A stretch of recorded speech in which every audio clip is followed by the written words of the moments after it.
And you're ready?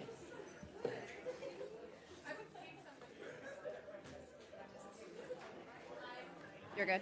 Okay, perfect. Well, you're ready? Good. Okay, welcome everyone.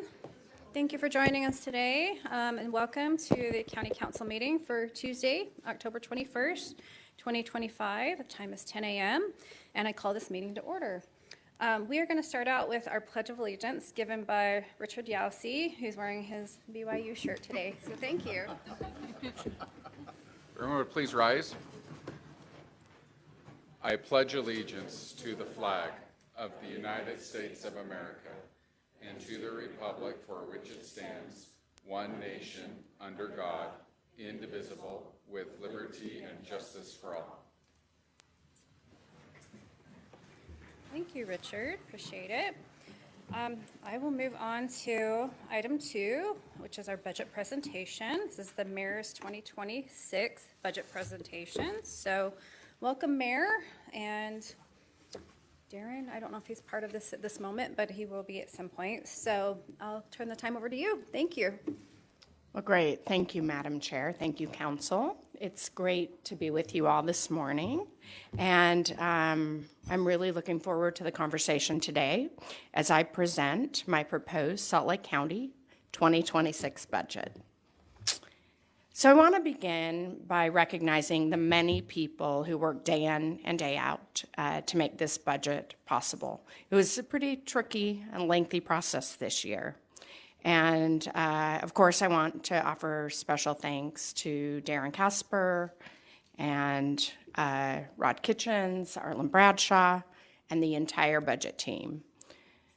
Their expertise, tireless work, meetings with departments, balancing competing needs, and aligning resources has once again made it possible to present a responsible, forward-looking, balanced budget.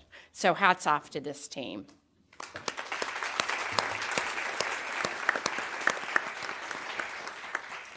Additionally, we had a new law to implement this year. So there was a lot of work done by members of the District Attorney's Office, the Treasurer's Office, and others who stepped up to assure compliance. And it took a bit of coordination. So thanks to all for that. So the budget today I'm presenting reflects who we are as a community.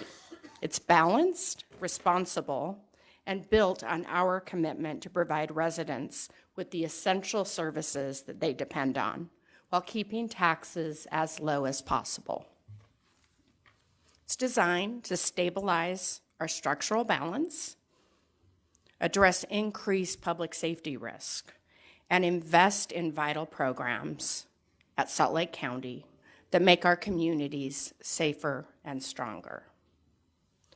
The character of Salt Lake County is defined by its quality of life, public safety, health services, recreation, our green space, our cultural opportunities. These all shape our community and make it a place people choose to live, visit, and build their lives.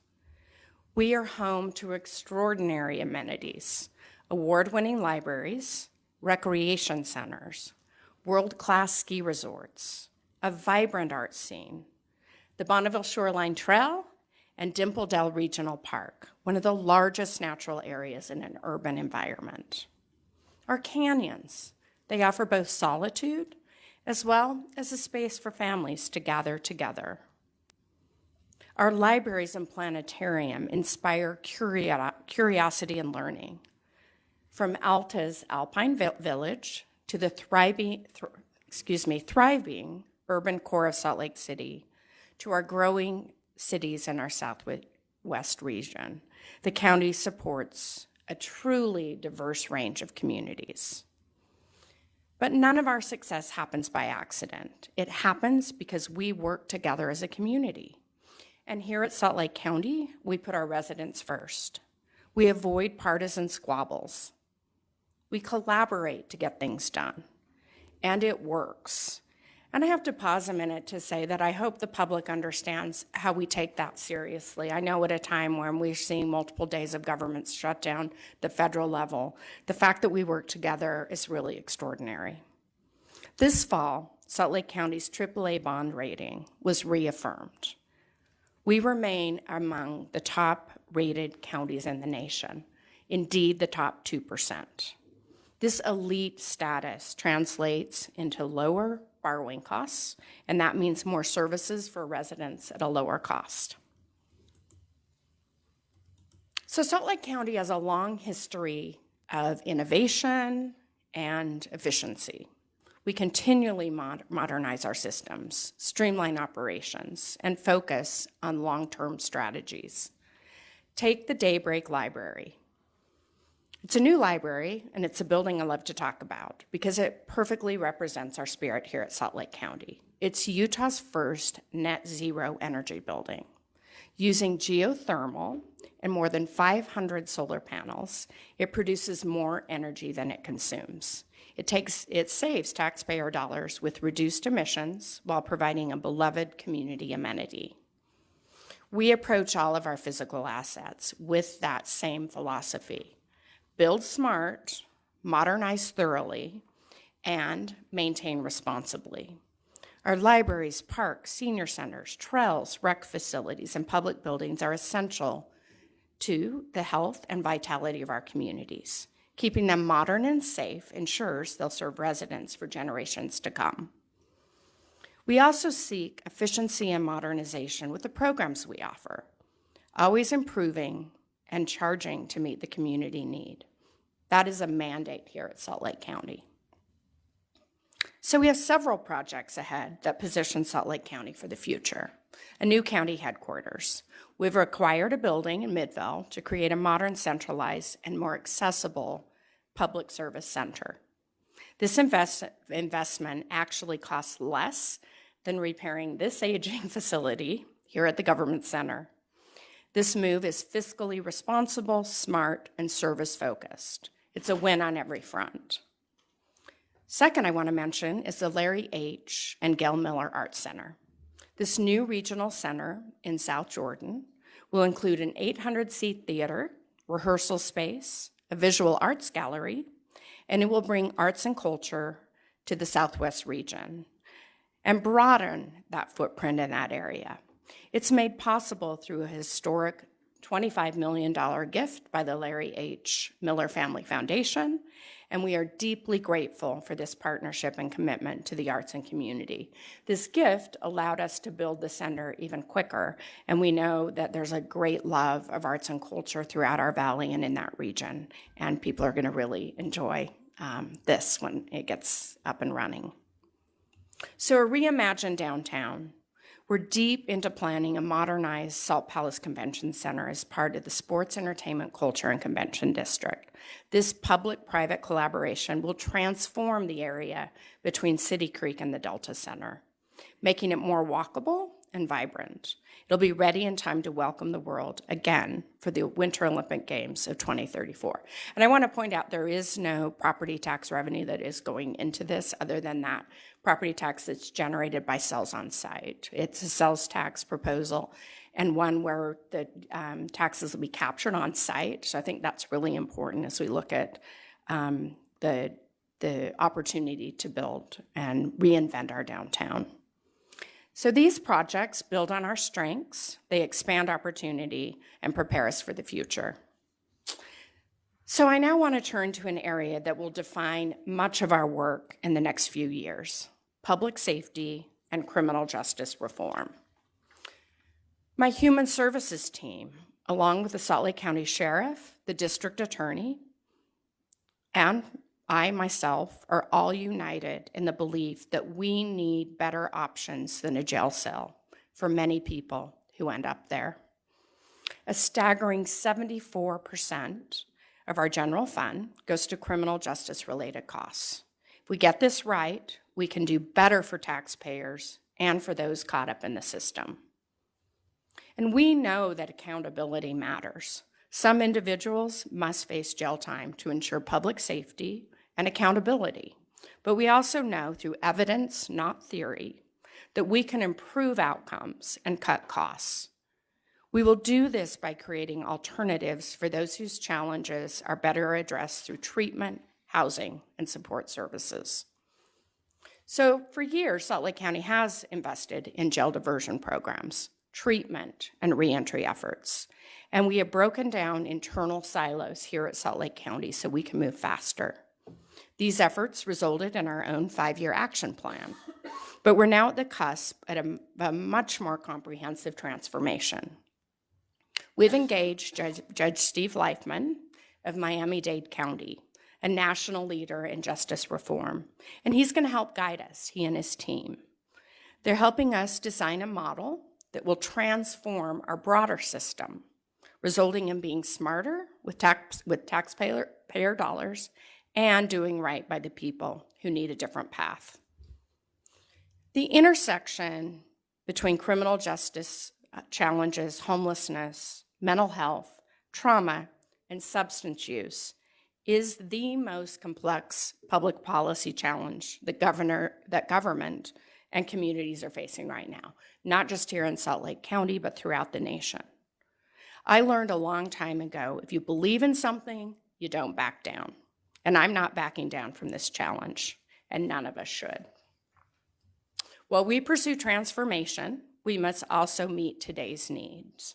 Salt Lake County is the most populous county and one of the fastest growing states of the past, and we have grown faster as a state in this past decade than even previous times. Cases are up, pressure is on the jail, it's also on the courts, and the demand for resources is growing. The budget provides these resources to keep our community safe while building a smarter system for the future. So now shifting to elections. This budget also ensures that Salt Lake County continues to lead the state in secure, transparent, and accessible elections. In an era where elections are under increased scrutiny, we're investing in the staff, the equipment, and the systems needed to guarantee that every eligible vote is cast safely and with confidence. So from stormwater systems to playgrounds to cybersecurity to building safety, keeping up on maintenance is not glamorous, but it's essential. This budget invests in long-delayed infrastructure needs. For example, at Big Cottonwood Regional Park, we replaced an aging, unsafe playground with a new structure that meets modern safety standards. So that's going to make sure kids aren't getting hurt. And that's just one example of the many improvements rolling out across the country, or across the county, rather. So our flood control teams, they've been out in recent weeks and always on an ongoing basis, making sure that our lives and our property are protected. Day in and day out, they clear flood control streams, ditches, canals, basins, often with limited staff and resources. So this budget provides a much needed support for these efforts. And I think you all noticed a couple of weeks ago, a couple weekends in a row, we saw some very tenuous challenges with property impacted. And our teams were on the ground protecting our community when it mattered most. This work isn't optional. It protects residents, ensures access, and safeguards critical infrastructure. And in the cybersecurity arena, investments protect not just our systems, but also our residents' data and their trust. So on to housing affordability. It remains one of the biggest barriers facing young families, seniors, and workers in our community. We will continue to invest in solutions through strong partnerships with community-focused developers, nonprofit providers, and cities. The county plays a critical role in aligning resources, funding, and strategy to expand access to affordable housing and stabilize neighborhoods. So on to our employees. Our employees are the backbone of every service we deliver. They officiate weddings, run rec programs, prosecute crimes, deliver meals, manage our financial and vital county systems, maintain our facilities, and support our most vulnerable residents. Health insurance costs for the county are up 9%. This budget proposed the county absorb most of that increase, minimizing the impact on employees. I'm proposing an increase of 3% for those on the preferred provider plan. For those enrolled in the high deductible plan, there is no increase proposed. In addition, my proposed salary increase for non-sworn staff is 3.25%. I want to personally thank each of you for the great work that you provide to our county day in and day out, and offer my gratitude to you.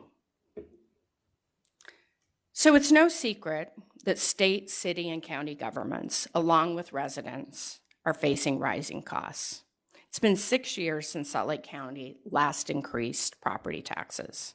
During that time, county leaders have worked hard to absorb growing expenses and rising demand for services within their operations.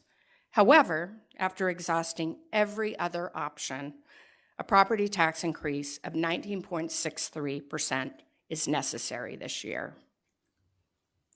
This equates to about $7.28 per household per month on average. This increase remains below the rate of inflation that we've experienced since 2020, the time since we last enacted a tax increase. So, though we are proposing an increase today, it is again below the inflationary forces since the last tax increase.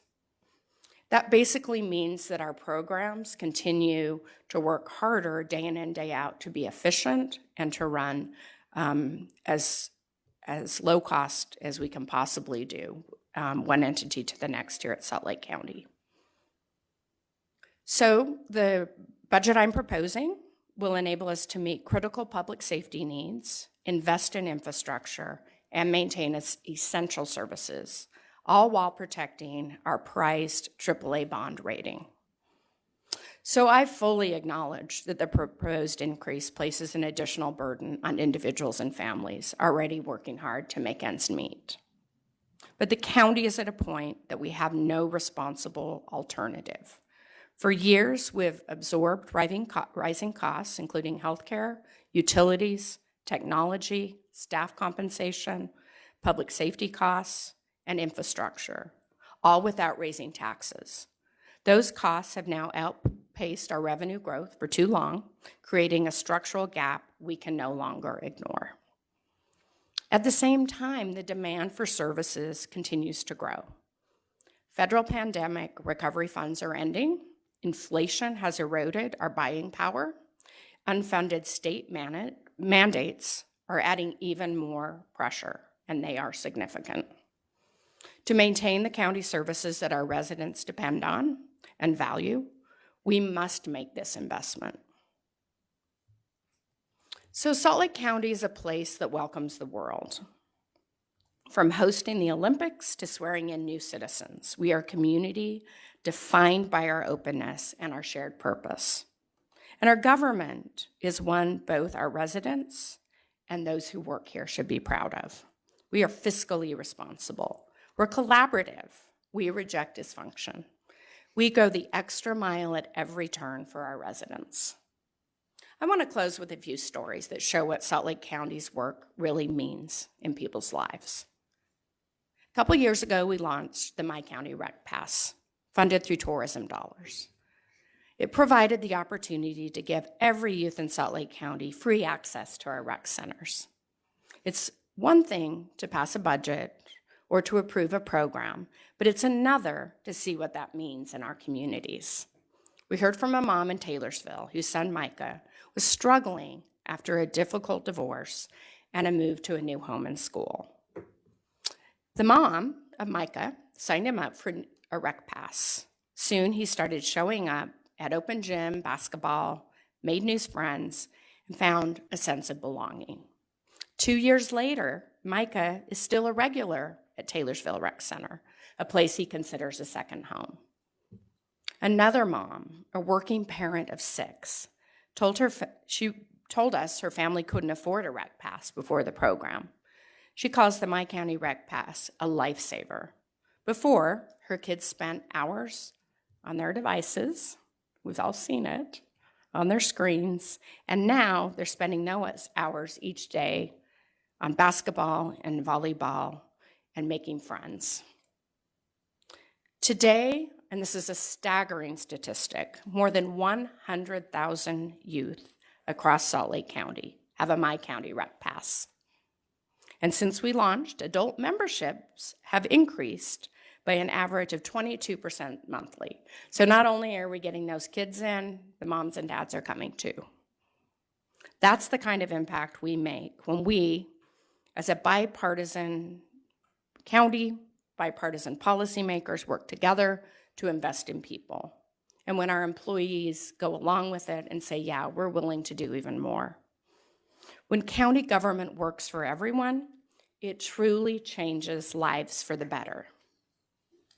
We are united in a clear mission to deliver on an ongoing basis the best possible services at the lowest possible cost to the people who call this county home. This budget continues that mission to invest in our future, modernize our systems, strengthen public safety, protect critical infrastructure, and support the dedicated people who make it all happen. This is how we build on our success and plan for an even stronger, safer, and more resilient Salt Lake County. And we'll do it together. Now, we're on to Darren for more detail. Thank you.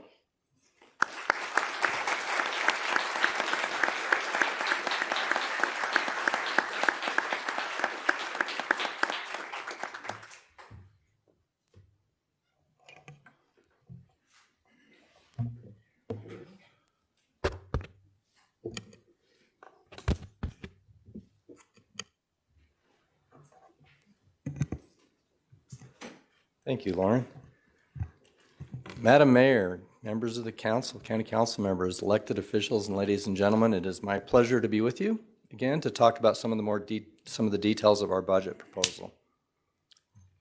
And yeah, that's the Mid-Valley Cultural Arts Center. Beautiful photo.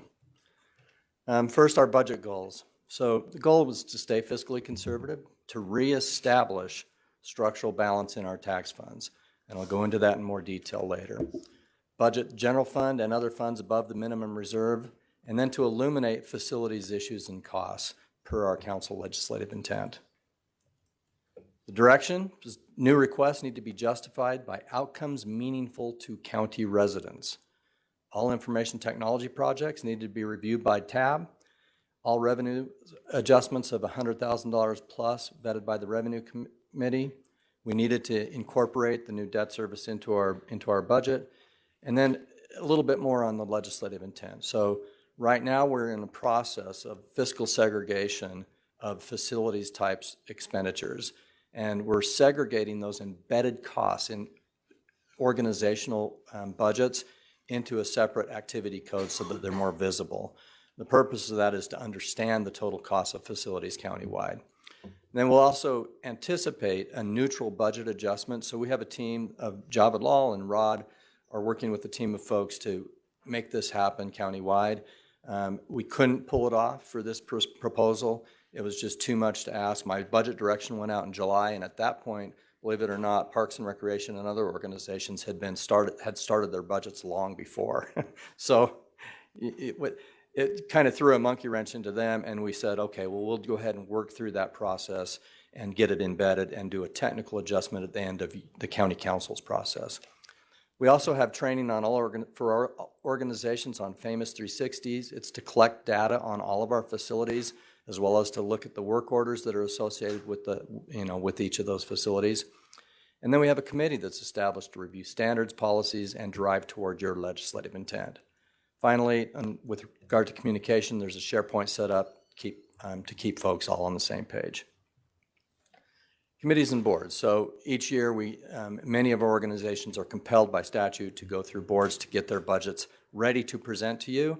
And we did that with the Board of Health, the TRAC Advisory Board, Technology Advisory Board, Capital Projects Prioritization Committee, Revenue Committee, and others.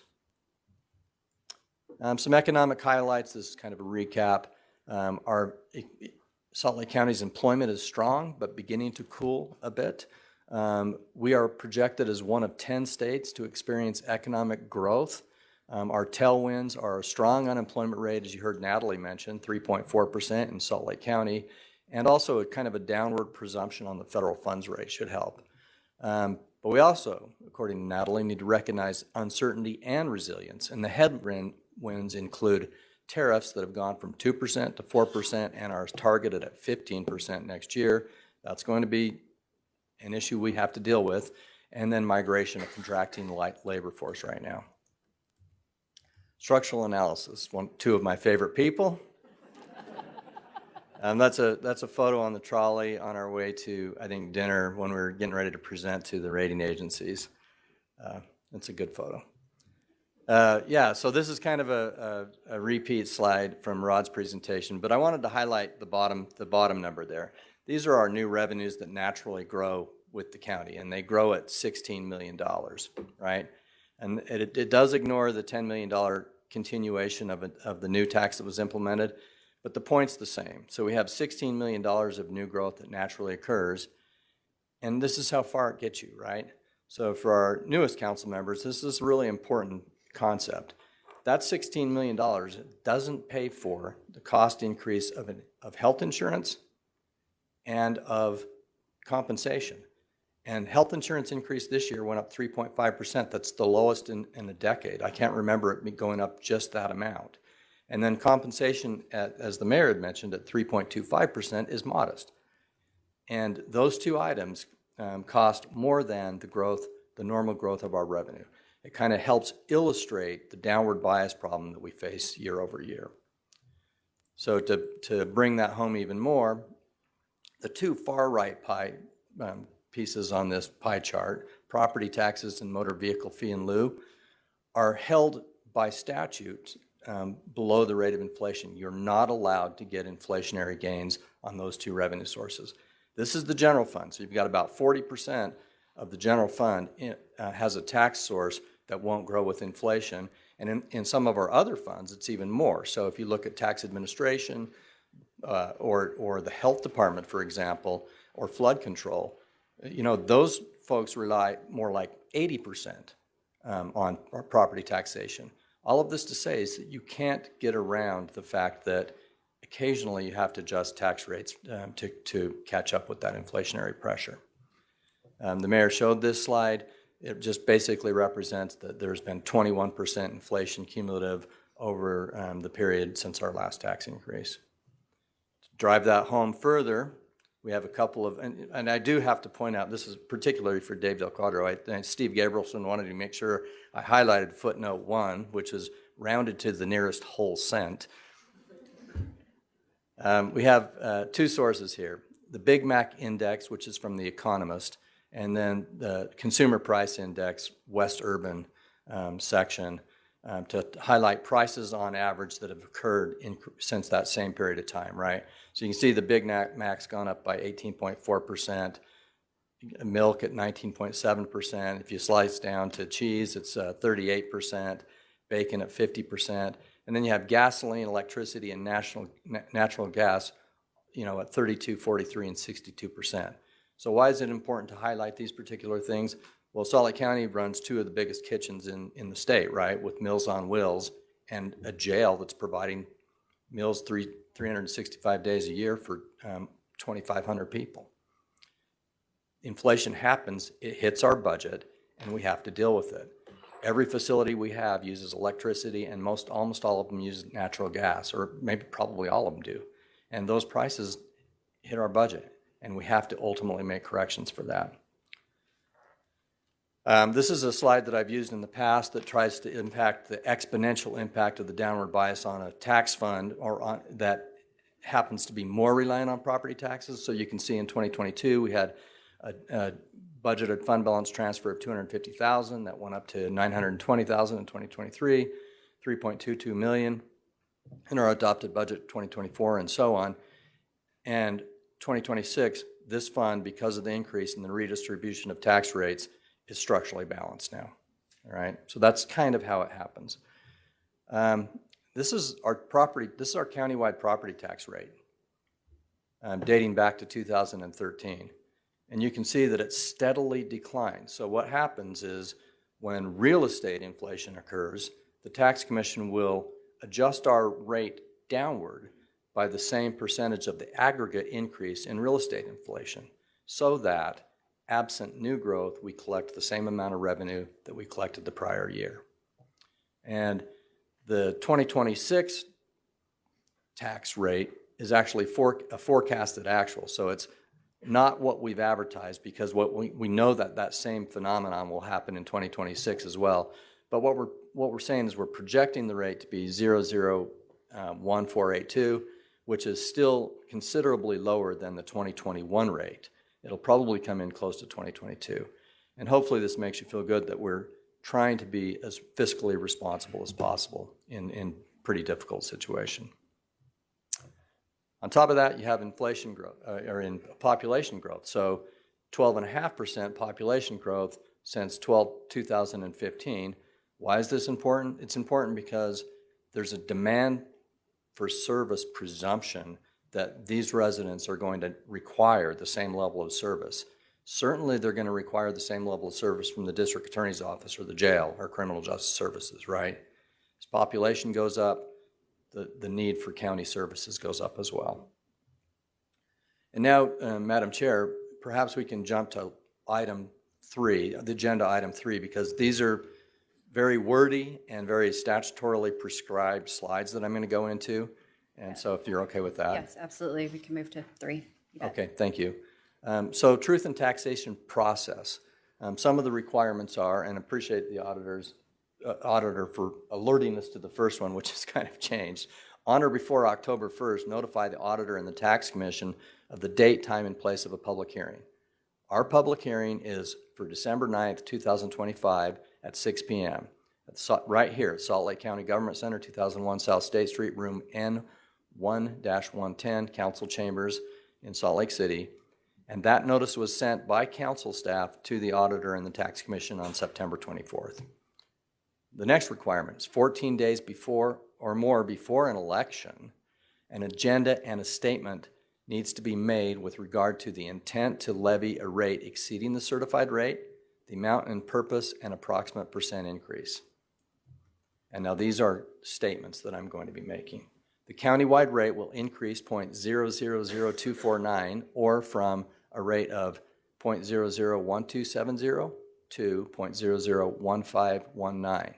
That percent increase is 19.63%. The total dollar increase is $48,900,000, and the impact on an average home or business with a value of $638,000 per year is $87.37 for a home and $728, as mentioned by the mayor, per month. On a business, that is $158.86 and $13.24 per month. Purpose of this increase, and I apologize, but I am going to read this for the record. The purpose of the increase is to address inflationary pressures and rising operational costs associated with essential county services, including tax administration, information technology, data security, and general government operations. The additional revenue will also support investments in public safety to meet increased caseloads and growing demands on the county jail, the district attorney's office, the programs that provide alternatives to incarceration. Furthermore, the county must fund several new state-mandated programs that are currently unfunded. Finally, a portion of the increase will be allocated to debt service on bonds issued for a new government center campus, as well as a small share of debt service related to the renovation of Salt Palace Convention Center. Truth and taxation process continued. 7 or more days before the election, a notice must be mailed to each property owner in the county, basically a postcard, noticing the details of the specified in statute. Information technology and our treasurer's office sent that file to the printer on October 17th, so a couple of days ago. The advertising requirements 14 days prior to the public hearing on December 9th will be details posted on the county website, posted in Utah Legal's Utah Public Notice website, and a public location within the county that is reasonably likely to be seen by residents of the county. We will advertise in the 2 major newspapers and have it posted on site. We need to hold the public hearing according to Truth and Taxation, which is scheduled, and then also calendar year entity may not levy a tax rate that's higher than what has been stated at a public meeting. So this is one statement at a public meeting. Of course, the county council has flexibility to lower that amount, and they have the flexibility to raise that amount, but I'll defer to Mitch, and he can walk you through that process if you feel that's necessary as well. You just need to make another public statement. And with that, we can kind of go back to the budget agenda item, Madam Chair. Okay. So we've got 3.1, which you've actually went over. Yeah, we'll just continue right on. Thank you. 3.2. Yep. So the distribution of the 48.9 million basically breaks down like this. At the top of the list, we have two debt services. One is 8.7 million for the new government campus, 3 million for the anticipated Salt Palace debt obligation. And I should note that that $3 million is currently being levied in the debt service levy fund and will be reduced. So that portion will not represent an actual tax increase, notwithstanding the fact that we had to announce it as part of the truth in taxation statutes. It will also restore structural balance to our tax funds. So the planetarium will go up about $600,000, flood control $2.3 million. Capital improvement funds, this is big. There will be a 30% increase in our capital improvement funds. As you know, we need to continue to focus, this county needs to continue to focus on deferred capital maintenance, and the amount that we had levied previously simply wasn't doing the job. And so that represents about a 30% increase in capital improvements. The health fund at $5.4 million, the tax administration fund at $5.9 million, OPEB at $2.5 million, and the general fund at about $1.4 million. There's also expanded programming needs for criminal justice, $4.5 million. That does not include some additional investment that's made from other revenue sources, such as the opioid settlement fund, as well as our tax dedicated to public safety. And then there's a criminal justice surplus planned. What this means is that we went through and reduced budgets in criminal justice services in the district attorney's office and our public safety operations to accommodate what is going to be ultimately necessary to be a 2 years phased implementation, right? We weren't able to do it all in 1 year, so we recognized that and didn't make an appropriation. But we do also recognize that 2027 is going to have additional appropriations, and we want to incorporate the Lifeman projects and analysis into that ongoing budget. And then finally, information technology needs at $3.9 million. All right, so our undesignated fund balance, you can see, has stopped the decline, which largely is a little bit deceptive because it did include all of that ARPA and CARES money, right? And represented the one-time spend down of that. But you can also see that this fund balance has been stabilized from 2025 to 2026. The structural analysis shows the budgeted draw. So if you look at the actual budget document, it'll show the fund balance going from down 22.5 million. But when you look at all 6,000 line items or thousands of line items that Rod actually analyzes, and you understand that this is on $770 million of appropriation and as well as $770 million of revenues. I mean, you're trying to ascertain a structural balance on what's essentially $1.4 billion of appropriations, right? And right now we've got that targeted surplus at about $10.1 million. So it's very small, it's reasonable, and you don't want to end this process with the structural deficit, I promise you. Fund transfers. So each year we try to highlight some of the significant fund transfers. And in this case, whoa, wait a minute, did I miss something? No, maybe I did, I don't know, I'll have to, sorry about that. I was looking for, I meant to say that there's an embedded Labubu in one of these slides and I haven't seen it. I did see your Labubu. Did you see it? Okay, so, well, more on that later, but I'll bring one out and have it. I'm going to try to have it staring at Megan. But yeah, I'll talk about that in a minute. Yeah, so 22 million. So if you look at the math, right, it'll show that we're going down 22 million, but that's not actually the case. You have to take out one-time items. You have to account for an estimate of underexpend, and we're in pretty good shape right now. Fund transfers. So there's an increase. This is just the significant changes. Increase in the general fund to the grant fund by 2.8 million. Obviously, the grant fund's one of our largest funds, and it's heavily dependent on matching dollars. Then we had zeroed out a transfer to tax administration. Now the 4.3 is different than the 6 because we adjusted that down in June, and I was using original adopted numbers on the previous slide. Importantly, there are two fund balance transfers, one from the arts and culture balance, which had accumulated over the years, and an additional one from the track fund to the Larry and Gail Miller Family Arts Center of about $7.5 million. I stated this last year, I'll repeat it. We're trying to use as much cash as possible to, per policy, lower the amount of debt that might be necessary for that facility. Then there's also an ARPA closeout to the general fund of $3.6 million. Staff team did a phenomenal job of tracking, monitoring, and dealing with those ARPA and CARES dollars over the last several years. And then the general fund of the Visitor Promotion Fund, that's actually going to be an ongoing replacement of the debt service levy for Salt Palace debt. Okay, yeah, here's one of our very own, Javed Lal. And Javed is standing on the Rivers Bend Senior Center jiggle machine. And I'm sitting there, watching Javed on that, and Megan's like, Darren, aren't you going to get on the machine? She's got her camera in her hand. And I'm like, I'm not going to fool for that. I wouldn't do it if you gave me a Labubu doll. This thing showed up under the cloak of darkness. Megan snuck into my office with the help of facilities to give me this thing. But I'm still not getting, I'm worried I'd jiggle out of my hips if I got on that thing. But that's the story of the Labubu. And thank you, by the way, Megan. Okay, so let's get on to the proposed budget. Compensation and benefits. So for the non-sworn employees, 3.25% to be 1.25 in structure and 2% in progression paid, progressing people through the range. And then for sworn, there was quite a request, and we incorporated this both into the sheriff's sworn as well as the district attorney's sworn folks.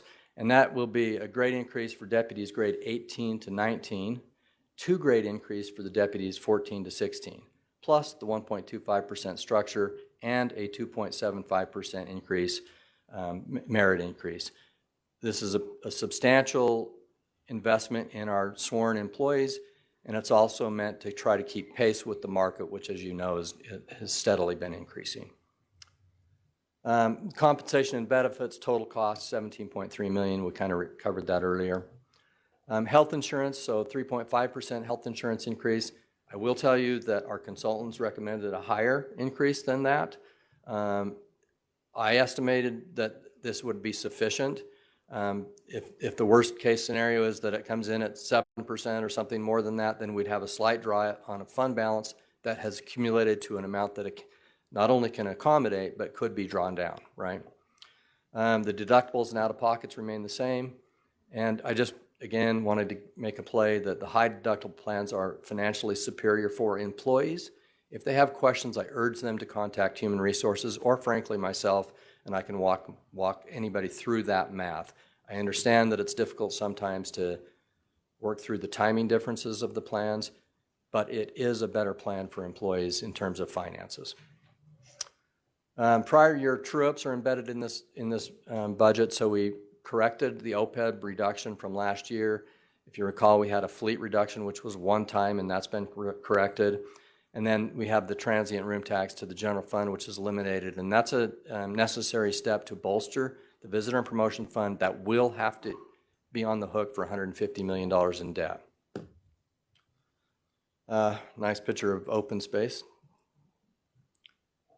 Some of the highlights of the budget. So the track proposal, the mayor's proposing 45% transfer from track revenues to Parks and Recreation, plus the continuation of My County Rec Pass and other programs.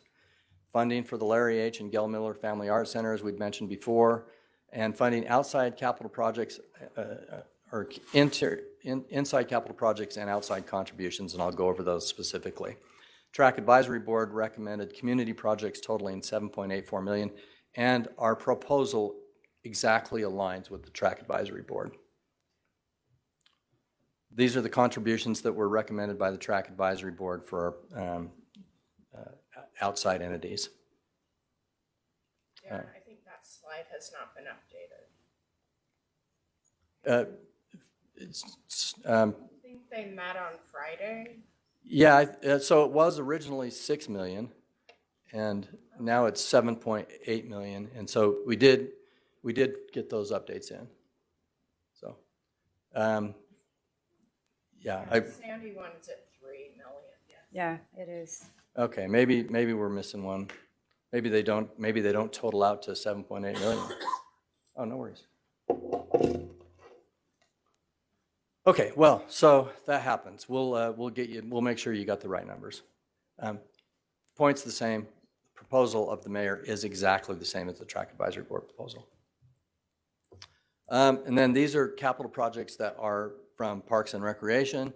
In the other category, there's a couple for the planetarium and arts and culture. They're in separate funds. But I think that the point here would be track funds about 9.6 million. That number grows each year by about 3% for our internal maintenance programs for any track related facility that we operate.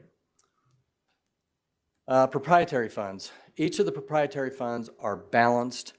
They don't use tax dollars, and we wanted to put that observation out because we're not really going to go into a lot of detail on them. You'll see some big numbers on a couple of them, but know that they don't take county tax dollars and that they're using their own fund balance or their own revenues to fund their operations.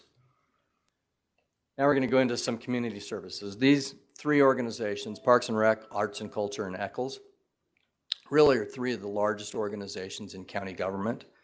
And you can see that they're extremely efficient. These aren't the negatives aren't, a mistake. Each of these organizations are actually reducing their reliance on county tax dollars. And that's part of the story of this budget is that it's very lean in some organizations and many requests. And by the way, I noticed another issue, I forgot to put the assessor's office on other elected officials when we get to it, but it's because Chris didn't ask for a single budget request. And so it's kind of out of sight, out of mind. I apologize because I really appreciate that request, Chris. Anyway, yeah, three of our biggest organizations, and they're going down. And Parks and Rec and Robin and team should absolutely be applauded for reworking their budget. It's a major rework from two organizations into one, and they self-funded by doing that some of the requests that didn't get funded last year. We're moving on to the library, and the library, as you know, is one of our biggest organizations as well, and it has a net decrease in funding. They do ask for 2 new FTEs, a resource program manager and a grants development manager. The Clark Planetarium is one of those organizations that is succumbing to inflation. The largest part of the 184,000 requests is basically just inflationary dollars, and then they've requested for a development coordinator. Other community services, golf, year over year has pretty major capital purchases and so forth, but again, it is in an enterprise fund and they're just using their fund balance. Open space, that is a revenue number, so that is a $6.8 million increase to revenue, and if you recall, we had that change on the Greenbelt, where the county now is actually collecting the full Greenbelt rollback, not just our portion of those taxes. And so that's going to provide opportunity for the county in the future. And then a small ZAP appropriation, and the ZAP is completely restricted dollars, and so it's not utilizing general fund dollars. Moving on to the Human Services Department, and this is where we're going to start getting into our major investment in criminal justice. So we have opioid treatment and prevention, and Kelly will walk you through the details of this, but suffice it to say that the opioid fund is receiving those settlement dollars, and the plan moving forward has a mix of one-time investment as well as ongoing programming, and it is balanced going forward. And you'll see that when Kelly does those presentations. The Health Department, another one of our largest organizations, does not have a net increase in county funding at request. In fact, you can see that there's an increase in revenue, there's a switch in some program, reduction of time-limited FTEs, and yeah, that's pretty impressive when you look at the size of the Health Department and the annual funding that goes into that. On to Indigent Legal Services. So this is an organization where we recommended all of their requests. We do think that the indigent legal requests were probably need to be revisited, and it's going to probably be one of those ongoing issues that we talked about next year because they've had a pretty slim request given what we're seeing in caseloads. And also the compensation, which is fairly substantial, is just a continuation. We don't want to lose parity now that we finally gained it, right, with our attorneys. Criminal Justice Services, We did recommend 3 out of a large request for Governor Cox's safety plan.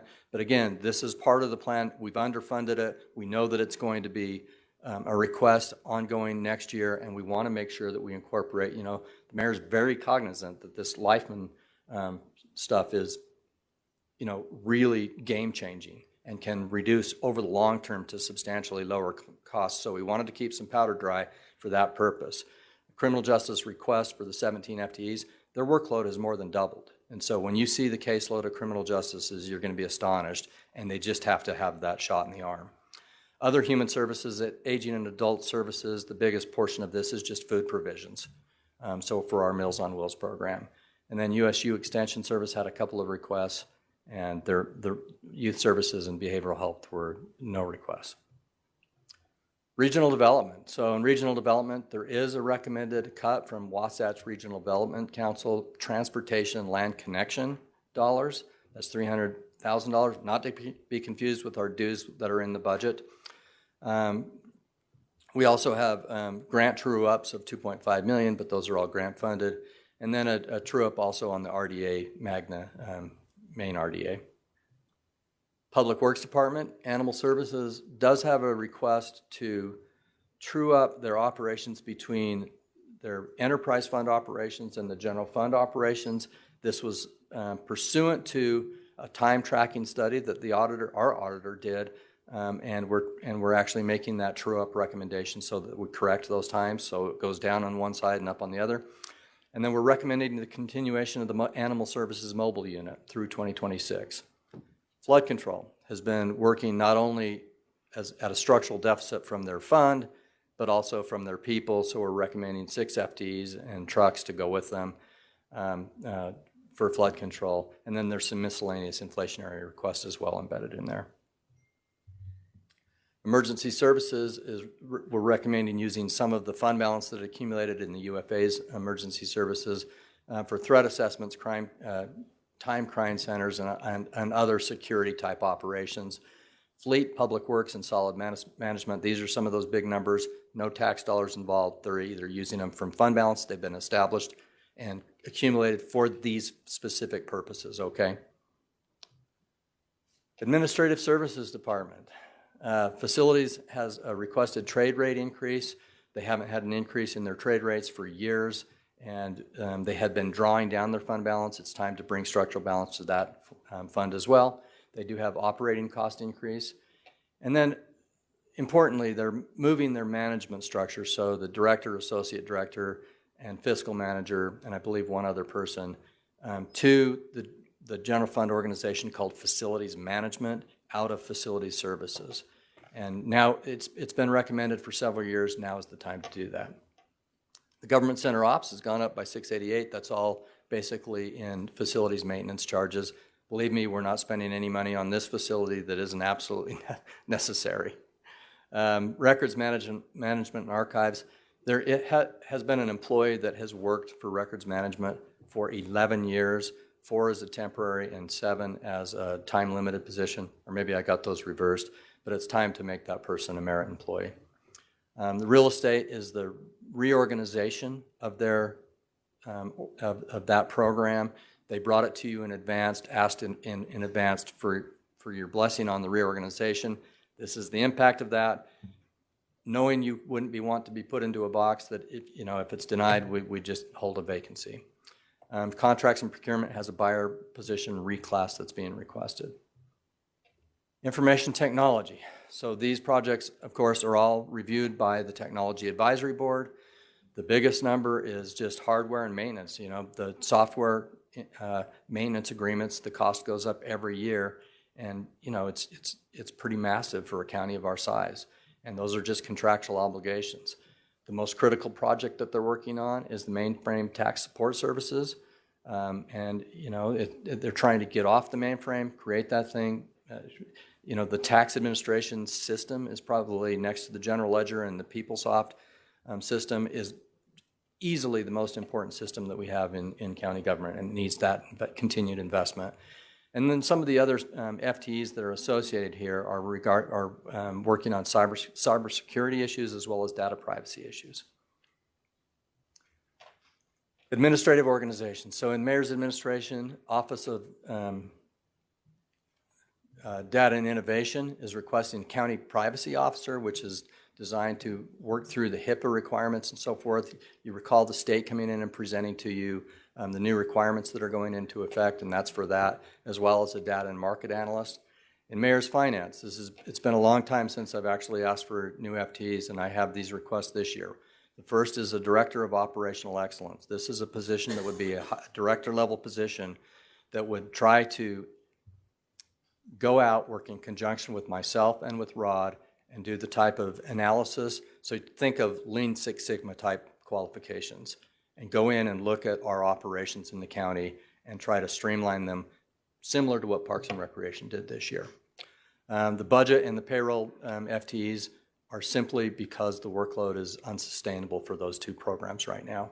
And then I also have CFO consulting, and here the idea would be to piggyback on a state contract, and they have consulting resources available to me, such as budget best practices, pay best practices, and it's all from the CFO's perspective, facilities best practices. But it's a resource that I thought we'd give a try. I mean, the alternative was to invest in a consulting firm, which I promise you would have cost a lot more money, but we're trying to make sure that we do that, that type of research and efficiency on our budgets. Human Resources has a request to continue 3 out of 4 time-limited positions, so they're actually going to be down 1 of those 4, and it's for development of a leadership academy for our managers in the county. And then they have a software office. Office of Homelessness and Criminal Justice Reform have a crisis response coordinator requested. Convention and Visitor Services, okay, both the Salt Palace and America Expo Center are requesting budgets this year that rely on less county funding than last year. So those operations are going very well. And then we have our Utah Sports Commission contribution, which has been in the budget for a few years, Restaurant Association contribution as well. And then a true-up of the CTAA, the Convention Tourism Assessment Area increase, so they're just truing up the revenues to match the expenditure, or the expenditures to match the revenues. Okay, District Attorney's Office. Here we're proposing 16 new FTEs for core coverage. There are 16 units in the District Attorney's Office, each comprised of 4 prosecutors. We're proposing 1 increase for each of those units. The caseload of the District Attorney's Office is more than double the caseload of our neighboring counties. And as you'll hear District Attorney Gill talk about, the state is comparing him to King County. He's like, well, yeah, if you want to give me the number of attorneys per capita that King County has, I can do the same thing. They are underfunded and they need the FTEs. We're also supporting victim support staff, counselors, or case managers as well. And then there's a handful of other FTEs that are associated with time limited to merit positions. The county pre-file intervention program. If we can focus more on not, just staying on top of the regular caseload, then the District Attorney's Office can focus more on diverting to the CPIP program. And as he presents to you, you'll see that the outcomes of that program are astonishing. We need to try to get to a point where we can continue to work in conjunction with criminal justice services for the good of our community. And then a couple of other increases as well, you can see. For the Sheriff's Office, the big question here, so we did, much of the request was grounded in the extra compensation to try to keep pace with the market with regard to swarm employees, but also they requested an expansion of the Oxbow, or ADC, the jail programming. 8 of these FTEs are basically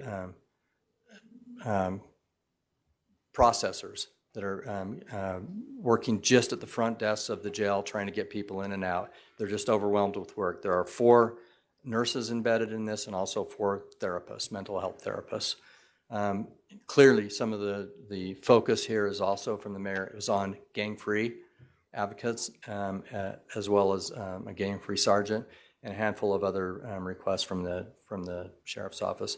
It is notable that the U.S. Marshal contract rate will go up and bring in an additional $1 million of revenue to help offset these costs. Other elected officials. Here again, I'm so sorry, Chris. I didn't have your name, your office up there, but it's because you didn't request anything. The auditor's office had a minor request to change an expiring time limited position to a merit position, which we're proposing.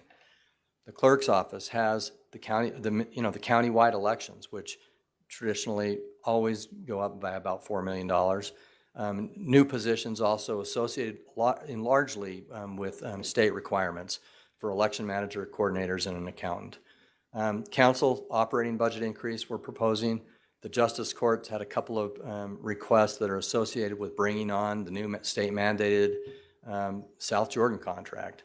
The Recorder's Office has FTE shifts from tax admin and general fund, but importantly, the overall net county funding for the Recorder's Office is negative.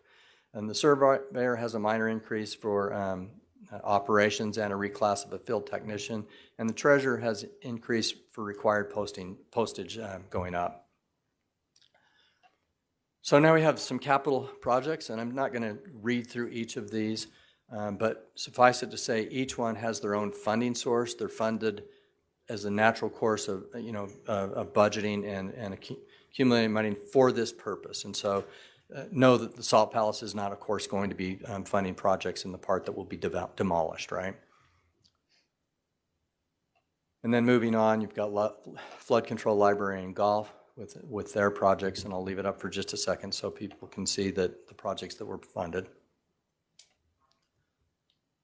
And then the Capital Improvements Committee. So the Capital Improvements Committee, of course, reviews all of these, prioritize them usually in categories of public safety or safety regarding the facility and necessary to keep its intended function. And they go through that process. Public Works. And corridor preservation and transportation funding projects also.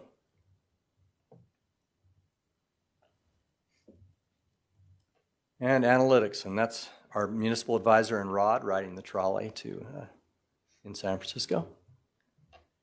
So the analytics, this part's important. We always have to understand that middle bar shows the transfer from track to the general fund.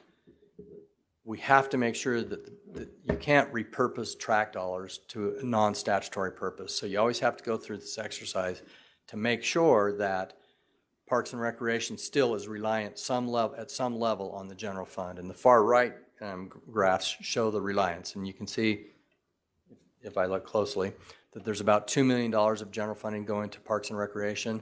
And so it's largely funded straight out of track. But that shows that we're in the clear in that regard. These are FTE changes. Again, I'm not going to read through each one of those. As you see the FTE changes, note that the total increase in the county in this proposed budget is 87 net, and that represents about a 2% increase. So it's definitely a shot in the arm for public safety primarily, information technology separately, and then a lot of efficiency measures as well. And those are kind of hard to see. I apologize for that. But, it's kind of a slide that will represent on the record proposal. So our fund summaries. So each of our tax funds are balanced above the minimum reserve and structurally balanced. So that's really important that we got there. Financing plans moving forward. We have the Municipal Building Authority library bonds. The sizing is in progress. I had a meeting with Joey yesterday, or maybe it was 2 days ago, talking about the status of where we are and where we're going, and that process is on the way. They're getting ready to buy land, and you'll see an interim budget adjustment for that land purchase in Midville on your agenda probably in the next 2 weeks. The 2026 track bond will occur this year. We have a reimbursement resolution that's set to expire. We'll need to issue those bonds probably by about June, and my estimation is that it'll be about $35 million, but we're still honing in on that. We will have the Visitor and Promotion Fund bond that's probably the first out of the chute. It'll probably be a February bonding. This, again, is the county's commitment to the Salt Palace project out of the Visitor and Promotion tax dollars, tourism tax dollars.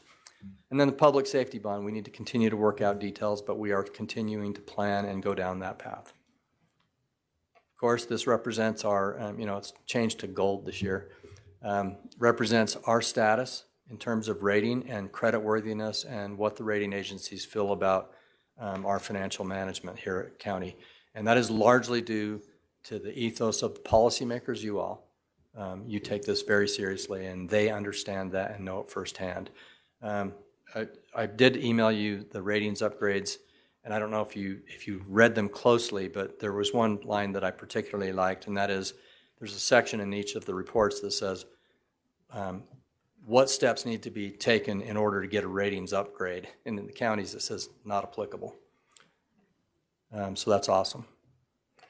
As a recap, all funds are balanced. The net appropriations are about $1.6 billion, and the non-discretionary pass-throughs are about $500,000.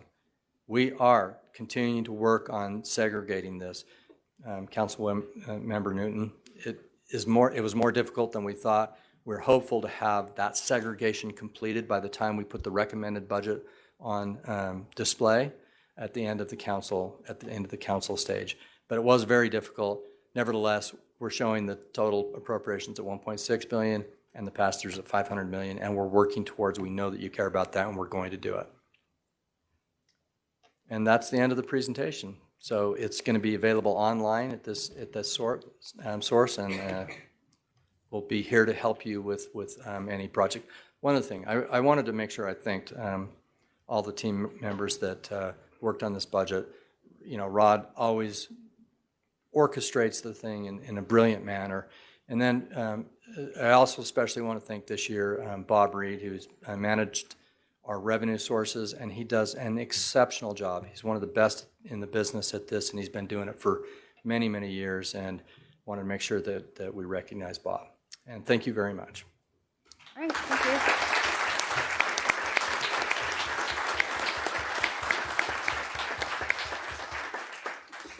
Okay, thank you for your presentation, and thank you for being here. We will break for lunch, reconvene at 12:30 following the Board of Equalization meeting. Okay. I wanted to ask him when he had the full budget online.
have too many liquids now. Okay. Okay, welcome everyone to the Salt Lake County Board of Equalization meeting for Tuesday, October 21st, 2025. Time is 12:38, and I call this meeting to order. I'm offering public comment on Board of Equalization only right now. If you have any comments for this meeting, please come forward at this time.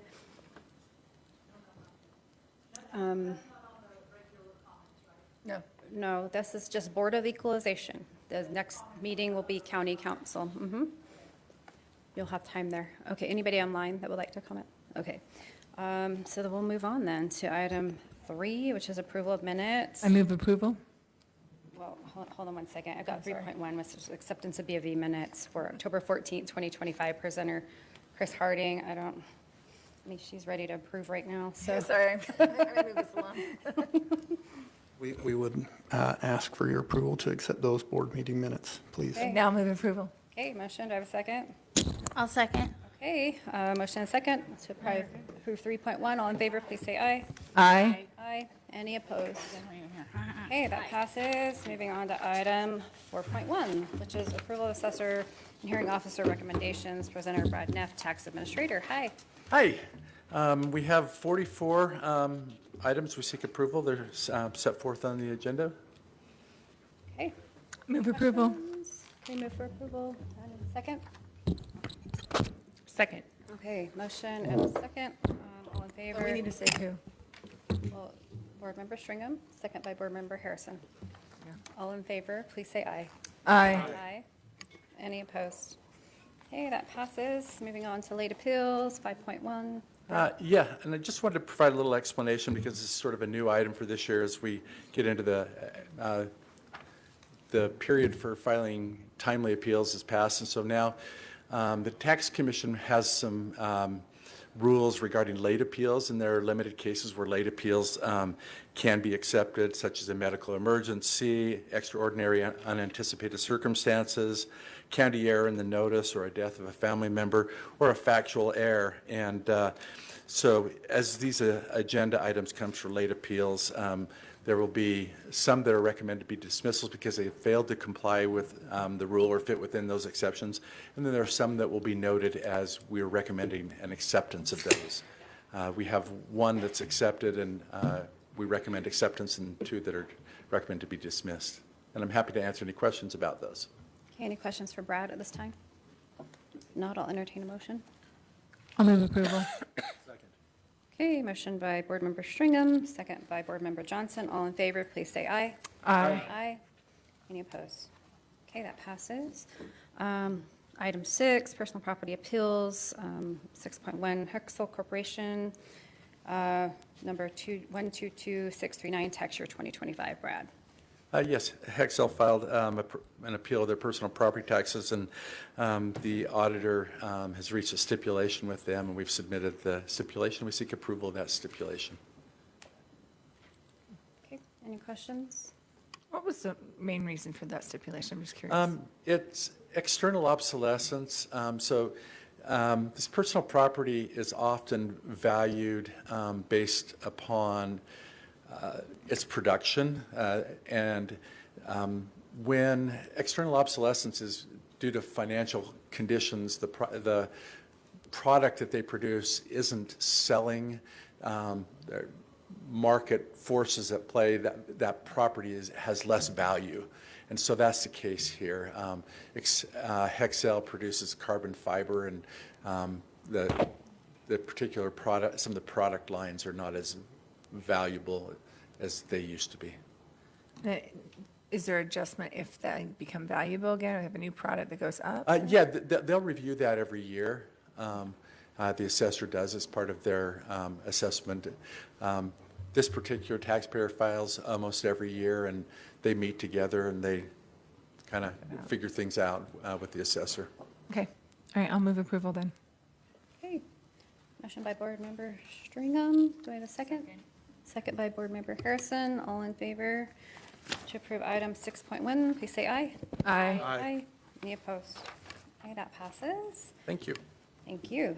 This last one, exempt property recommendations on, for tax year 2025, Chris Harding, auditor.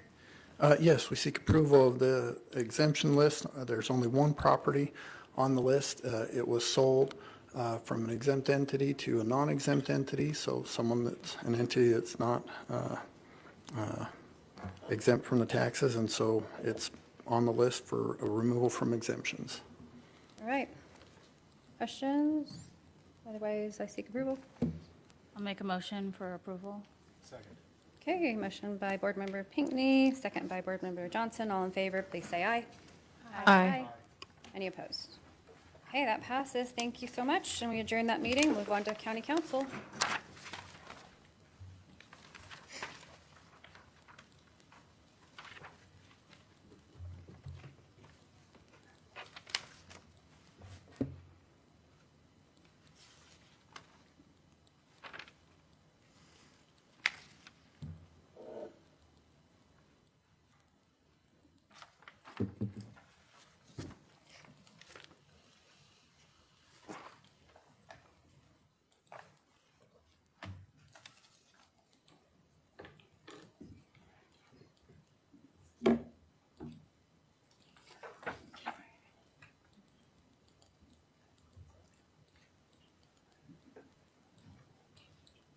Okay, great. Okay, so welcome back to our Salt Lake County Council meeting for Tuesday, October 21st, 2025. It's 12:44, and we are just reconvening, and we are going to start with item 4, which is our public comment. So if anybody here in the room would like to give public comment at this time, please come forward, state your name, your address, and you have 3 minutes.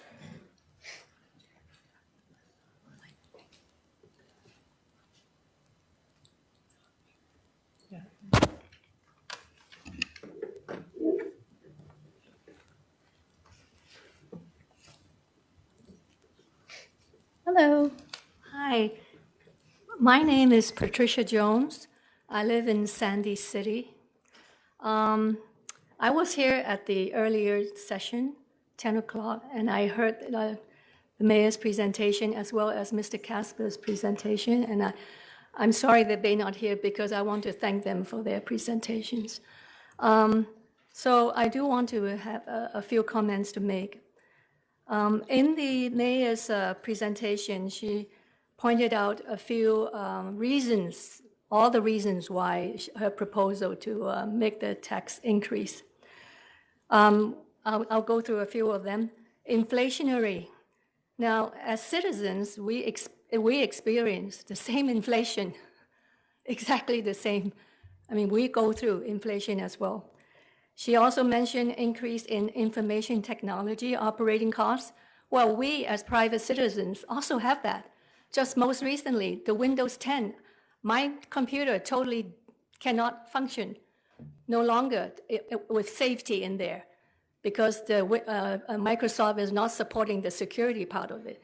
So I have to go out and purchase new computers, and we are still trying to manage that. We haven't yet purchased the computers yet. So, and then she also mentioned increase in government operation costs. We experience water cost increase, utility increase, home and car insurance increase, and health insurance increase. She mentioned fund new programs. Well, private families also fund new programs when their children need to be recruited into sport teams or new music lessons or whatever learning classes to develop their children. It's the new programs as well. She mentioned fund debt services. Well, we also fund debt services, mortgages and cars and home repairs. So in short, private citizens have to manage household budgets in the same way Salt Lake County has to manage budgets. The difference is I, as well as other private citizens, cannot go and pass a tax onto our fellow citizens and have to say, hey, help me fund my expenses, my wants or my needs. Sandy City also experienced decline trend in revenue, as Mr. Casper pointed out. Well, and Sandy City also experienced inflation, information technology, services, and crime and safety operating costs. Every point that was raised this morning in support of the tax increase. Now, but the difference is Sandy City's mayor, instead of increasing tax to help fund everything, She announced this is going to be a lean budget year. So she made a 3% cut across the board in every department. Is my time up? Well, anyway, I want to bring up the differences here. So we got to approach this very, very carefully, bearing in mind the citizens in the county, what we are facing, hardships as well. Thank you. Thank you. Hello. Hi, Dee, how are you? How are you? I apologize. My name is Don Bates from Sandy City, and I apologize for reading this, but I'm not a great speaker. I get all, nervous and think of other things, so I'm just going to read this. Okay, what keeps me up at night? And this is interesting because my husband and I were just talking about that. It's the tax hikes that we're getting from everywhere, from the feds, from the state, from the city, from the county. Well, I'm almost 80 years old, and my husband and I are on a fixed income, obviously, because we're retired now. And it really frightens me that at some point my husband or I might pass away, and I'm not sure if I'll be able to keep my home anymore or live the way that I live now. So we're having taxpayer burnout. It's frightening for us. Most of us, like myself, I'm busy fighting lots of other fires right now, federally and statewide. I don't have time to make a 30-minute to an hour presentation to ask you to help us out. Everybody's raising families and doing their best to make ends meet. We're already pretty stretched to the end, to the thin. So the mayor can come to the council and ask for more money, but who am I supposed to go to? Just like Pat said. I'm asking you as my elected officials, please stand with me and my husband and others like me and help us, because right now it doesn't seem to be a really good time to be spending a lot of money. Politically, things are a mess, and we are struggling financially. We aren't sure about the dollar. There's so many things going on that this doesn't seem like a grand time to start taxing people more. Please consider the alternatives. Cut unnecessary spending, reprioritize the budget. No funding for NGOs and special interest groups. I'm really firm on that. That bothers me a lot. Respect the long-term impact on residents and on the majority of people in the state and the county. Please vote no on new taxes and government expansions. We don't need more spending. We need to be more responsible. I know that each of you are smart, capable, and committed to this community. But I hope you'll hear the voice of an older member of the state. I've lived here for over 50 years now. I love it here, and I want to be able to stay in my home, and I want to be able to have a decent lifestyle till the end of my days, hopefully a few more. But anyway, thank you. I hope you make the right choice. Thank you, Dawn. Okay, anybody else in the room that would like to comment?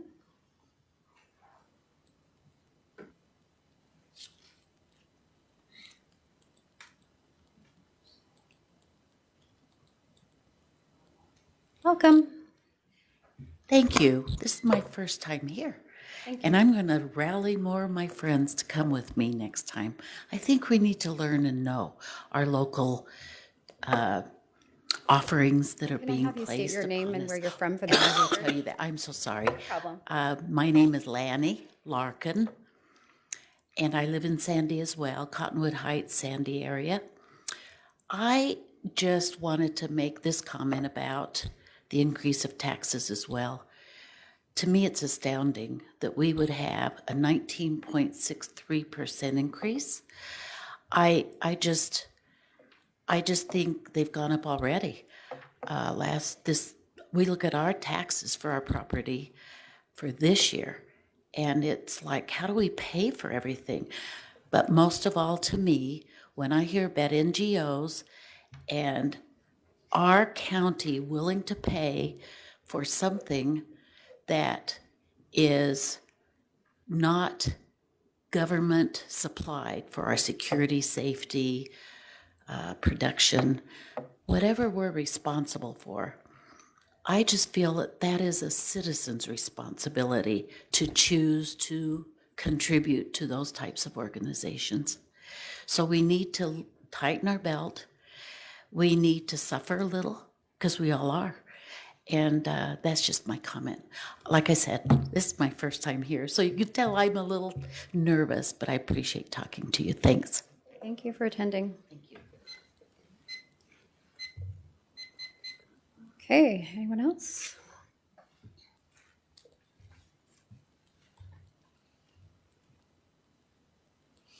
Welcome. Hi. Dina Long, Mill Creek. Hi. I just want to say, you guys are going to be voting on the Jordan Valley Water District Conservancy Board Trustee. And yes, my name is on that. And I'm just going to ask you not to bug you about moving the or questioning to the end, but I'm going to just ask you to vote for me. It might be a little shallow after all our other ones, but as you know, our group is a strong group, and we do as much as we can to do what we can. So thanks. Bye. Okay. Thank you so much. We appreciate you being willing to serve, so thanks. Okay. Anybody else that would like to give public comment? Hello. My name is Ted Wiggins. I live in Mill Creek. When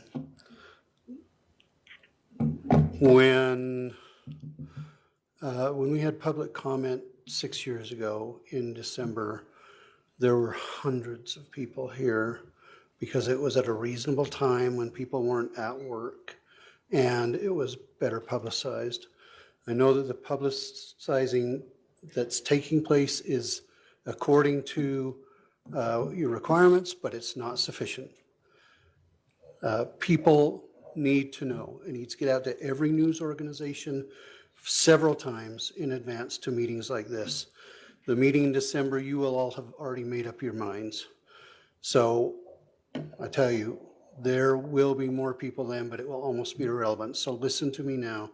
There are thousands and thousands and tens of thousands and perhaps millions who don't want property tax increases. Now, I believe in property taxes. There are things that need to get done. There are things that are essential. If we have 50 more rape cases this year, the Attorney General's got to be able to, well, I said the Attorney General, the county attorney's got to be able to deal with that. There are things that are essential. There are other things that are listed and believed as essential that are not essential. And I'm telling you right now, for me, what is essential is to stop bleeding money. I'm disabled and I don't even get federal disability. I get nothing. My wife is a school teacher, so you know we're really rolling in the money. We can't take this. It doesn't matter if you say you haven't raised taxes in 6 years. Well, guess what? One of the other taxing entities did, and then a different one did, and then another one did, and another one did. Somebody is always raising taxes every single year, and it is killing us. You want to help someone, it's a lifesaver. I don't understand, why the heck is the mayor not here? She should be listening to this public comment. Sir, she's online. Okay, well, she should be here, seeing our faces. I'm sorry, I didn't want to get angry, and 3 minutes is not enough time. But if you're saving someone else's life through a program, why are you willing to kill my life? You're taking away from my basket to put it in the other basket. Save their life, but kill him. He's no longer essential to the county. When am I going to be essential to the county? I'm not. I'm not an essential program. But you're taking my money to fund all this stuff. I've got notes and notes and notes and notes here. You've got to provide more time. If there were 400 of us here, I get 3 minutes. But when there's 6 of us, come on. The mayor had over an hour. Go ahead and finish what you want to say. Well, I can't. I've got way too many notes, just from what was presented today. I've got way too many notes. Okay. But first of all, take some pay cuts. Get rid of all the extra staff. I don't think that there is anybody working for the county who is not sincerely doing the best that they can. I'm sure they're all great employees. But see, that's the problem with growing and growing and growing government, is that we fill in. You know, it's like I used to have loose pants, but now, you know, I fill in here and I fill in there, you know, and then all of a sudden it's essential. There's got to be cutbacks. We've got to get back. Salt Lake County was such a great place to live in before. Why is it all of a sudden not great and we have to make it better? We don't have to make it better. We have to make it livable. We have to make it so that people like these ladies and my wife and I look older than I am. I'm only 61. But we're going to lose our house because we can't afford to pay property taxes? A long-time legacy generational house because we can't afford the property taxes? Please, county council members in the past have traditionally voted very along the lines of, oh, well, we're primarily Democrats, we're primarily Republicans, so, you know, we're going to stick with our county mayor. There's real people here hurting. It is great to serve other people, but at what cost? Why is it better to serve them and to just kill us? You're just killing us by taxing and taxing and taxing and taxing. Mr. Stavros here knows this is the first year I haven't, in 6 years that I haven't appealed my property taxes because, you know, I finally got someone to listen to some reason and see that I'm not just talking nonsense. But then we get slammed with what? A 19.63% increase potentially? Come on, you guys. Do the right thing.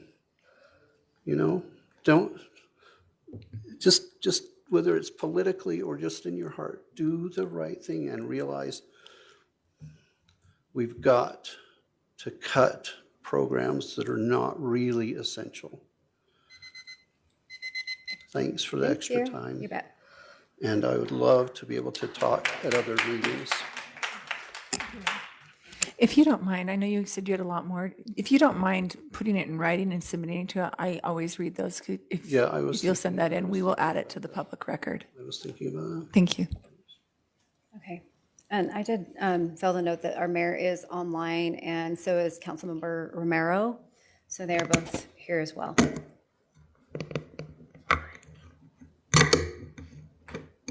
Okay. Do we have anybody else in the room that would like to give public comment at this time?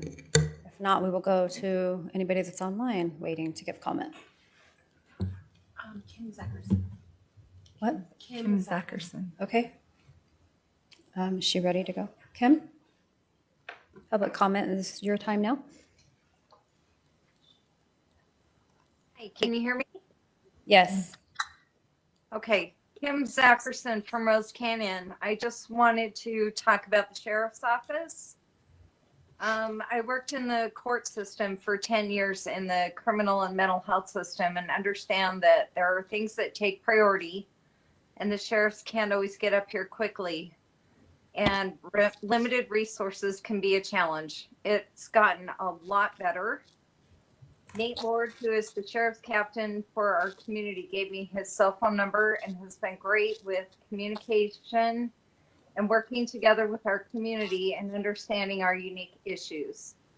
One of the concerns is teenagers drinking in our canyon. They have brought wooden pallets, poured gasoline on them, and lit them on fire in areas where we have no access to water and things can turn sideways in a hurry, especially with the microbursts of wind that we get up here. This has happened more than once. Google fire in Rose Canyon. It's all over the news in the past. We've had fires that we've lost houses, barns, vehicles, boats, trailers, and horses' lives. At the end of the day, it's about public safety and saving lives. All the deputies I've met up here are very kind and willing to work with us. And by the way, I truly appreciate those brave individuals that risk their lives every day for our safety. I'd also like to mention that I have a friend who was seriously injured with a broken back and neck because his horse got spooked. Other people have been injured because cyclists fly up behind the horses and don't understand how dangerous it can be when a horse gets spooked, not only for the horse rider, but for the cyclist too. I would like to strongly urge the council to make Yellow Fork, which is the trailhead at the top of Rose Canyon, odd days for cyclists and even days for horses or vice versa. Thank you for your time. Okay, thank you, Kim. Appreciate your comments. Okay, anybody else online that would like to give public comment? Yes, okay.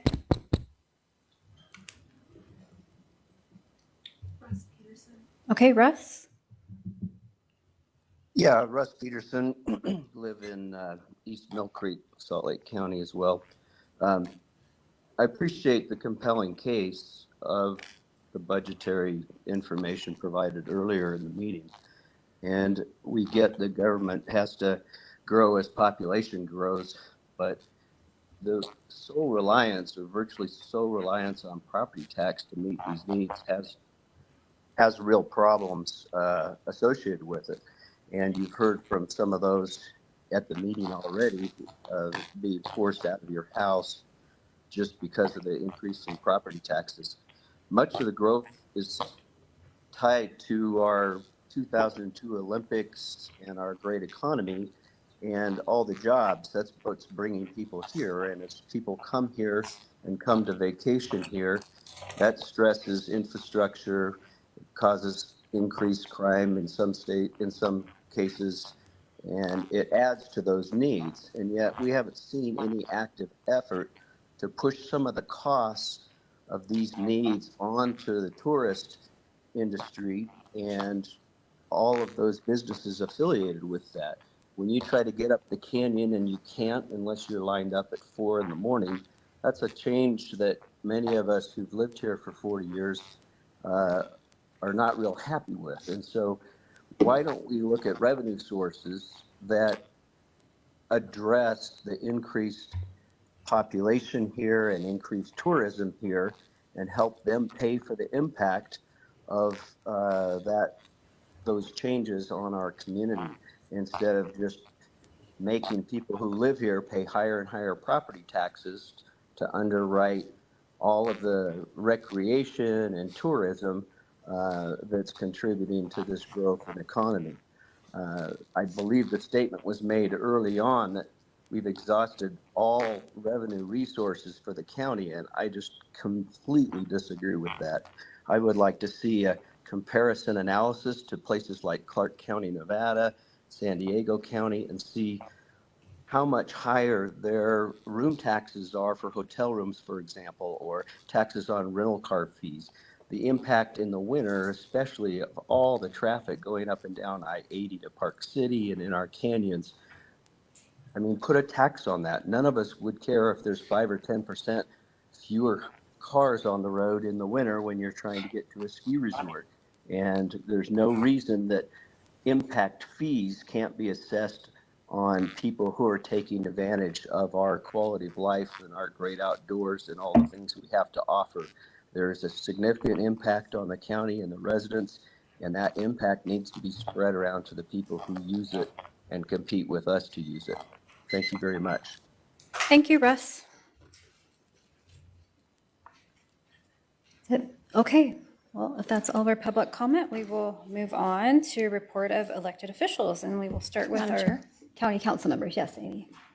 First of all, I just wanted to address a couple of the things that people said. Thank you to all of you who came today. I know this is taking valuable time out of your schedules to come and be part of your government, and we really appreciate hearing from you. And you all did a great job. I know it's intimidating. I get intimidated when I speak to my city council and about things. So anyway, I know it's a little bit intimidating, but you all did a really good job of expressing yourselves, and we really appreciate it. I just have a couple of comments I want to say as I've heard different people, and I hope Russ is still on because I loved what he said about using tourism to help us generate revenue. And a lot of people don't realize that one of the roles that Salt Lake County plays is to be in the tourism business. We have, 2 convention centers. We love it when tourists come and they spend their money in restaurants and hotels and shopping and all of that, because we all get to keep those sales tax dollars, and it helps offset what you would have to pay in property taxes. And in fact, if I remember right, there was a study at one point that said we are getting about $2,000, equivalent of $2,000 per average household in tourism taxes than what we would have had to look at for property taxes. So anyway, appreciate that comment from Russ.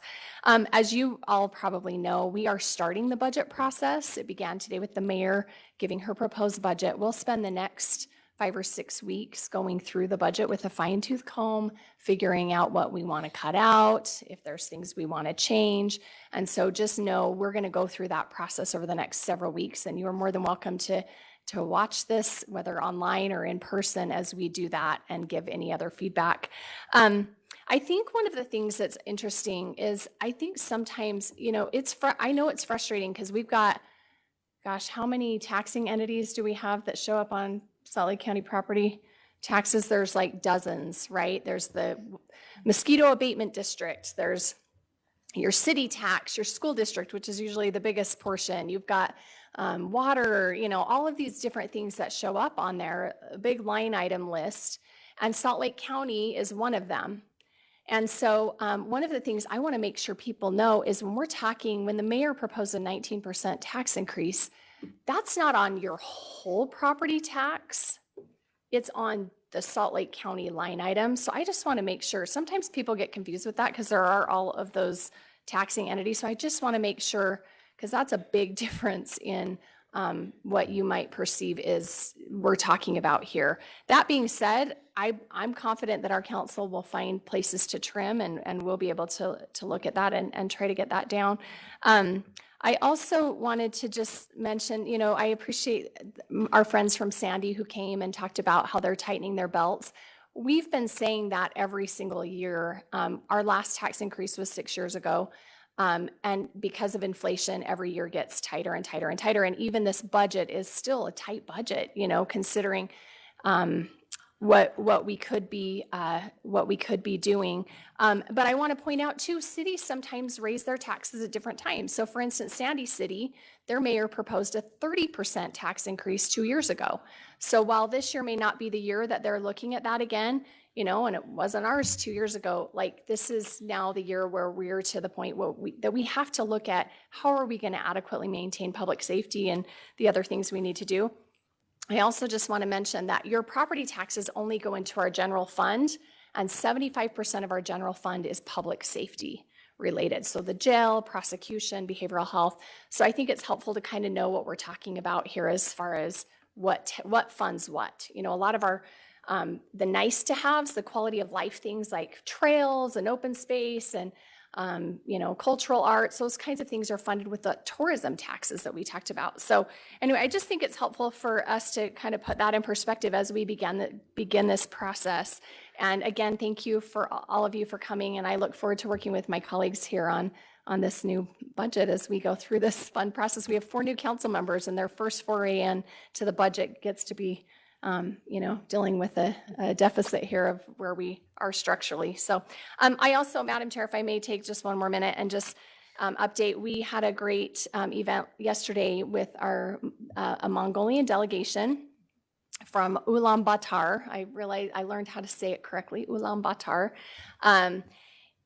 who came and appreciate our mentorship as we have a friendship county city relationship with them.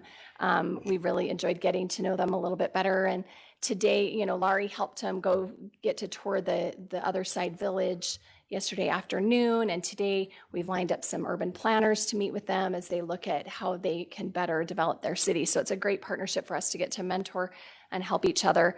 And as I promised, there would be no tax dollars expended for this process. So anyway, we did buy a couple of pens to give away. But other than that, we've been able to maintain that commitment to you that we would not be using tax dollars. So that's my report. Thank you. Okay, any other county council members that would like to speak at this time? No? Yeah, I was gonna say, thank you, Amy, actually, for that. I think that's really great for folks to understand. I want to speak on behalf of myself, but I am new, as I pointed out, and I know myself, along with other new members, we actually have a bipartisan group of us who will, in addition to these Tuesday meetings, will be meeting an additional day to go over the budget with a fine tooth comb. If folks know me, I am really serious when it comes to budgets and to taxes, and it's really frustrating. I understand that frustration. The biggest thing that I learned coming into municipal government is understanding as our services increase, so do our taxes. So how do we make sure that we are building a sustainable system that isn't just continuously us throwing money at? So I want everyone to know that I hear you exactly with your frustration, that it just seems like we're just going to keep throwing money at something and not fixing it. And we talked a couple weeks ago on this council that's the definition of insanity, is to keep doing something over and over again.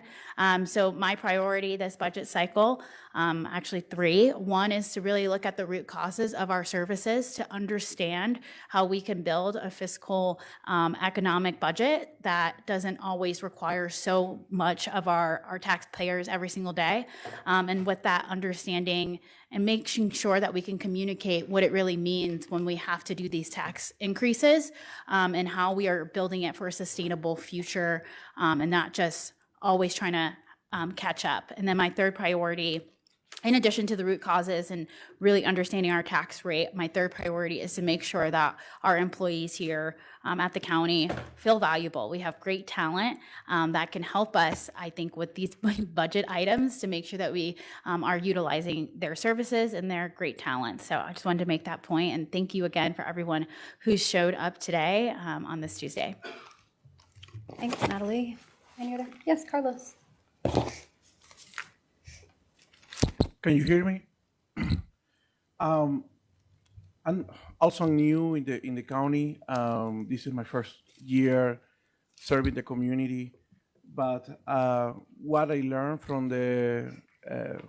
my election time is be with the people. I remember one day I was knocking doors Saturday, 7 p.m. in Magna, and I know the door. A woman in her middle 60s came to my door, and we started chatting about quality of life and why she may vote for me. In the middle of this conversation, she started crying, and I was very concerned. You know, for me, for Latinos, when somebody starts crying, you hug that person. But here in U.S. it's different, and I wanted to hug that woman so bad. But I asked her, what happened? Why are you having these feelings? And she told me that she cannot make it, that she's having a hard time. You know, when you have a tight budget in your family, you always go and review your budget and cut expenses that you don't have to make it, you know? And you tie your belt and go for it. I think that we need a bigger change in this county.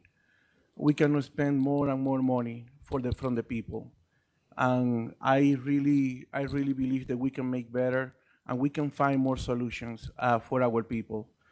Like I said, we need a big change, but we need to be ready for that change. I'm with the people. I totally rejected this 90% of increase, and I will try to find solutions that make sense for the community. Thank you. Okay, any other council members? Okay, do you want to go? Yeah, maybe I'll just say something real quick. For those of us who've been on the county for a little bit of time now, I don't think that there's been a year that we haven't really dug in. I'll just be pretty blunt. I know Dee and I and past and Amy and others who have served on this county council who are no longer on the council now have spent a lot of years digging in and looking and tearing the budget apart, which we will intend to do this time around as well. There's not been a year we haven't proposed major cuts to the budget, and we haven't pushed major redoing what we do as a county and relooking at how to be more effective and more efficient and more economically viable. And I do want to state that I am grateful as we look at the numbers and what we're doing this year that the mayor has actually looked at what's out in industry and it hasn't even hit what is going on in industry right now. I do recognize that because I know what's happening there is even greater than what you're proposing now. So that doesn't mean that we're not going to do our job, because that's when she gives us the budget, then we get to go from there. And that is the county council's prerogative, and so we will be doing that. And as I know all of you, we all take that quite seriously. So be aware that we take that very seriously and we dig in. And it's a huge budget to go through. We have to go through line item by line item, and that's not a small task. We're part-time council who will be putting in time and a half in the next 6 weeks. We will be sleeping, eating, drinking budget numbers for the next 6 weeks. And we hope to come out with something that we can all agree on. And so I look forward to our new council members joining us in that fun experience and see how it turns out. So anyway, thanks. Okay, thank you. Any other? Going once? Okay. I do have some comments, actually, and I just want to start by thanking our mayor for her budget presentation.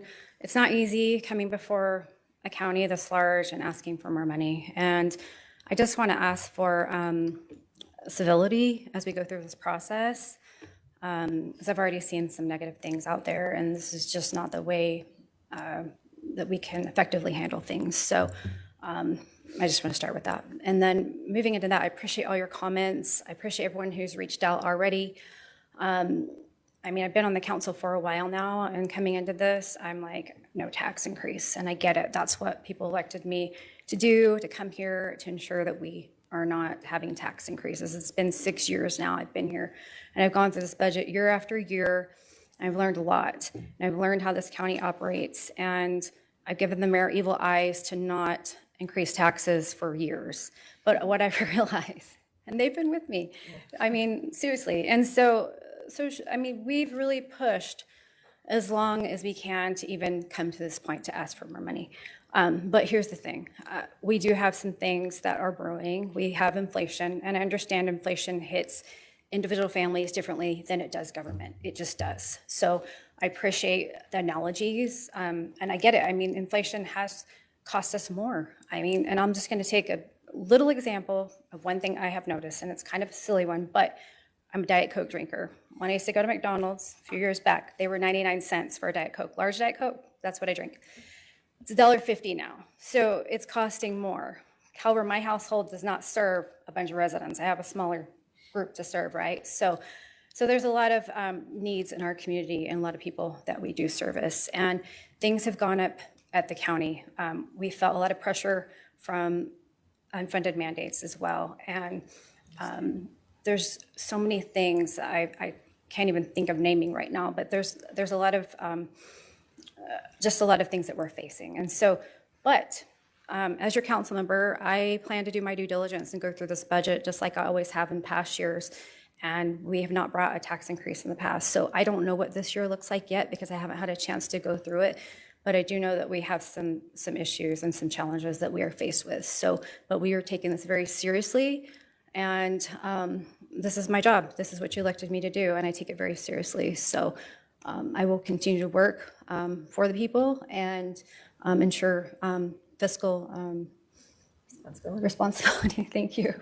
So that's my duty. That's what I plan to do. And if anybody has any questions, recommendations, ideas, my email is on our website. So, and I welcome those. So, and I believe that's all I have to say right now. So thank you. We'll move on to County Mayor. Well, thank you. I won't be repetitive, so I'll move on from any comments until a later stage as we start to present sections of the budget related to the budget. So jumping into some other matters at Salt Lake County, I'm excited to join tomorrow along with the DA and the sheriff to promote United Against Hate Week. I know some of you are able to join as well. This is a national effort to stop hate crimes and bias. And we're seeing more, all types of hate crimes that are occurring in this era where things are a little more unsettled. And of course, we in government want to continue to support safety and civility in our neighborhoods, towns, and cities, and certainly in Salt Lake County. So I'm happy to join the DA and others tomorrow for that event. And then I don't know that I have it to show you. Maybe we could pull it up later, but ZAP unveiled a new, cleaner logo. We're excited about that.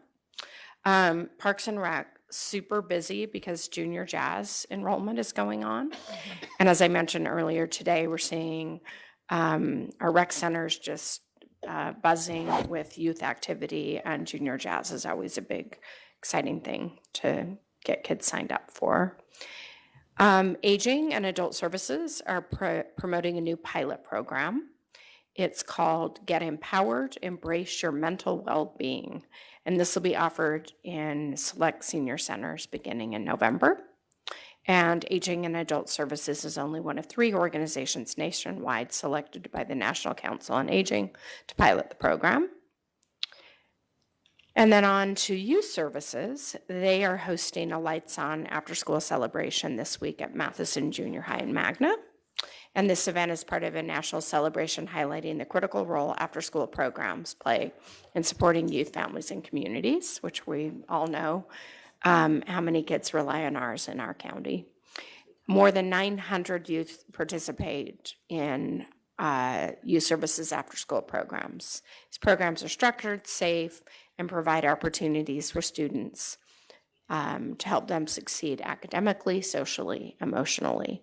And we're hoping you can attend. It's this Thursday from 4:30 to 7.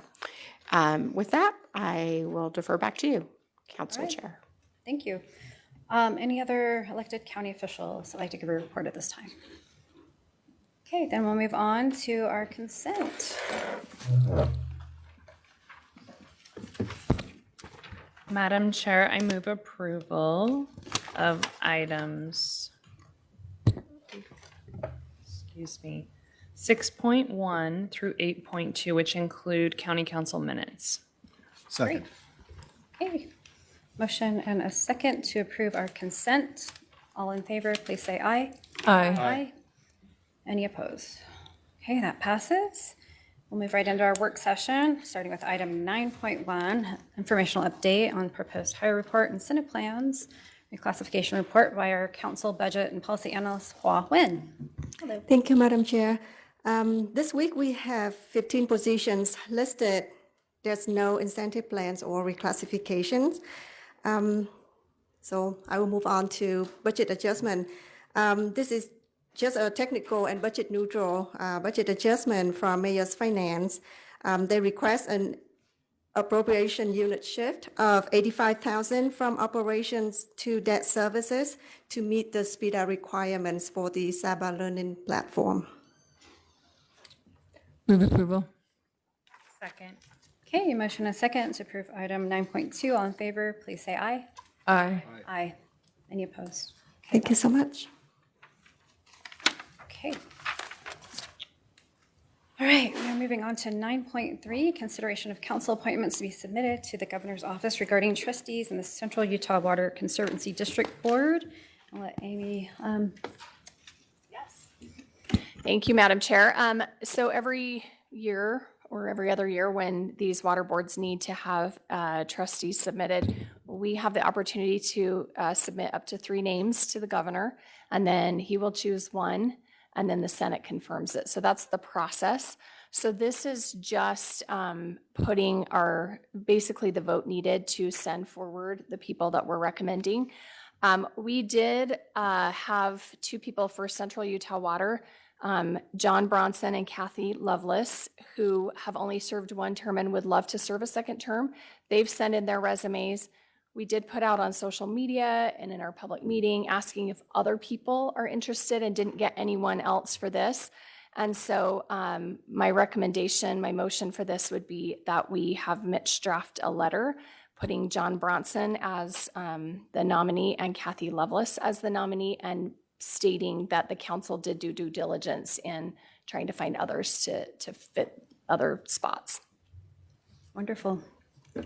Okay, any questions on this? I move to approve. Okay, great, thank you. A second. Okay, motion a second to approve 9.3. All in favor, please say aye. Aye. Aye. Any opposed? Okay. Okay, so we'll go to, if we can talk about 9.4, this is the same thing, only this is for Jordan Valley Water Conservancy District. And as Dina mentioned, her name is one of those considered, and we appreciate you, Dina, being willing to serve. So on this one, it's just one position. Barbara Townsend is the current person and is asking for a second term. My recommendation would be to list Barbara, have the letter list Barbara and then Dina, and be submitted to the governor's office. Great. Move for approve. I'll second. Okay, motion a second to approve item 9.4. All in favor, please say aye. Aye. Aye. Any opposed? Okay, that passes. Good luck, Dina. Yeah, good luck. Okay, 9.5. This is informational presentation, IT update on AI. And presenter is Zach Posner, Chief Information Officer, Megan Hilliard, Administrative Services Director, Java Law, Office of Data Innovation Director, and Brad Park, Salt Lake County Surveyor. All right. Right, good afternoon. Thanks so much for having us. We've had a couple of council members express interest in just getting an update on AI overall at the county. So I'll give a brief intro, turn it over to Brad, and then let Zach dive into our presentation. We know that AI is dominating the national and local conversations. It's everywhere from private industry to government. And it brings both tremendous excitement and also understandable anxiety about how it will impact jobs, services, and decision-making. The key, we believe, is to stay calm, not overreact, not, become prey to the hype, but to approach AI deliberately and responsibly, which I hope you see is the case with the county's approach that is, something that we've been getting national attention for. And we've had a few people asked to speak at national conferences. And so it's something we've been taking very seriously for the last couple of years here, frankly. The county recognizes AI is not a passing trend. It's a transformational technology, and it is here to stay. When used appropriately, it can enhance efficiency and improve public service delivery and strengthen data-driven decision-making. So again, we believe this is timely, especially on the cusp of all of your budget deliberations. But it's also not a panacea, and it won't solve every problem, and it must be applied thoughtfully with clear oversight and purpose. So the county is already establishing itself as a leader, as I already mentioned. We've really appreciated the support of both the mayor's office and then the council to support the AI policy that was put forward to you earlier this year. We have an internal working group that meets regularly addressing a whole range of issues related to AI. And departments are really beginning to explore practical applications, and the presentation will dive into that a bit as well. We believe that our approach is measured and intentional. And again, as I mentioned, we feel like this is really timely as you're diving into a lot of budget questions where there are a lot of questions around efficiency and how can we do things get better. That's always on all of our minds. We know that AI can be part of that conversation, but we also need to ensure that we have security and privacy top of mind. And we want all collectively to make sure that we're using AI to make our operations more efficient and responsive while balancing that security. So I will turn it over to our surveyor, Brad Park. He is chair of both our Technology Advisory Board as well as our GIS Steering Committee, where we have lots of conversations regularly about AI. And of course, he is a fantastic example of a leader who's embracing this transformational technology responsibly.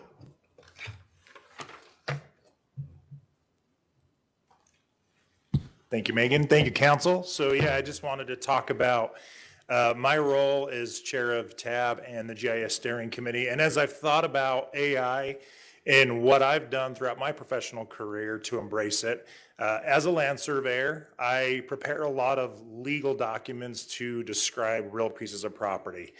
And those can get a little complicated. And I realized probably 10 years ago or so that I could lean on the software that I was using to output the data so that way I could eliminate some of that human error. And so that is an AI function that was already built into a software that I was used to using, and I did that for many, many years. I use AI as much as I possibly can smartly. We don't ever put any kind of information in there that would compromise privacy for individuals, but we got approached, our office did, from Public Works a few months ago about some pavement crack analysis that they do. So they send folks out to go out and look at roads. What's the condition of the road? And it was very human based, subjective to whoever has their eyes on it. I tasked my GIS department to look for another solution, and they found one. So we can actually now take aerial photography, put it into an AI model, and get back a report that would still need to be human verified, but it's much quicker, much faster, much more accurate. So just another example of the way that we're using AI. Again, leaning in to find efficiencies. I've got other ideas as, I move things around in my office. I'm going to lean into AI as much as I possibly can to gain efficiencies. So that's all I have today. Thank you. Turn up to Zach. Thank you, Council, and thank you for taking the time. I realize this is a pretty heavy, weighty day, and hopefully this is a little bit of a lighter topic, although it's a very serious and an important one for me personally, and I think for the county. Really just want to give you an overview of the status and risks of artificial intelligence, how they're being used in the county, and some notions of where we want to go. I think it's really important that we focus not just on the purpose, but on how we're thinking about AI, and that we're thinking about its use in terms of being ethical, transparent, and accountable. Things like having human in the loop, things like understanding its implications for our constituents. But just in terms of the size of AI and how quickly it's been become adopted worldwide, and people love to point at charts like this, and this chart in particular, but mobile phones took something like 16 years to get to the first 100 million users. Instagram took 2.5 years, right? We're seeing an acceleration. You can look at all the numbers here to get to 100 million users. ChatGPT alone took 2 months, right? That's the rapidity of adoption of these technologies. And I'm going to try to go through some of this as quickly as I can, because I want to leave time for you to ask questions. I think that there's a lot of interaction that needs to take place around these. And I also want to supply a little bit of context around what AI is good for currently and what AI is really not good for. I love AI for ideation. I love AI for its 24/7 availability. You can put a chatbot up. We all used to get really frustrated with chatbots, and you still do to a certain extent, but they're so much better than they ever were, and they're so much easier to build than they ever were. Our first thoughts about chatbots in the county around things like 311 years ago were very, very labor intensive, right? And it was a lot of if-then trees, and if the person asked this, can you come up with an answer that's pretty close? And we built one earlier this year and posted it, and it took a couple of months, and most of that was just sort of checking that it was getting things right. And we do that on a continuous basis, but there needs to be a human behind it making those checks. I use it for ideation and decision making all the time, right? Hey, I have a very senior member of my staff who's exiting at the end of the year. I always take those moments to think about what should the IT organization look like in the future, and having this system to bounce ideas off of organizationally, where functions should land, what's the best way to optimize is phenomenal. But it's terrible at other things, right? It's really bad for putting human judgment into the loop. It's really, really bad at iteration right now. That's going to change, but I'll ask you to indulge me for a moment with a story. As we're thinking about the Coliseum and our move to that facility, we're thinking about things like sharing space, and that means things like reservation of desks and sharing of conference rooms. And what if we don't have a place to order pens? What if we don't have a supply cabinet because it's all open space? What if you want to order lunch in the cafeteria ahead of getting down there? And I was kind of just thinking out loud of this with one of the members of my team who's way more involved on the technical side than I am, and he was pretty quiet about it. And then a couple of days later, he turned to me and said, I had some time yesterday afternoon and I built that app. And I said, what? He said, everything we talked about, it's built, it's ready to go. The problem, which blew my mind impressive, right? Because in the back of my mind, I thought this is going to be somewhere between $500,000 and $1 million to build this, right? This is not going to be easy. The problem is, I said, great, now wouldn't it be awesome if it had this other thing or connected to this database over here? Weeks later, it's not quite ready, right? The iteration is still a challenge. It's not quite there yet. And because you don't know how AI thinks and what its desires are, it's really difficult to iterate in a linear way. One of the things I love that has come out there is this notion that some of the thinking around it is AI, when we think about technology, there's a great analogy to building a planter, right? I'm building a planter in my yard. AI isn't about building a planter. It's about growing the tomatoes inside of it. I don't know how tomatoes work. I don't know how they grow. I know that if I plant a seed and I water it, give it, AI equivalent, give it lots of data, give it lots of storage and space, it's going to grow into something. But I don't know how it works. And frankly, the experts who build these systems don't know how they work. They're just allowed to grow. And so that's great because it allows it to grow in a way that has provided a ton of value across the country, across the world. But it's terrible because we don't actually know what it's doing. In traditional software, I can trace a variable, I can trace a problem as it goes through the workflow. AI doesn't let you do that. So you don't necessarily know what it wants. And sometimes it lies, it hallucinates. It comes up, it wants to please you. So it's really, really challenging. For the purposes of this conversation, I'm almost entirely going to be talking about generative AI. That's not the only machine learning we use in the county, and I'll briefly touch on that, but things like the assessor's office, other places, we've been using machine learning and modeling forever, and it's phenomenal, and it's really helped us a lot. I do want to talk about the guiding principles that we use when we think about artificial intelligence in the county, and this is reflected in policy, the policy that this council passed back in February. I can't believe it was only in February. This feels like at that time we were way ahead of the game. We were so far ahead of what other folks were doing with these technologies. And now, 6, 8, 9 months later, it feels like we're falling behind. But we said we want to use AI to encourage learning, to protect privacy, human accountability again, and fairness and transparency. Those are sort of the overall goals. From there, we put together internally, we have a group, the Advanced Technologies Interest Group, which also spun off a small AI working group that said there's sort of 3 levels of AI. There's level 1, no county data, you're using it in a browser. This is how I use ChatGPT. You can talk with it in your car on the way home. That's fun. You can learn stuff. Then there's level 2. You're actually inputting public data in there, but it's all publicly available data. So the risk is relatively low. And then higher risk, we really want the working group involved. If you're thinking about putting public data, private data into a model, you need to be really, really thoughtful and careful about what you're doing there. So AI governance and enablement. Again, we have an AI working group.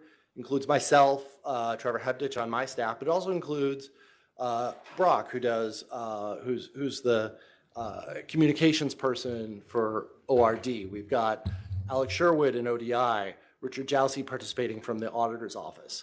And then we reach out to the community as a whole, right? We've come up with recommended tools. There's about 12 of them, but the community is larger than us. I'm participating in a conference in San Jose next month, the AI Gov AI group. San Jose's been a massive leader. NACO's been a massive leader. I believe Councilmember Ross pointed out that NACO's having a conference just next month down in Provo. It's a 2-day. It's going to be great. I'm hoping that several folks can join. I'm definitely going to be there. But there's also smaller sort of government CIO communities that we participate in. Western Regional Group, a metropolitan group that we really engage with to just learn from each other and see what other folks are doing and what the scope and scale of their projects are. And it's everywhere from, we're not going to touch it, which is shockingly common out there. Although I suspect it's folks putting their head in the sand and pretending that they're not touching it while there's just a ton of use in their organization. So I don't like that method, all the way to millions of dollars being invested. I believe, don't quote me on these numbers, but Clark County in Nevada has something like $4 million in innovation funds, the majority of which is going to end up going to AI this year. Louisville, Kentucky is investing about $2 million this year. And then there's, again, places that are pretending, because they don't want to admit that no one's using AI in their organization. So what is actually working? We've got a lot of investment in systems, in these coalitions, in ethics. I think that's actually going pretty well. And then some of the tooling. We have folks like Brock who are presenting at conferences on ethics. I've talked to the Utah Government Summit. We've, again, worked with the Government AI Coalition. And we've been really, really careful about data privacy and controls. We've gotten many, many proposals. We've approved 12 different models for use here at the county, some of which are already outdated and not being used anymore, for everything from, note-taking and analysis to, just the general efficiency gainers that are pretty phenomenal. Let me see. I'm going to skip past this one for the sake of time and just speak to some of the use cases that are really working well. Brad spoke to the GIS opportunity. It's huge. In IT, we're looking at Cursor AI a lot. This is a phenomenal software development tool. You can just, I mentioned the app earlier, you can just tell it what you want and it goes off and builds it. But even more important than that is the analysis it can do. I can point it at that old mainframe code that's been really, really challenging for us to reinterpret. Again, it was, you may recall from my presentation last week, there's code in there was written over 50 years ago. It's hard to understand what that does. It's written in languages and patterns that we don't play with today. But we can point AI at it and say, what does this thing do? And it comes up with a pretty readable explanation that's really phenomenal and useful for us.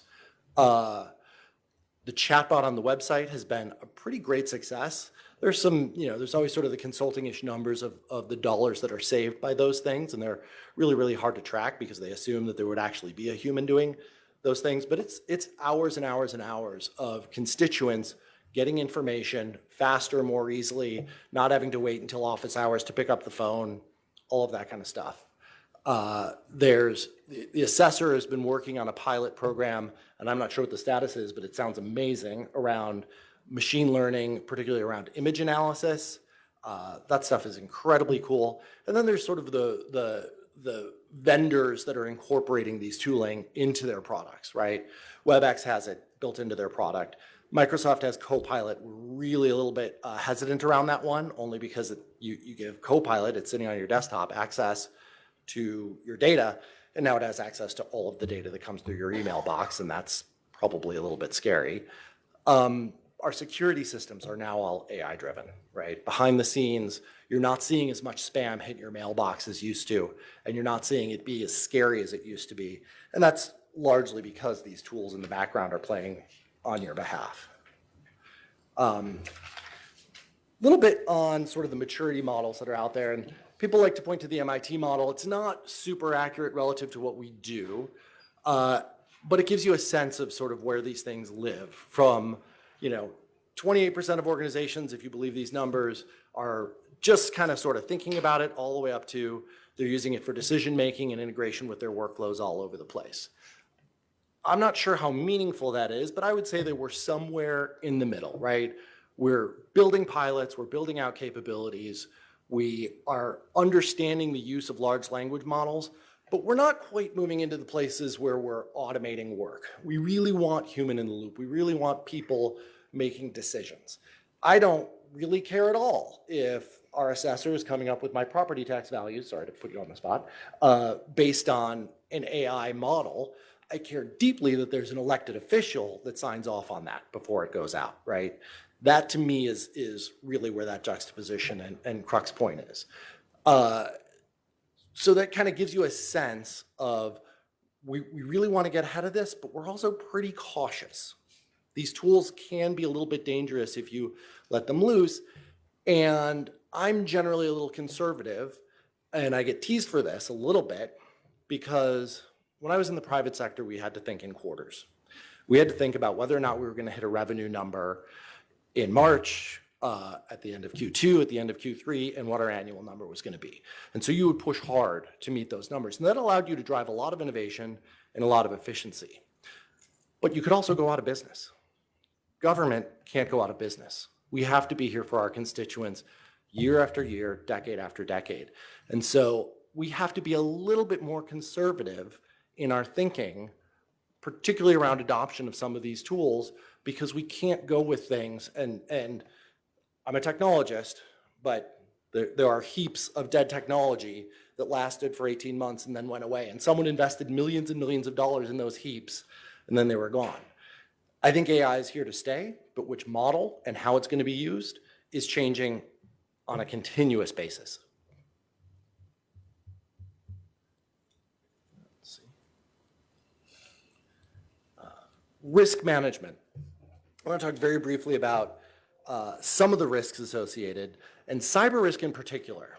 But let's start with the data privacy piece. Utah has become obsessed, rightfully, with data privacy. And when we talk about unfunded mandates, this is sort of my favorite one to poke at. Incredibly well-intentioned legislation around public data and people's right to privacy that was not funded in any way, shape, or form. So we're kind of stuck figuring that out.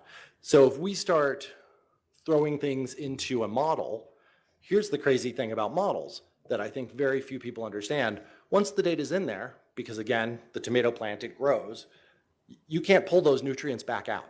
They're already in the plant. The only way to get it out of the model is to destroy the model and regrow it.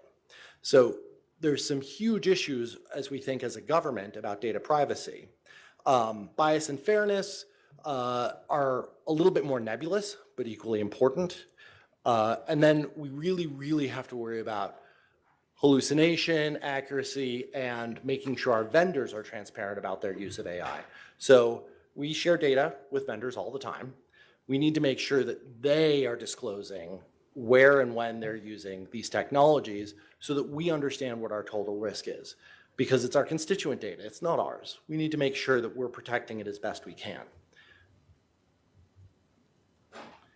And well, I keep screwing that up. So sort of in closing, we're cautious, but we are engaging with these tools. We're focused really on delivering value while managing those risks. We really want to make sure that while we're experimenting and we're allowed to fail, we're failing in a way that is as fast and economical as possible so that we're getting the biggest bang for our buck. And then, of course, we're super open to input from all stakeholders. And this happens constantly, both in terms of request to IT, through standard service tickets. Hey, I'd love to get access to Notebook LLM, or from yourselves or from executives of the county saying, how can we use this to better improve our systems and our technologies and our service to the public? So with that, I'd love to open it up to any questions. Great. Any questions for Zach from council? All right. Not that I don't have questions as we go further into this process. All right. Sorry, that's supposed to be on the record. Not that I don't have questions as we get further along into adaptation of AI, but at this moment, I'm just gonna chill out. Well, I'm always happy to meet with anyone offline to talk about this stuff. I'm super excited about its potential. I think there's just an enormous swath of services we can be providing, et cetera, et cetera. I just have a question off of curiosity of what LLMs are you all experimenting on? And are they local? We're not. So we have a smart government initiative to build our first local platform using what's called a RAG model. We'll almost certainly use Llama on that. And that's so that we can actually play with private data, because we can contain that server, we'll own the tomato bush, whatever we want to call it, and we can burn it down if it gets out of hand. Gotcha. Outside of that, there's 12 different models that we've approved, and I've mentioned a couple of them already. My favorite happens to be Claude today. ChatGPT is great. There's DAL-E for images has kind of fallen by the wayside a little bit as others have come up. Notebook LLM is out there. Cursor for software development is something that we are really playing a lot with in IT. It's a phenomenal tool. I'm happy to go on. And then for the workflow, are you using like NAN or what? We're not looking at workflow very much right now. Okay, yeah, because you mentioned that Yeah. because you can do automation with a workflow. Absolutely. Yeah, okay. So we're really immature in that space. I just want to be super transparent about it. And it's because we are being perhaps overly cautious about the human in the loop thing. I'm still really, really nervous about workflows where the AI is actually making decisions. And so we're kind of injecting people at every step. And that was going to say, my only concern is that I think it's hard to have human accountability when, and I do think it's a really soft word hallucination of the AI. So that's the only apprehensiveness is like, I just don't know how much it can keep a human accountable when it can barely sometimes keep itself accountable for what it's produced. So For sure. And we've seen, I think when the ChatGPT 4 model came out, that it would absolutely lie about, you would say, hey, I want you to be less enthusiastic. When you'd ask it any question, it would say, that's the greatest question that's ever been asked, right? And you'd say, pipe it down a little bit. And you would watch what it was doing in the background, and it would lie. It would say, I still kind of want to please these people, so I'm going to keep juicing them a little bit. awesome. Well, thank you so much. Mm-hmm. I just want to say I appreciate your presentation and all that you guys are doing as a team to enhance AI here at the county. I think it can be really beneficial and we can find some good efficiencies. Looking at the SmartGov committee, I noticed that there's some money savings opportunities there by using AI. And I think some of the ones where we were using AI are ones that are saving us the most, it looked like. So, which I think is awesome. So if we keep that rhythm across the county, I think that can be really good as long as AI is here to stay for a while. I mean, there's always the next thing, right? So we have to keep up with things. But I mean, I'm all for it if it can reduce costs and help with efficiencies in our county government. I definitely want to keep pushing it. I think we do have to, I'm glad you're cautious because I think there are some tricky things out there that we have to be cautious of. But I'm all for anything that is helping us with efficiencies at the county. I'm not for this fake AI stuff that's out there. There's a lot of crazy stuff that's contributed to AI, but I'm more of the efficiency model of it and how we can be smarter here in government. So thank you for that effort. Appreciate it. Okay, go ahead. I was going to say, I think one place where I've seen AI be very effective and efficient is where we're trying to train people on how to interact with the county, specifically how to submit documents, how to do certain things so that it meets what we need it to meet before they submit or before they put all the time in that then our staff has to take over. So I would love to see us look at some ability to use, even if it's just a front line, this is how you make those steps, and AI can double check to make sure you made those steps, right? And then, you're ready to go to submit or whatever. And that's the first cursory look before our staff even looks at it. Those are kind of things where I can see some time savers in educating the public initially on those first steps, and then what we can do with additional education on top of that. So Yeah, I think there's some phenomenal use cases out there. And I'll nerd out just for a moment. I spoke with a company recently, and it was more of a fit for the MSD and the permitting offices. But the ability to do a first review of permits, right, which include drawings, which include things that are generally you need a human to look at them, just so that they can spit it back out and say, before you go to the next level, you can do a really low cost first pass of, is this worth getting to the reviewer internally so that I'm saving the constituent time, I'm saving the reviewer's time, I'm getting a better quality product at the far end. And the MSD is actually looking at that, just so you know. Oh, that's awesome. So, I mean, it's just one of the things we're looking at, because for customer service and things like that, anything we can do that educates, that helps more transparency and helps people be able to find what they're looking for. AI is good at that when it has access to be able to do that for the person who's looking for things on our website, that's looking for things at the county. That's a great opportunity there.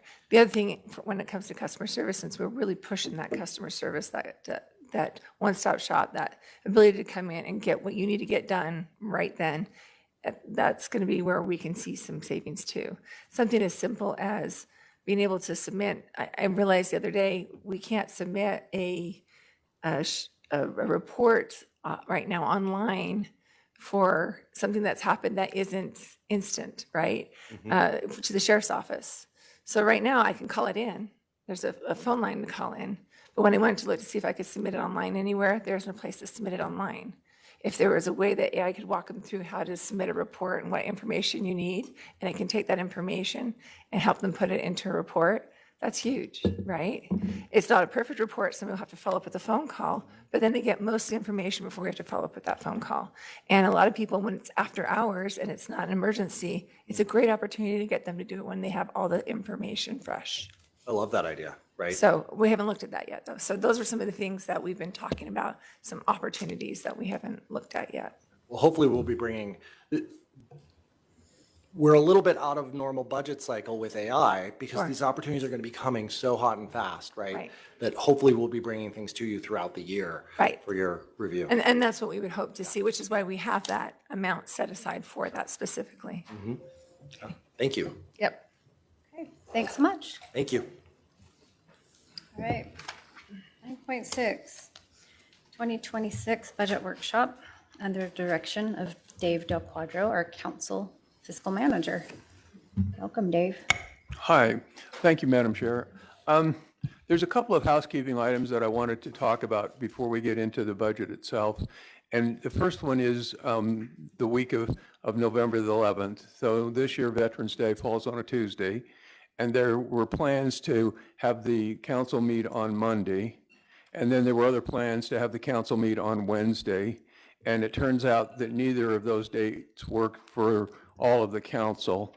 So what we're suggesting is that we reallocate that time to the other Tuesdays, and we don't meet or have a council meeting on the week of the 10th. That would mean that we wouldn't be working on the budget. It kind of give us an opportunity to step back and see what's going on, but it would mean that we would not have a meeting that week.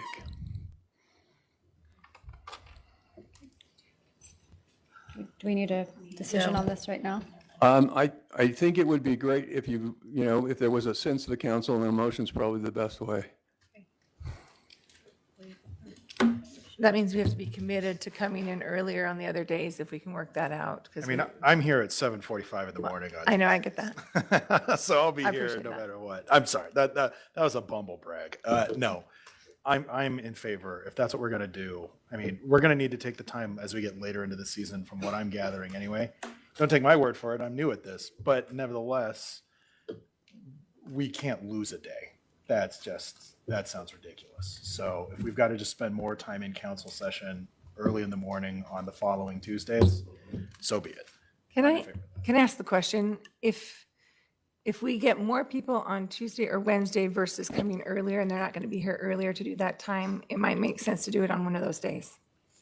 I don't we have disagree. council members that can't I'm come in just, early. and I'm going to say this too. The second part of this is you've already heard from the organizations in terms of what keeps them up at night and what their main focal points are and what's scaring them to death and what they hope to achieve.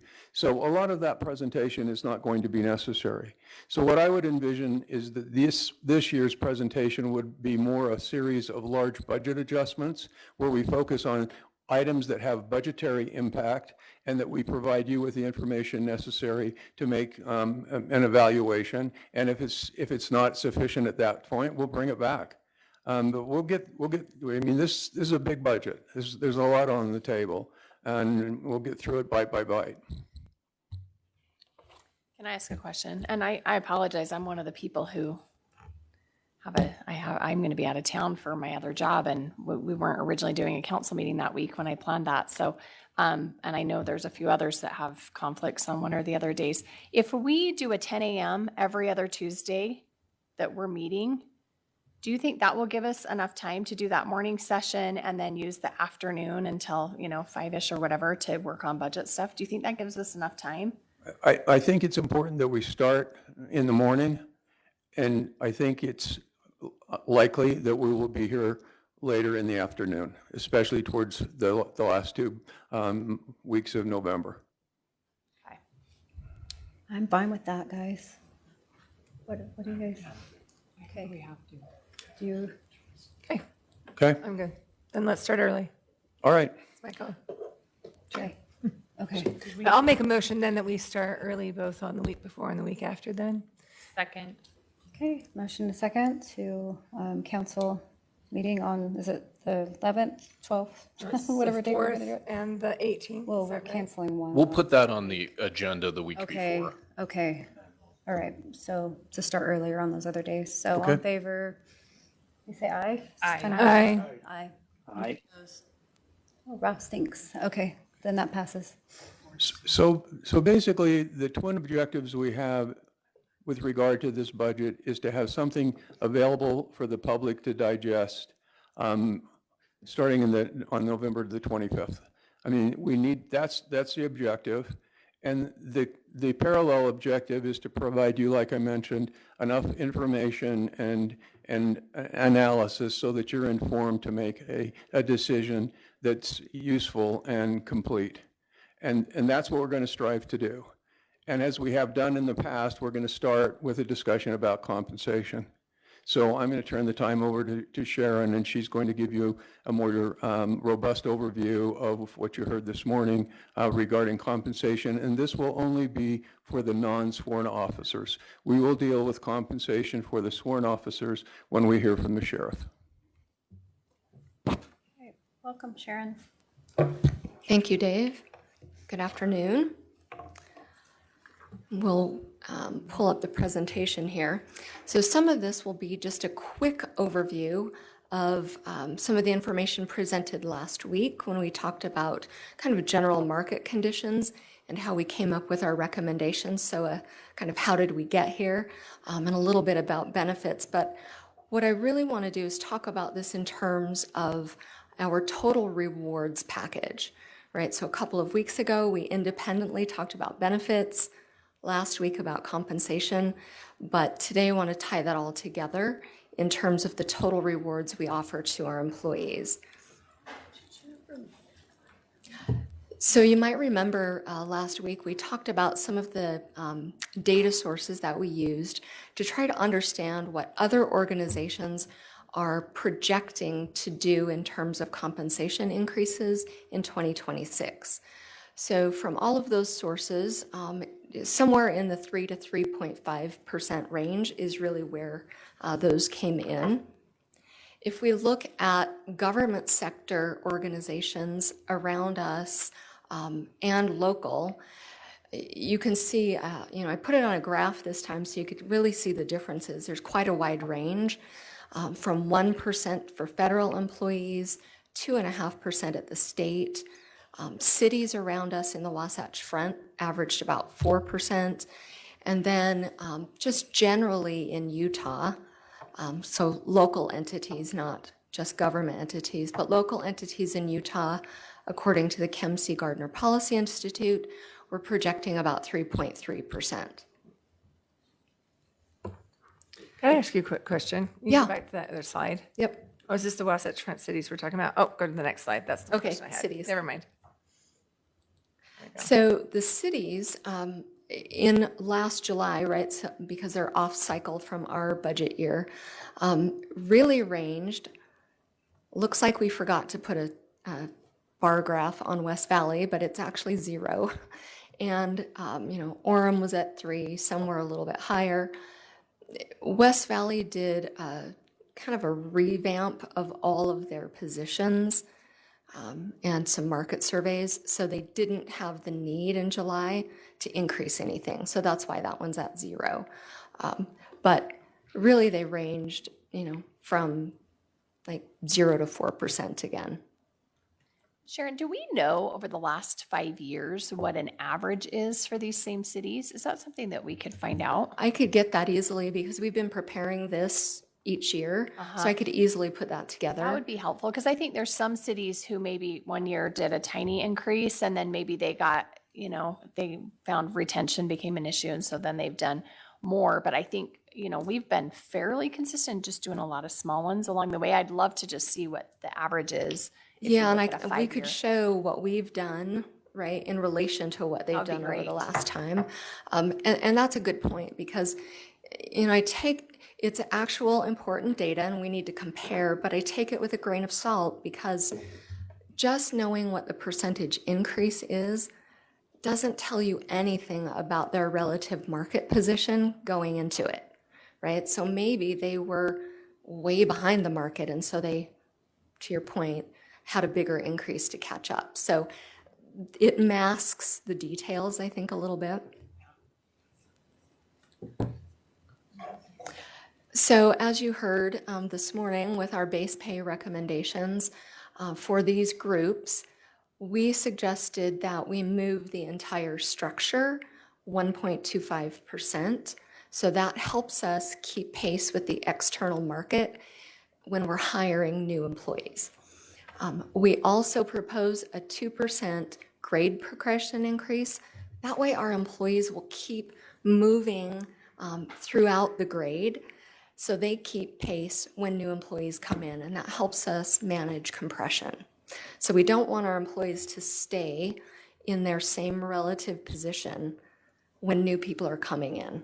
We wouldn't want them to leapfrog. So that's why we do a 2% grade progression increase. And then, of course, you heard Darren this morning talk about the 1% lump sum that gets given if people are at the max of the grade. And so, we look at every single individual and where they are in the grade, and then we'll adjust them accordingly.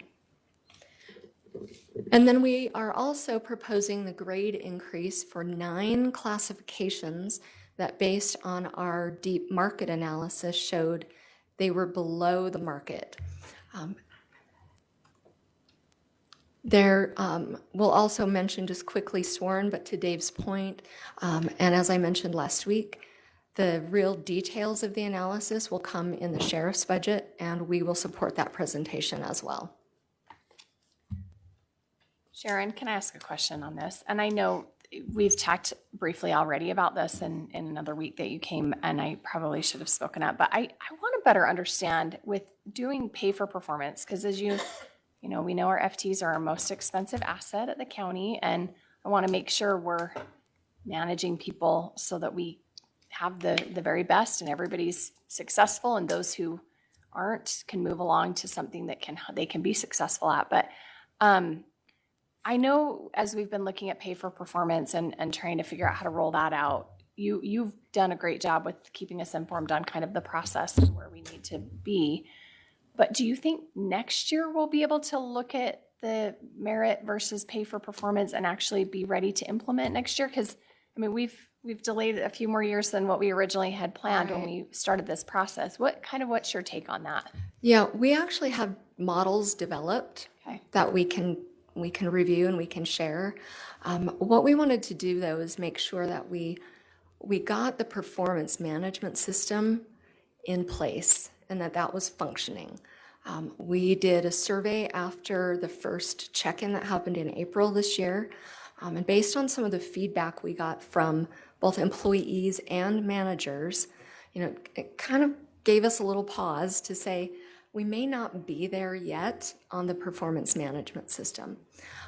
Pay is like the most important thing to our people, right? Our paychecks are very near and dear to our hearts. And we want to make sure that if we're going to put in a system that says your pay is dependent on your performance, then we better get performance right. So, like I said, we have multiple models kind of waiting in the wings. We've got some data coming in. This is the first year the entire county is on the new system. So I think by the end of this year, when we start to see kind of the final annual reviews, we'll be able to do some analysis and then have some conversations about how we think we should proceed.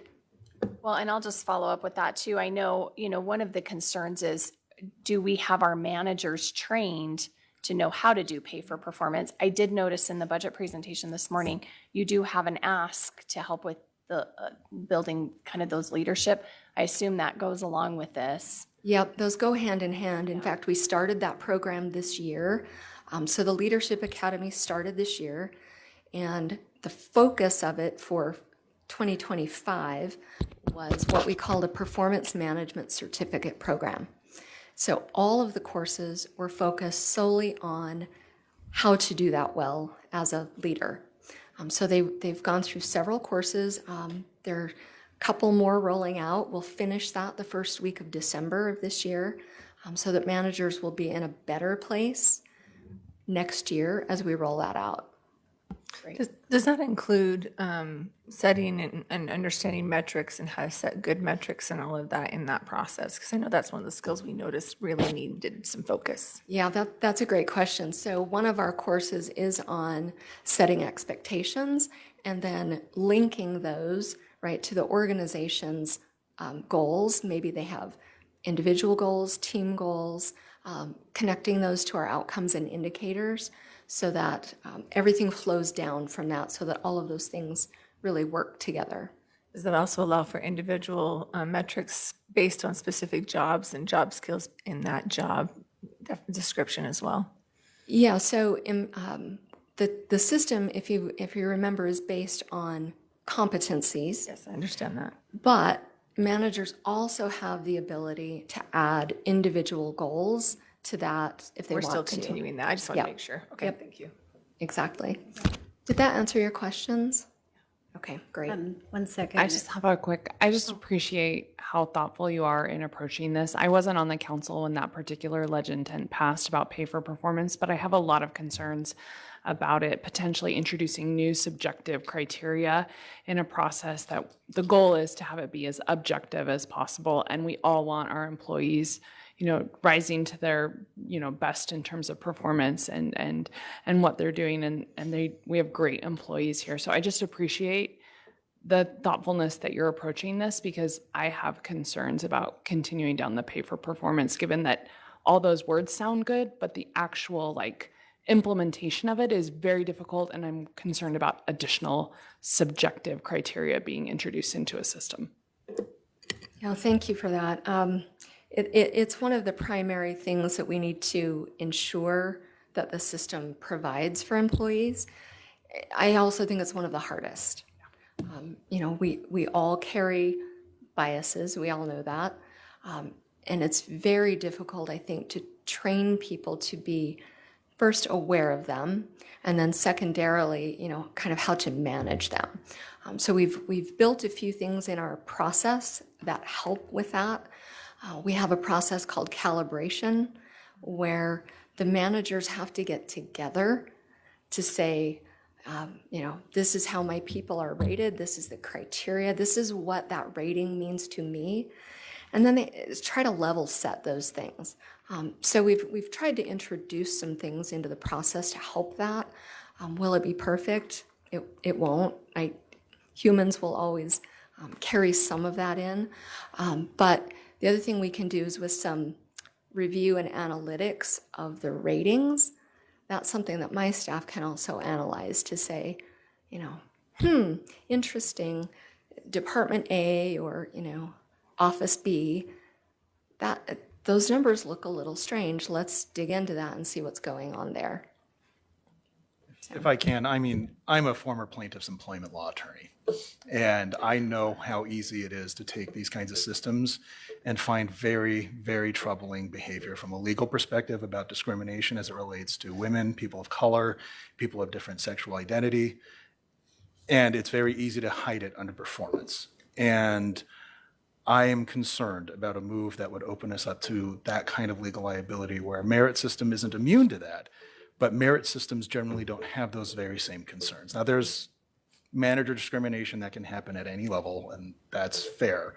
But this injects that into a system because it's based on, as Councilmember Harrison just said, a lot of subjective analysis as to an individual's behavior and whether or not they deserve to get paid based on that. I'm very concerned about that.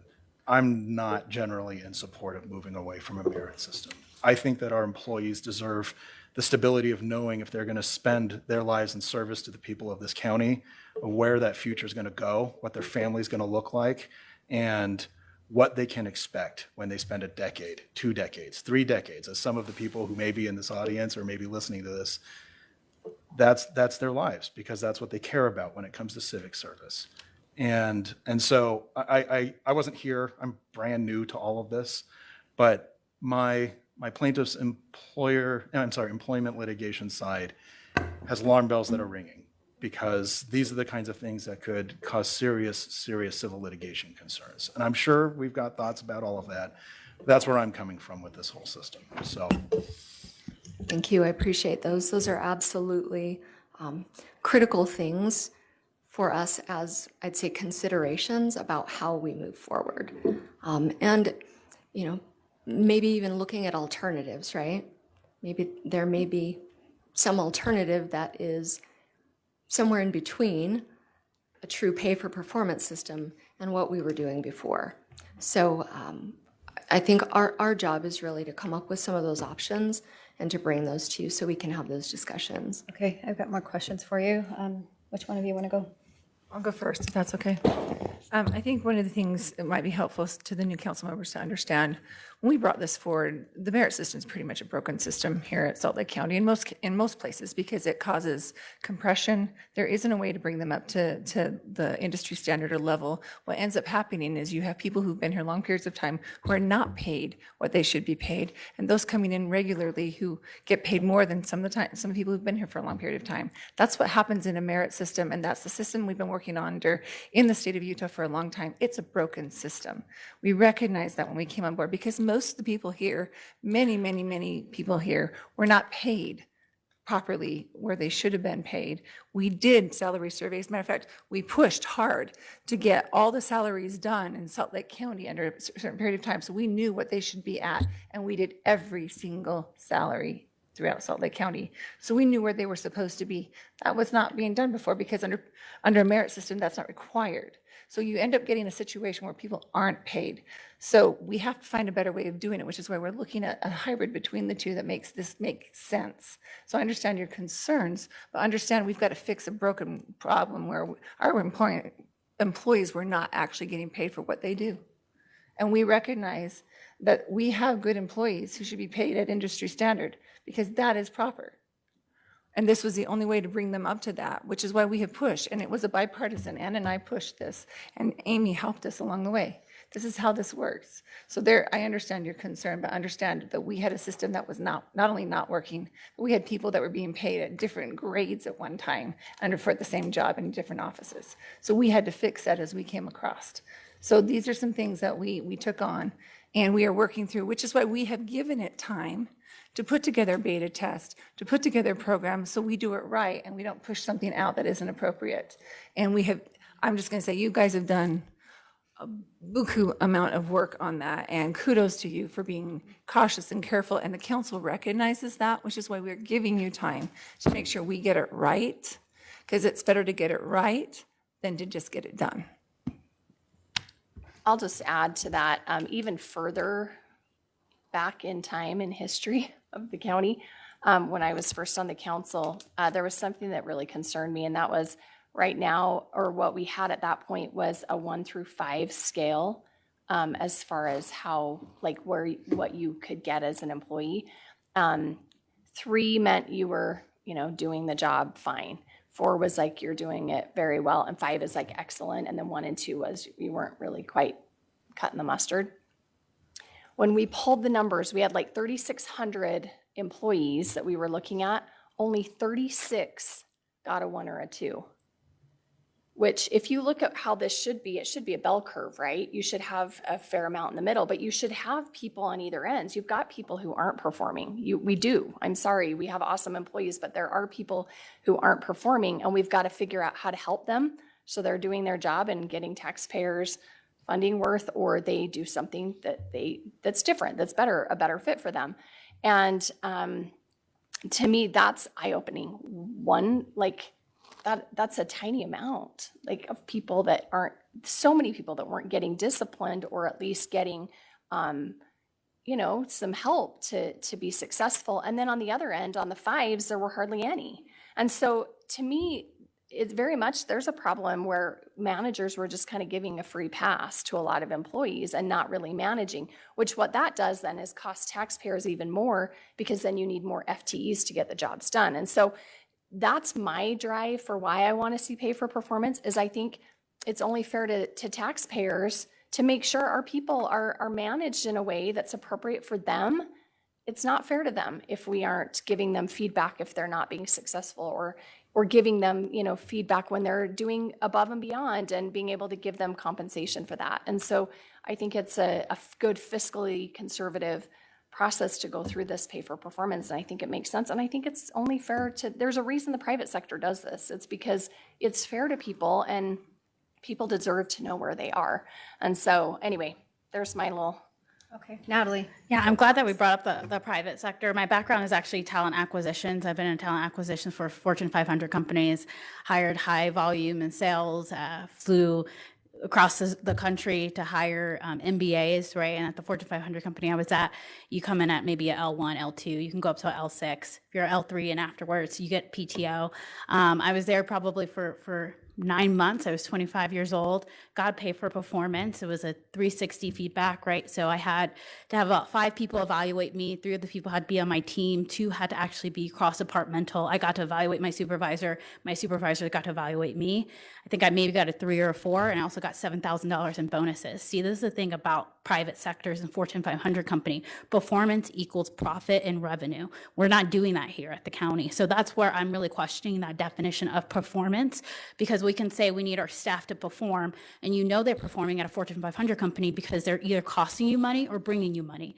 The money that we get is going to come in. We can fire everybody here today, and we're still going to collect that property tax. So what are we measuring them on their performance? And if we are going to stress out our employees to do a performance, are they going to get a bonus at the end of the day? Because that's what you do get from the private sector. Because again, at the private sector, it's a revenue profit model. We are not doing a revenue profit model. So what is our measurement for performance and success? That is my concern with this pay for performance, and that's why I can't support it. Thank you. Madam Chair, at some point I have a little to say. Well, if there's no other questions. I just briefly, we're very, very early in this process. We don't need to get bogged down in the differences because we might not ever agree. And I'm incredibly progressive, so I'm not expecting that we're going to agree as policymakers from my position to my colleague's position. But I just want to make it clear. I approach this budget from the assumption that most of our employees are doing their damnedest to do a great job. I don't believe that there's a hidden group of employees who are just not trying. And I don't think that that's a position. I think people take the public trust seriously. I think our employees are doing everything they can, from the person who greets somebody who walks into this building, to the people who work on the parks, to the person who cleans the rails in this office every day. I think they're dedicated employees who care about providing a service to this county. And I understand the need to make sure that they get paid what they're worth. That's fair. At the same time, I don't know that this is that system. And in my experience, there are better systems that can do that, merit being a basis, but at the same time, I think perhaps allowing the employees to have more say in how the employment relationship works with the county might be a better way to go. Now, you're not the policymaker who's going to make all that happen. That's up to our votes, and I get that. So again, we don't need to get bogged down in all of this today when that's not really what's up on the agenda. But I wanted to lead out as that I'm new, and this is a policy initiative that's before me, but where my marker is. So I'll leave it at that. I just want to agree. I just wanted to make a point, and obviously would love to continue this conversation. I just think if we are going to have an expectation for employees, they should expect compensation back. Okay. Yeah, I just want to add that the more we've gotten into this, I know that Sharon and her team have done a phenomenal job. I want to share, I think you would agree, those of you who've been around a while, this particular HR team has done a really amazing job, and they have done what you've asked on this initiative. I've become less enamored with the idea over time and I think Councilwoman Pinckney just described, I think, my own hesitation. Now, I'm not making a recommendation today one way or another. The recommendation that we're considering today is status quo, what we've done.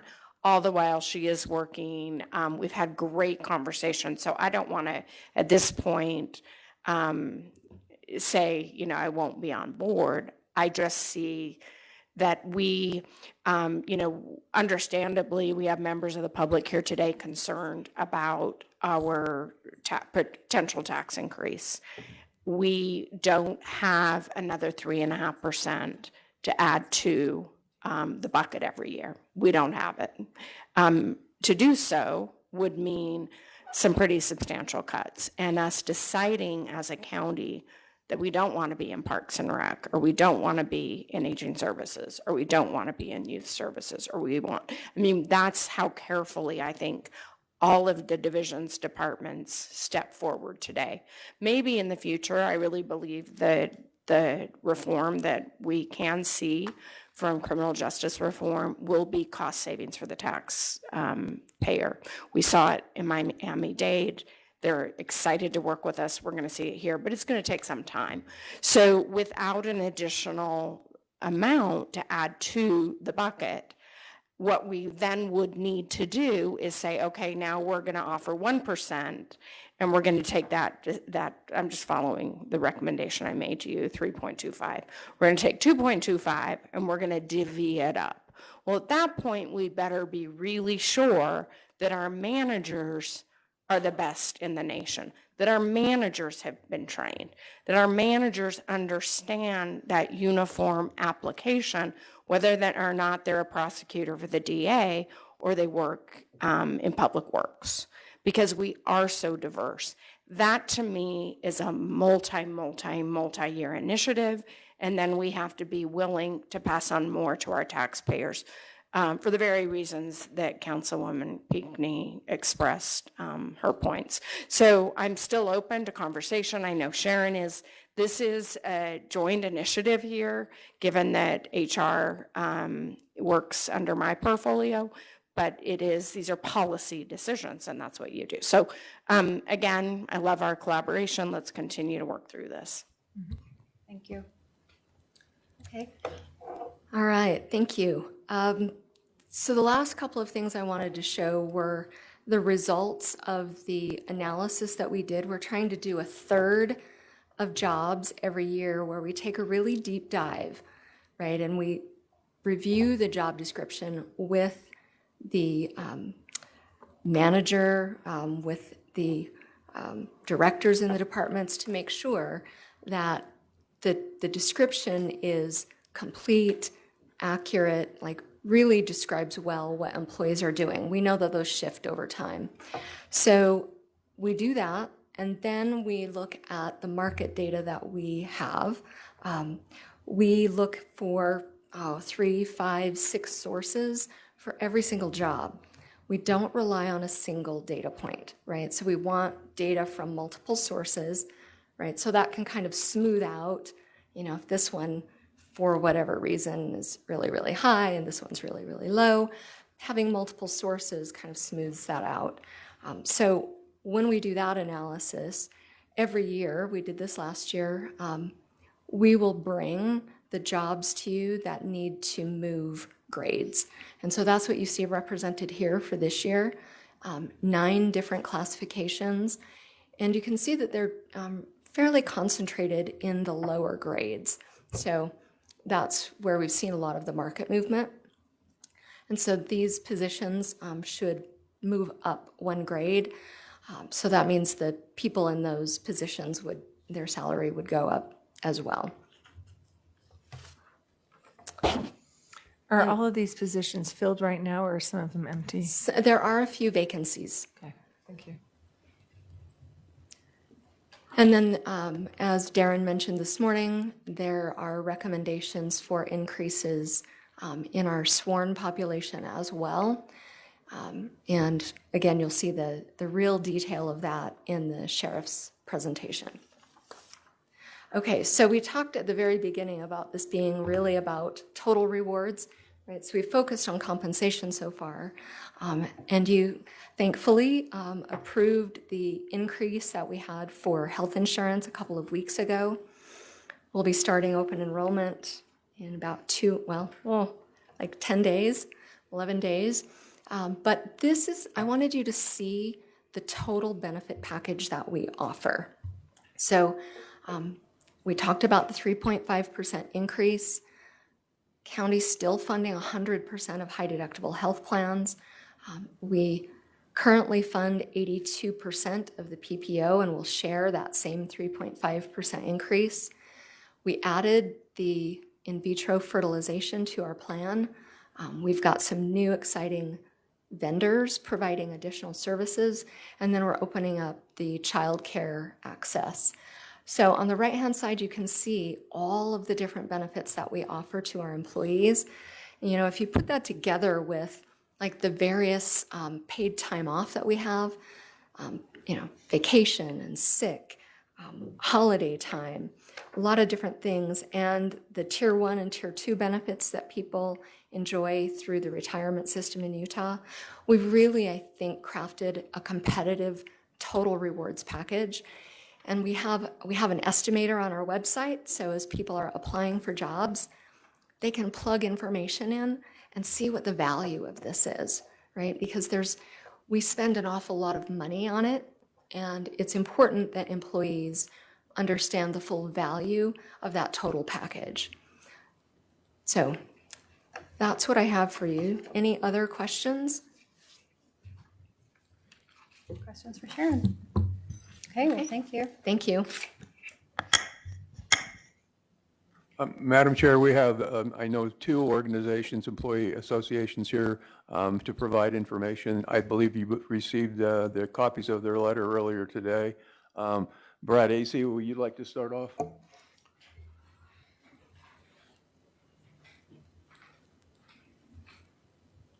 Hello. Hello. Thank you. I'm Brad Acey, Executive Director for ASME, Local 1004, and I've enjoyed the robust conversations. Always makes me happy when I hear good debate, so that's great. I am here to make a statement on behalf of ASME members, and it was a little bit of a short timeline receiving the actually the numbers that we received on Friday morning to try to get with our members to let them know what was coming down the line to get their input.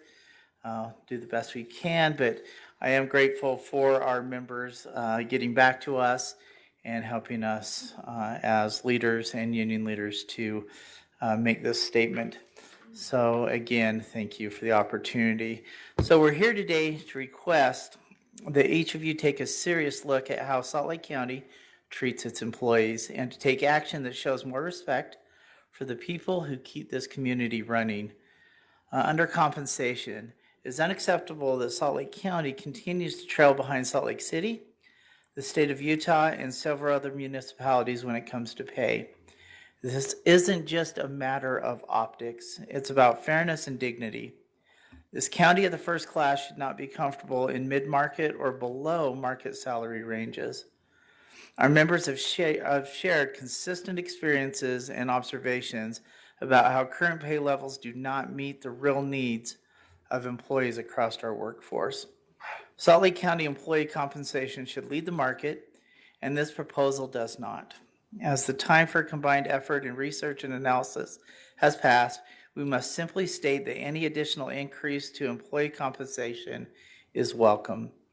We also demand that any budget cuts or savings identified this year be reinvested directly into employee compensation.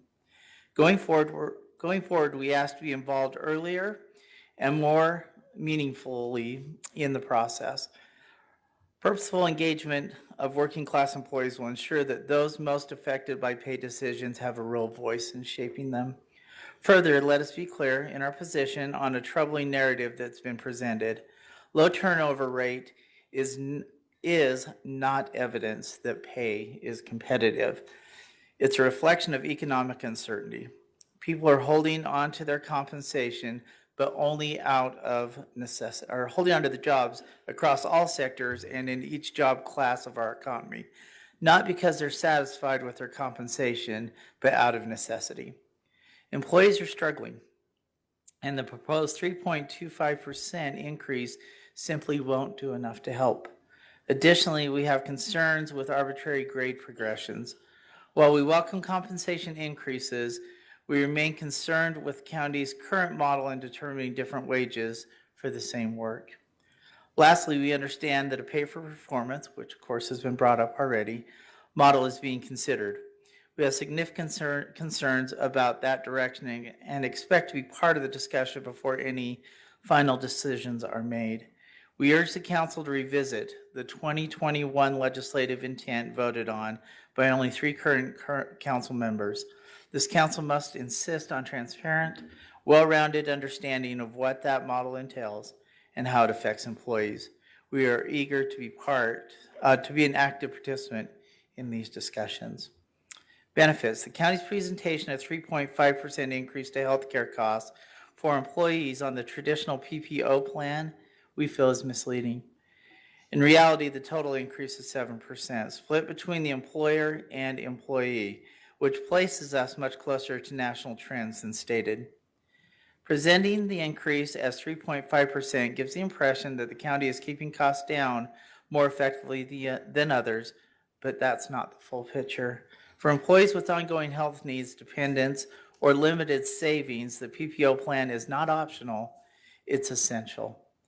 The rising costs paired with only modest pay increases will make it increasingly difficult for many employees and families to keep up. While the high deductible plan works well for some employees, typically those who are younger, single, or have minimal medical expenses, it remains precarious even for those it currently benefits. Without a written guarantee, that county contributions will continue and that premiums will not be added in the future. Employees cannot rely on its long-term availability. We do greatly appreciate the adoption of IVF coverage and the effort to maintain and review other benefits. Those are meaningful steps. We believe some of these benefits will substantially benefit employees, and we look forward to receiving more information about the implementations and effects. For us, it's a time for change. The meet and confer process is meant to be a dialogue and genuine opportunity to collaborate.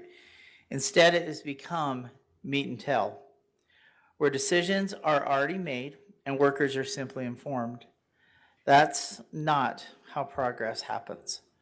We call on council members to immediately arrange for a robust meeting between county decision makers and employees to align our interpretations and actions to honor the ordinance's intent. While we hope the council meets the moment now to do better by employees, it has become clear that the only way workers will truly be heard, in our opinion, is through collective bargaining, a process where we have an equal voice at the table, influencing and negotiating the decisions that affect us. We encourage every county employee to reach out, learn what's possible, and join us in working together for improved pay, benefits, and experience at Salt Lake County. When workers stand together, we don't just ask for change, we make it happen. Together, we can set a new standard for what it means to be valued, respected, and heard. Thank you for your time, and if you have no questions for me, I'm going to leave from here and go deer hunting. So, If I can just say just briefly. Yes. I come from a union family. My mother was with the UEA as a high school teacher at West High School and Northwest Middle School. And I was a member of the Treasury Employees Union when I worked for the Federal Election Commission. And I know how valuable it is that employees have a voice when it comes to dealing with the management of any institution, but particularly government employees. I agree with you that there should be a more meaningful meet and confer process. To our employees who may be listening, if you want to unionize, you should. You should take this opportunity to sign cards and become a member of this union, whichever union you feel will properly represent your interests here in the county. I know that not everyone is going to agree with me on that stance here on this council or even broadly in the public. And that's okay. That's a fine conversation and debate to have. We don't have to have that debate today. But I believe in unions. And the way to make that change is for the bargaining unit of all of these thousands of employees that we have is to unionize so that they have that power. So to the extent that our employees believe that that's appropriate, they should have those elections and decide for themselves. And then we can come to the table. But know that I'm always happy to answer any questions you have, any thoughts you may have. My doors are always open. All right? Thank you, brother. Appreciate that. I just wanted to say thanks so much, Brad, for coming out here and reading the employee letter and for sending it over. As a member, as ASPE, I'm a big union supporter, and I want to make sure that the talent of our employees feel that they're being appreciated. I'm glad that this is an open dialogue, right? That we can have, and that's the one thing that sometimes people don't think about with unions. That it's not a demand thing. It's an open dialogue, and I'm looking forward to that open dialogue. Thank you, sister. Appreciate that. Okay, thank you. Thank you so much. All right. Is there someone else, Dave? Is that I'm it? sorry. Yes. Craig Wiley. And Craig is representing the operating engineers.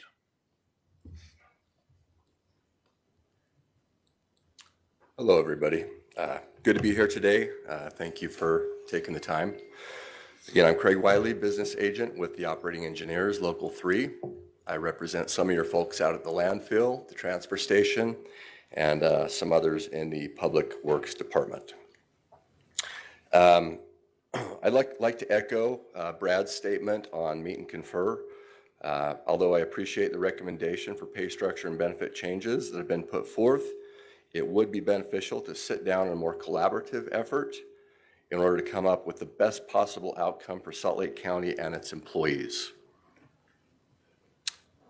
I have no comments today on the generalities of the pay structure and benefits that have been put forth. However, I do have one request for the council to consider today. And that is a great advancement for all heavy equipment operators working at the landfill and transfer station that are specifically part of the environmental compliance team. I believe that this would impact 5 employees, and I bring this forth today on their request. So these folks are taking on additional responsibilities that other HEOs, be careful with that abbreviation, don't want to get it backwards, heavy equipment operators, they're doing duties that regular heavy equipment operators cannot do, but they can do the work of heavy equipment operators. These additional duties include permitting issues, dust control, storm drain, dewatering ditches, removal, rebuild, and installing of pumps, controlling the burning of excess methane gas through flares, and dealing with medical waste and asbestos disposal. We're lucky to have individuals that are willing to step up and deal with these very serious and hazardous issues at the landfill, and we're just asking that they have the ability to move up a pay grade so that they can continue their long-standing careers here with the Salt Lake County. Those are my comments for today. Okay, any questions? How much would that cost? Do you have an idea? And if not, could someone put us together how much it would cost to do that? Yeah, I don't have a cost analysis. Again, we received the formal document Friday morning, so we're really trying to scramble to put something together for today. So I do not have a cost analysis on those 5 individuals that this would impact. Correct me if I'm wrong, I believe that it would just move them up a pay grade so that they would be able to receive additional ongoing pay increases throughout their career to get to a higher level of pay at the end of that grade structure. I believe that that's what this would do. I see Sharon raising her hand back there. So we can do that analysis of what that would look like to move people. I'll just say for the record, so it was said by Sharon that they can do that analysis over in the Human Resources Department. It does not need to be super formal, just like an email. Right. Please. And, just to reiterate, this is something that has been ongoing, I believe, for the last year or two. Some conversations that have been had with the employees and possibly HR, and I'm bringing it to the table today just for a formal review so that this can be looked into. So again, these are people that are specifically dealing with environmental issues at the landfill. This is not all heavy equipment operators, just the ones that are specifically on that team. Could we also, Sharon, if you don't mind, could you get us the salary survey on those specific job titles too? So I can see what they came in at and where we're at on those. Thanks. Right. Well, thank you. Thank you for your time. Is anyone here from UPIA? I did not get a letter, and so I'm assuming that we have heard from all of the employee associations today. And happy to move into the next part of the discussion, Madam Chair. You bet. Thanks.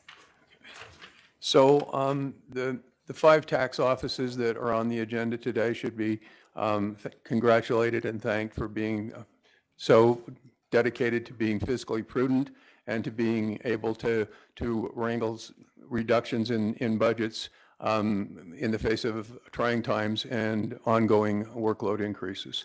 So what I like to do is go through each one of them and then see if there are any questions. And then if there are not, we can come back for a final motion on all 5. So I'll start with the assessor's office. And although there wasn't a new request, there was a rebudget request for Puma, which is going to go live this year. And Puma, as you may recall, is going to be very instrumental in making us a lot more productive and accurate in getting assessments and using technology. And I also understand that the assessor was successful in hiring 2 commercial appraisers, experience of commercial appraisers. So congratulations, Chris. The auditor's new request does not represent an increase in FTEs. It's simply indicating that the time-limited FTE that will be eliminated at the end of this year, his request was to turn it, as you may recall, into a merit employee, and that's at a cost of about $90,000, including the pay and benefit package recommended by the mayor. That's only on the general fund side. I should have mentioned that some of the tax organizations are funded both by the general fund and the tax admin fund. The assessor is only funded by the tax side. The auditor is funded both by the general fund and the tax fund, but there are no requests on the tax side for the auditor. The surveyor is also funded by the general fund and tax admin.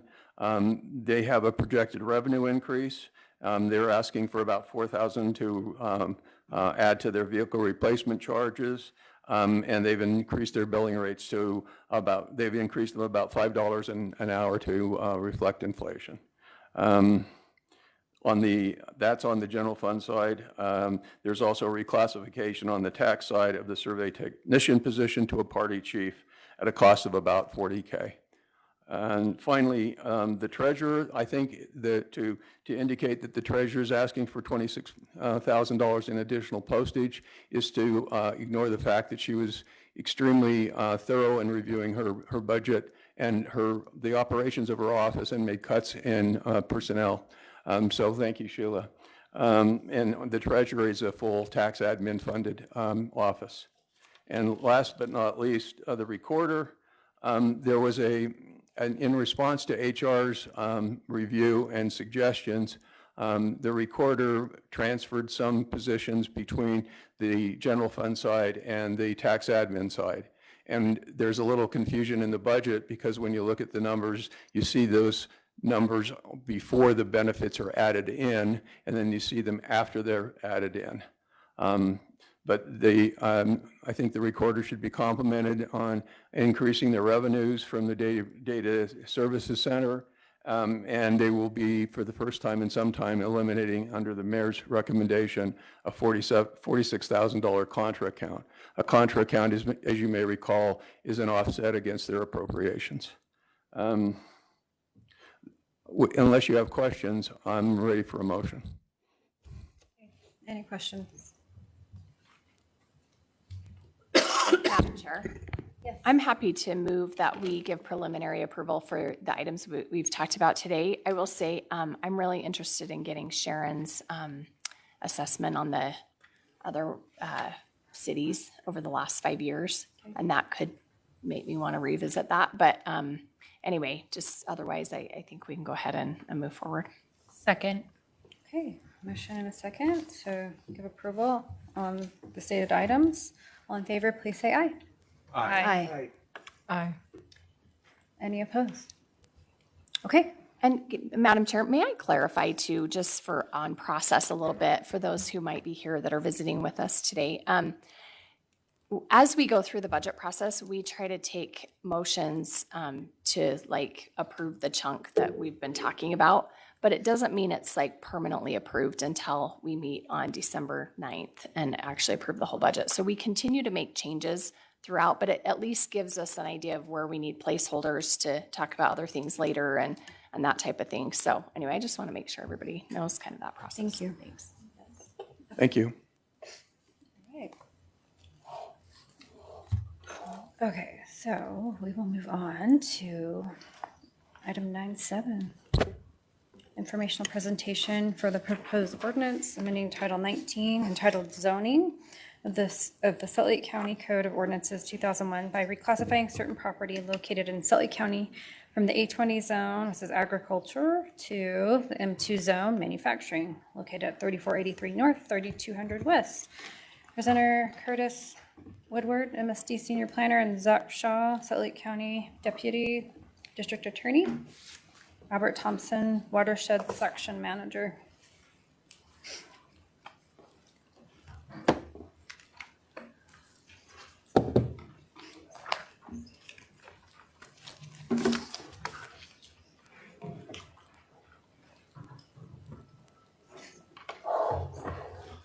Zach, do you have a different presentation?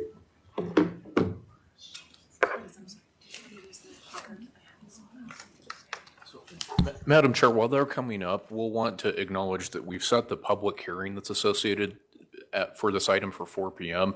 So I don't imagine that this presentation will take a full hour, so it's likely we'll need to recess until that time.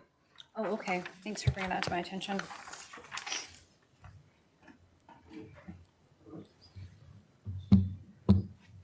Unless you want to go now or any of the presenters. We're a good hour ahead of schedule, so. Okay. We may want to recess now.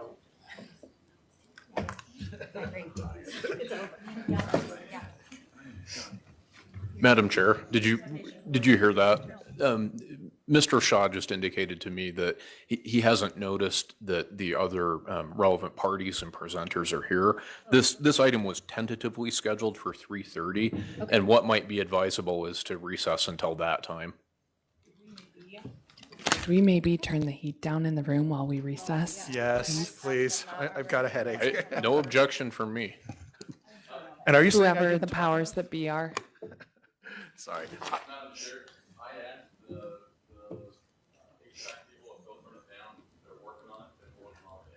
Thank you. We've had a lot of people in here today. Do you need a motion for a recess? Do we need a motion for that, or we just? The chair can just declare that unless there's an objection. No, I just wanted to ask if, can we go ahead with 11.2 by any chance? And If Darren's ready for it. I mean, then we can just go back to public hearing stuff. Darren, would you be okay if we moved to 11.2? Before we recess for the high? Would you be amicable to go into 11.2 and getting yours out of the way? Because we got to take a recess and come back around 3:30 for the hearings. Sorry, I'm not following. What? We move to your item 11.2. 11.2. Resolution on the reimbursement resolution. Oh, yeah, that's no problem. You want to do that now? Well, I would suggest it, unless you want to wait, we're going to take a recess. We're going to come back at 3:30. So the reimbursement resolution is to enable the county to reimburse itself for expenditures that occur in advance of issuing debt. It should be fairly simple and straightforward if you have questions. And this one is on the Salt Palace. I believe so, yes. So we have. Can you use your mic because they can't hear you? Sorry. It doesn't work. It's weird. My seat doesn't have a mic, sorry. Yeah, so we have this major Salt Palace project. Of this Salt Palace project, our commitment to the state and to the city and to the group that brought this project together was to issue bonds in the amount of $150 million.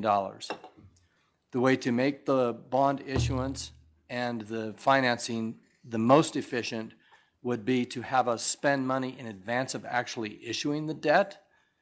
And then once we issue the debt, immediately reimburse us for a portion of it. And the reason that makes it more efficient is that it helps us meet drawdown requirements of the IRS and enables us to keep more interest earnings that from our invested proceeds that Sheila will help us invest. So it's just a way to make the bonding more efficient. Okay, I think that's good. I'm happy to move approval on this. I'll second. Okay, motion and a second to approve item, sorry, 11.2. And I'll just read it real quick. It's consideration of a resolution of the Salt Lake County Council declaring official intent to reimburse expenditures to its general fund or other county funds for the financing of project costs associated with acquiring, improving, renovating, remodeling, or constructing a convention center, other county capital projects and related facilities. All in favor, please say aye. Aye. Aye. Any opposed? Okay, then that passes, then we'll recess till 3:30. Is that what we're thinking? Yes, I believe so. All right, see you then.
Right number 97, right?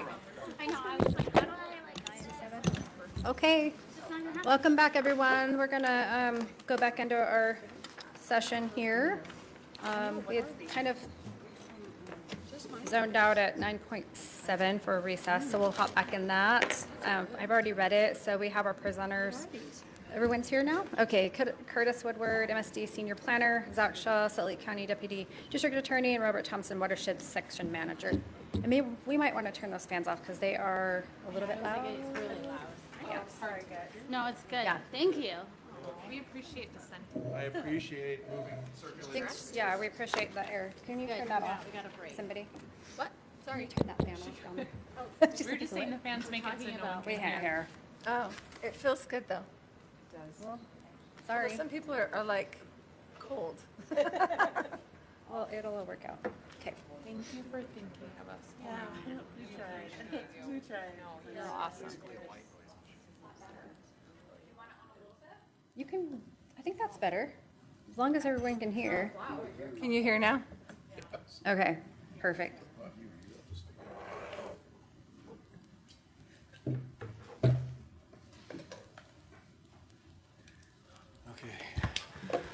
Good afternoon, Curtis Woodward with the Municipal Services District Planning Staff. And apologize I wasn't here earlier, but I'm glad you were able to take a break. As was stated, this is a rezoning application for property at 3483 North, 3200 West. I know that the council members have received a pretty good-sized packet, so I'm going to keep my remarks brief. This is an aerial view of the property. It's just over 48 acres. It does not have any permanent buildings on the property. It's just west of, you can see the sewage canal to the east, and then further east of that is the Jordan River. It's pretty much surrounded by some ranching properties. There are some radio towers on the property to the east, and there is an FAA beacon on the property just to the west. Currently, the property is zoned A20. It's surrounded by A20 zone. There is some A2 agricultural zone just to the east. And then further east of that, there's property in the city of North Salt Lake that's NOS stands for Natural Open Space. And then you've got some mixed use and business park zoning, a combination of mixed use and business park and agricultural zoning in Salt Lake City's jurisdiction to the southeast. And the proposal is to change the zone from A20 to M2. This is a kind of a close-up of the map in the general plan. The general plan map covers a pretty big area, so we've zoomed in to show that this property is located within the shoreline conservation area of the adopted West General Plan of Salt Lake County. And just highlighting a couple of the sections that talk about shoreline conservation area. The table shows that acceptable land use is to be bird refuges, habitat conservation, waterfowl habitat, and agriculture among the uses. And then the goals and policies overall support that type of land use in this conservation area. By way of history, the initial staff report that went to the Salt Lake County Planning Commission in July of this year recommended approval with some zoning conditions to limit land uses, and there's a list of the prohibited land uses that are in your staff report. I will not read the entire list for you because however, at the time, and the Planning Commission voted to recommend based on the staff's approval of the kind of the limited M2 with the zoning conditions. However, in looking to it further, after the Planning Commission meeting, we realized that initially the planner who did the review as the application came in looked at kind of the wrong, he assumed the property was a little further south than it really was, and he mistakenly thought it wasn't even in the West General Plan area, And so the review of the West General Plan that went into the Planning Commission report, staff report, was a very cursory review. It was kind of last minute. And so since that time, we've looked through the general plan more closely and found that, among other things, it also referenced the adopted Salt Lake County Watershed Management Plan. And that plan, the planner was unaware that plan even existed until a more careful review of that adopted general plan took place. And so based on kind of the updated review, a more thorough review of the adopted general plan and that watershed management plan, the planning staff is now recommending that the application not be approved and that it be in fact denied at this point in time. And I believe we did receive a report from the Salt Lake County Watershed Manager. I think that was included in your staff report information as well, and that's Bob Thompson. And I believe he's here to answer questions if you have, or speak to you about that plan. But for now, do you have any other questions for me? Yes. If I may. Go ahead. So I've read the submissions from council as well, and I wanted to get an idea of, there's been claim that there has been no notice given about the decision to reject the zoning change. But I'm also seeing in the submissions in my packet on September 5th, a response to more environmental concerns from the Petersons and the potential zoning change relating to environmental issues and things like that.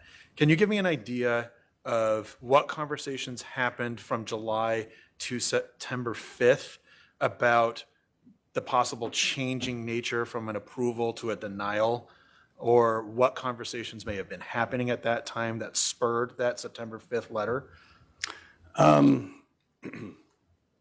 Excuse me. Yes. So to give you an idea of there's,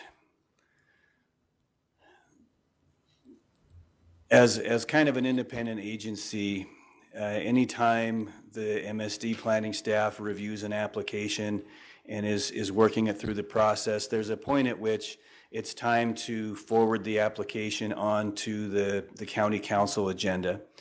And when that happens, we meet with the representatives from the mayor's office, from the Salt Lake County Regional Planning, and oftentimes Mr. Shaw is involved in those conversations because we're trying to coordinate shifting from the MSD to the county portfolio to have something placed on the agenda. And as those conversations were taking place about this application having been to the Planning Commission, and we need to prepare to take this to the Salt Lake County Council and get it on that agenda, the regional planning folks started asking us about things like the watershed management plan, and was that plan reviewed? I don't see that mentioned in the staff report. And so then we kind of backed up and said, well, okay, wait a minute, let's talk to the original planner who did the first review. And so there was a series of kind of back and forth meetings and questions about, was the initial staff report kind of based on incomplete information? Was there not enough review put into it? And so, I believe that the planner did communicate with the applicant, who was saying, why am I not on the county council agenda yet? We need to get an answer, some completion. And so at that point in time, the planner, who's Justin Smith, said, well, there are some other issues that have come up, some questions that have come up about the property, the watershed management, whether there, I think there was a question about whether there were wetlands on the property. And so the applicant began to respond to those things to say, well, if that's what's holding us up from being on the council agenda, let's submit some additional information.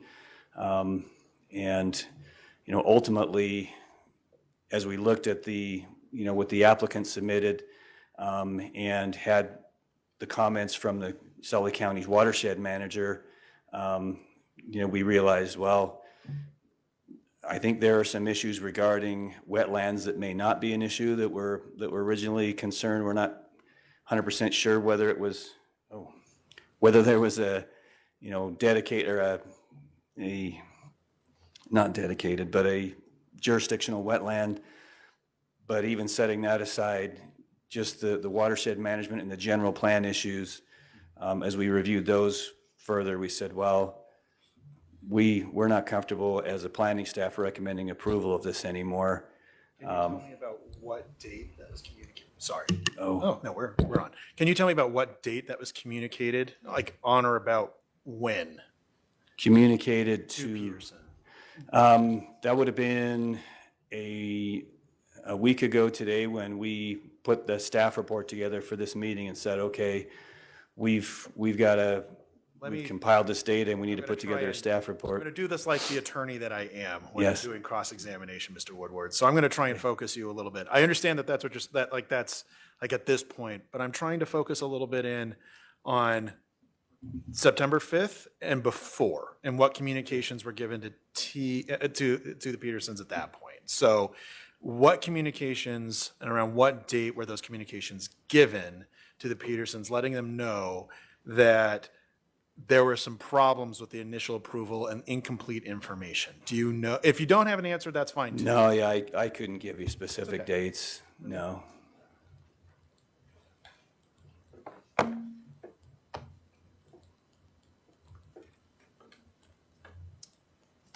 I didn't have any further questions. Okay. Any others? Council?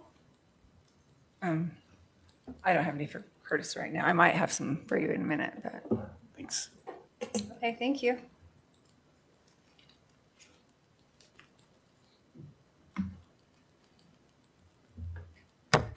Bob Thompson's here. Did council, did you want him to summarize his report? Or, okay, all right.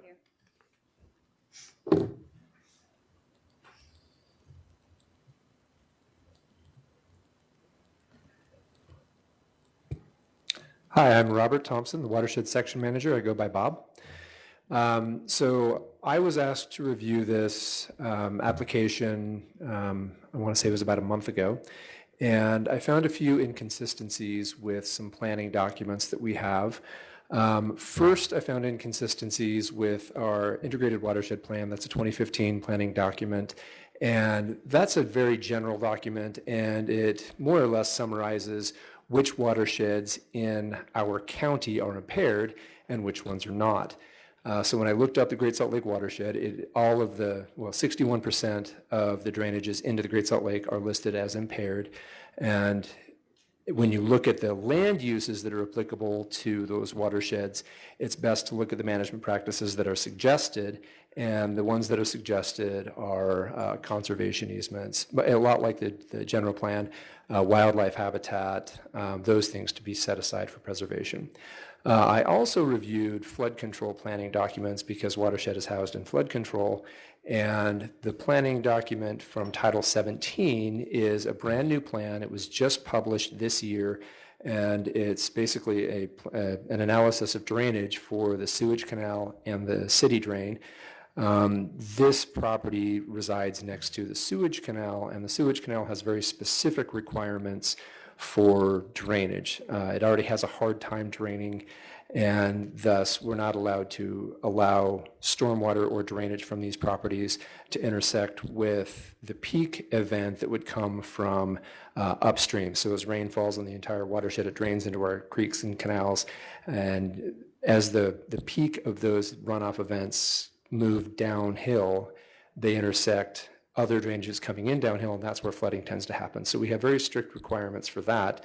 And then I compared that to our stormwater permit, and our stormwater permit requires that we retain up to the 80th percentile storm. So we have a few conflicting issues going on with the drainage of this property.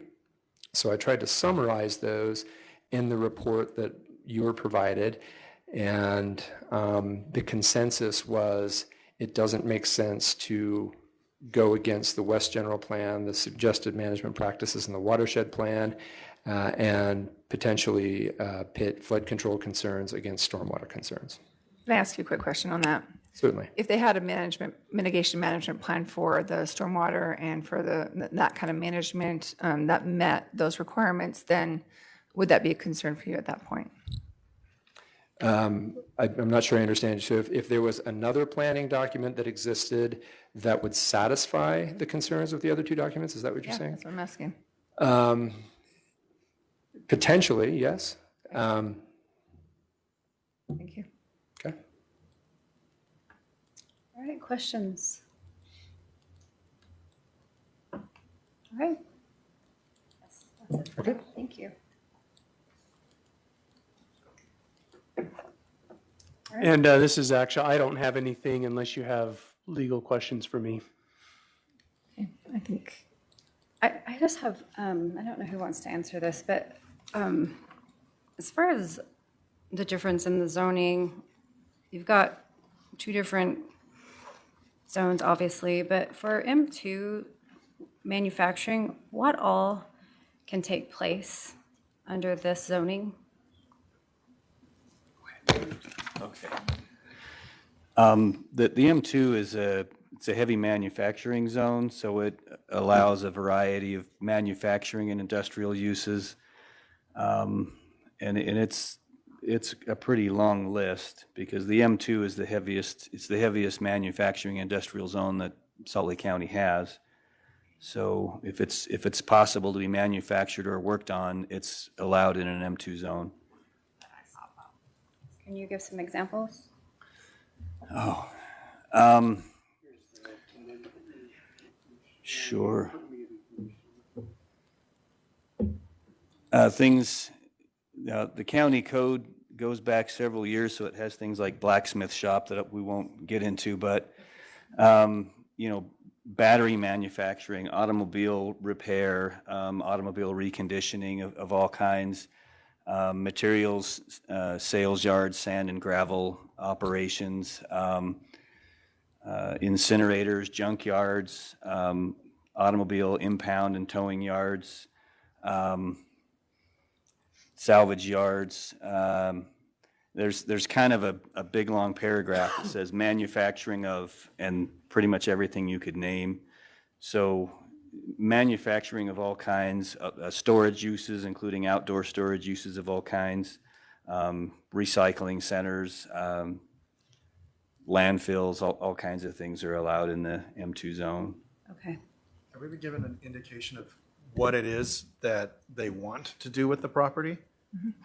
They have given an indication of a couple of potential uses. One was kind of a temporary soils and kind of gravel storage operation where as construction sites have excess fill that they're digging out, they would store it on the property, maybe sift it out into gravel versus topsoil, et cetera, and then redistribute that. So that was a use that they had talked to us about. Another use that they had talked about was potentially building, not really building, but creating an automobile storage yard as kind of an overflow storage lot for rental cars for the airport. We don't have a specific application yet for anything, but those are two of the types of things that they've discussed with us.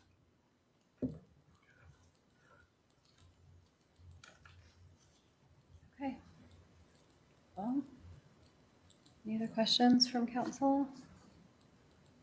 I do have one more. So when you talk agriculture, that also involves equipment and things like that. So what would you say the difference is then between the two? Like what's differentiating right here? I mean, how far can you go with equipment and agriculture?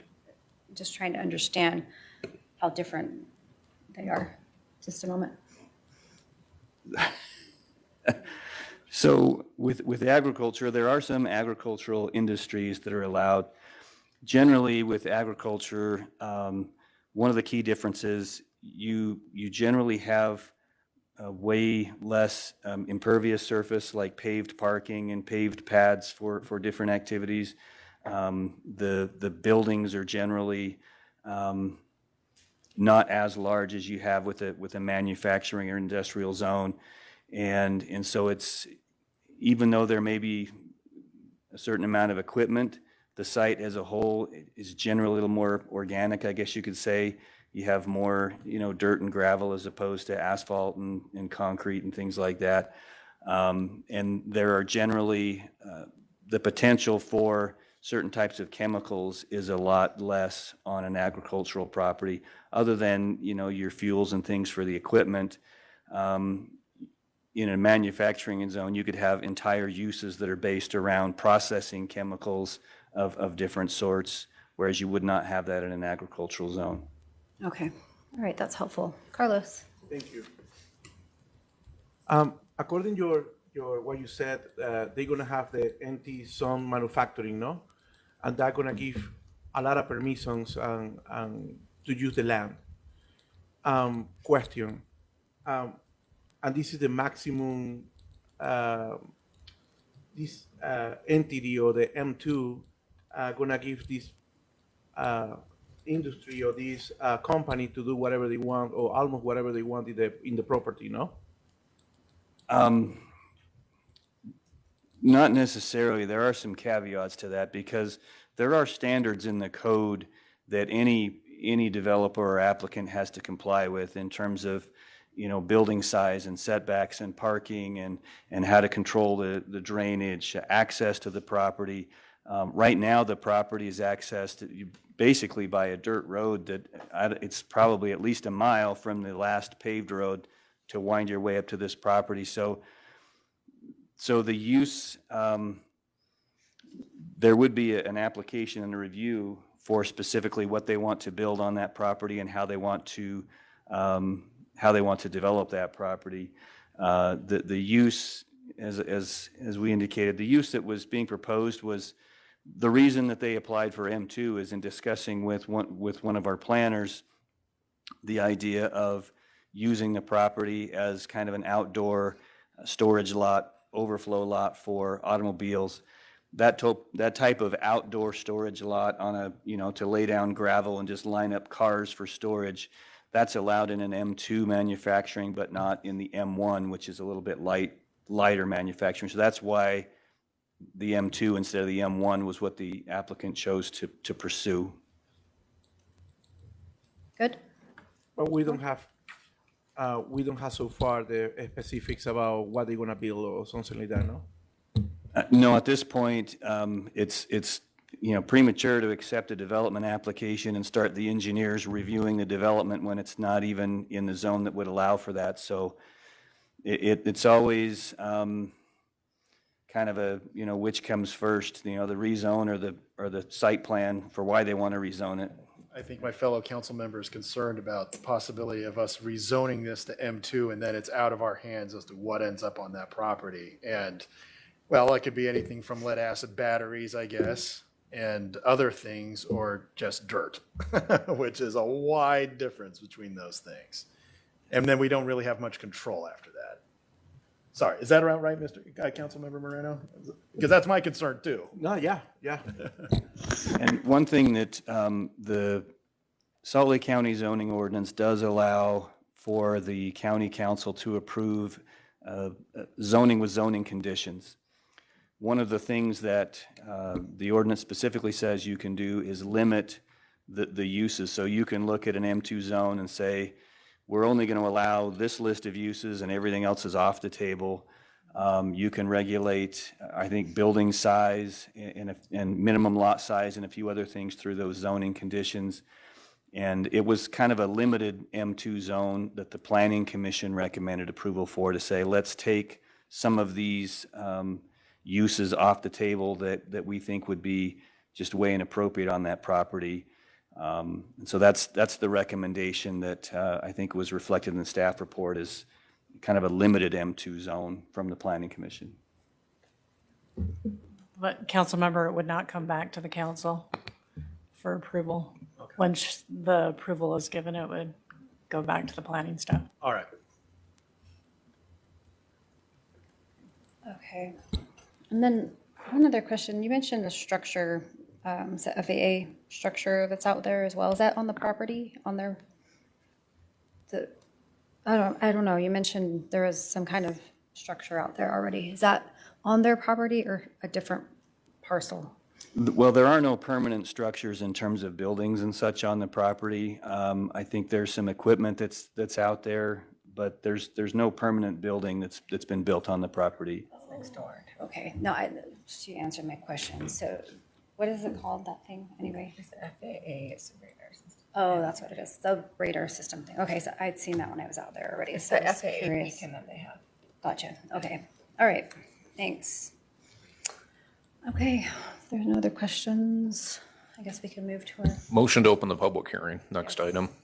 okay, so we'll move to. I'll move to open the public hearing. Second. Do we need a vote on that, Mitch? Okay, then second. Okay, motion and a second to open 10.1, our public hearing to receive comment on proposed ordinance submitting Title 19 entitled zoning of the Salt Lake County Code of Ordinances 2001 by reclassifying certain property located in Salt Lake County, 3483 North, 3200 West, from the A20 zone agriculture to M2 zone manufacturing. So I'll open it up for public comment at this time. So anybody that'd like to come forward? I know there was a request from somebody to go. Do the vote. We didn't do the vote. Oh, sorry. Oh. That's right. I didn't. All in favor? Oh, I did. been a I'm long sorry. day, I'm getting ahead. I know. I'm sorry. So all in favor, please say aye. Aye. Any opposed? I'm sorry, guys. Okay. So public comment now. And then I believe that there was somebody who did want to go longer today for public comment. Is that? So in public hearing, the chair has discretion to run the public hearing. You can place limitations on presentations. I know that traditionally in public comment, there are 3 minutes. You can adapt that model, or you can allow more time as the circumstances might suggest for the council. It's whatever conditions you and the rest of the council think most I just know appropriate. someone had reached out, but I can't remember who exactly it was. So, and I'm willing to go a little longer if there's more time needed, so. And I'm going to ask that you actually waive the time limit for the property owner and their counsel right now, because there are some extenuating circumstances here. I think that that it should be fair for them to be able to be heard. Okay, So, all right. Okay, welcome. Thank you. Esteemed Chair Theodore and honorable council members, I am Michael Litchfield and I represent the applicants, the Petersons and TNS Airport. Like their neighbors, the Petersons have well over 100-year history in Utah and have owned this particular parcel for over 25 years. This parcel is high, dry, and fenced. It is north of the airport, north of the recent Salt Lake City annexation. The applicants are exploring options for possible uses of their 48-acre parcel. And as Councilman Johnson mentioned, sometimes it's a chicken or an egg kind of situation. You don't want to pay for environmental studies and other things until you know if a use is even theoretically possible. A zoning change to light industrial would permit both flexibility and marketability in exploring potential uses. We actually requested a change to M1, but because of the possibility of storing vehicles, it was recommended by the Planning Commission that it changed to M2 with conditions. We accepted all of those conditions without reservation to avoid any chemicals, pollutants, things that would impact this area. Some uses are already curtailed by this location. Strict height restrictions are in place given the FAA tower to the west and the Jazz radio tower to the east. This property does not abut the Salt Lake sewage canal. The radio tower property actually abuts the sewage canal, and we have never used the sewage canal for any sort of drainage in the 25-year history. Also, there are height restrictions based on proximity to the Salt Lake International Airport. No development proposal is before the county. Applicants are solely exploring options to bring in equipment storage. Google Earth shows significant vehicles being stored to the agricultural property to the south in the range of about 36 vehicles. but we would like to do it right with the proper county approvals. Any specific proposal here would have to go through exacting review to judge how that specific proposal impacts the area before we would get a building permit. And it does not follow that all light industrial uses have a greater impact than agricultural ones. Here, the concerns have been raised regarding the watershed. We first learned of the specific watershed recommendation a week ago. And this property has had stormwater protection plan in place for 5 years. That plan requires that all waters be retained on the property, and that has occurred. Even with the 100-year storm that happened just this month, the waters were retained on the 48-acre parcel. With 48 acres, you've got a lot of room to work with. You can have retention ponds, you can have other structures to keep any waters on the property and keep them from impacting the watershed. The Planning Commission considered the location. They noted in their report that this was the shoreline area. They considered access and still unanimously recommended the zoning change to allow applicants to explore options, knowing that any site disturbance would go through an additional permitting process. Any option proposed will need that subsequent vetting. And at that time, the county may intelligently assess the actual impacts of a proposed use. We are disappointed by the belated reversal of the recommendation without that outreach to us, especially on an issue that could so easily be addressed in this situation as the watershed. This property, we have an elevation chart done years ago before additional fill was brought in, showing the elevation at 4,218 feet. It is currently about 4,220 feet. Hold on a second. What's going on? I'm not sure. That's, okay, go ahead. Thank you. This is an exploration at this point and should be treated as such in its consideration by the council. We are certainly amenable to restrictions on the M2 because we were never seeking full M2 uses, but we wanted to have that car storage as an option, and we were informed that the M1 that we had applied for might not allow for that anymore with recent changes to the code. We do have Brett Peterson here who can discuss surrounding uses, especially with the recent development. One property to the south, the property directly to the south is agricultural, and the one bullet south of that is the Scannell property, which has a number of light industrial buildings. We also have Corbin Benyon here to address retention ponds and watershed. Are there any questions? Questions from council? Okay. I guess my biggest question is, you've had this property, or the group you're representing, I should say, had this property for 2 decades now. Why the change now?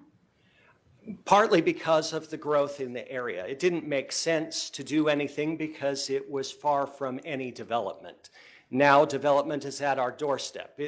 It's come to us. What was the motivation to purchase the land 25 years ago? As I recall, it was a part of a land swap deal that happened 25 years ago. So my clients own various properties and have developed properties in Salt Lake County for many years. So I'm going to ask some of the similar questions. I've read some of the statements you've given to the council, and it seems like you've, I wouldn't say attacked, but you're going after whether or not you've been given your clients have received proper notice about what's happening here. Correct. But hold on. So what I noticed in some submissions in my briefing packet, again, I want to direct your attention to a September 5th letter that seems to address some of these concerns, which you can't address unless you had known about those issues or someone had communicated those issues to you. So I want to know what communications were happening before September 5th from anyone in our government to the property owners, to you directly, regarding these environmental concerns.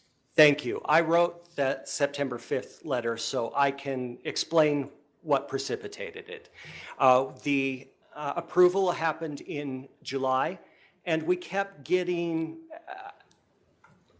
proposed dates for a hearing before the Salt Lake County Council, but those never happened. And we were calling Mr. Justin Smith to figure out why is this not being set?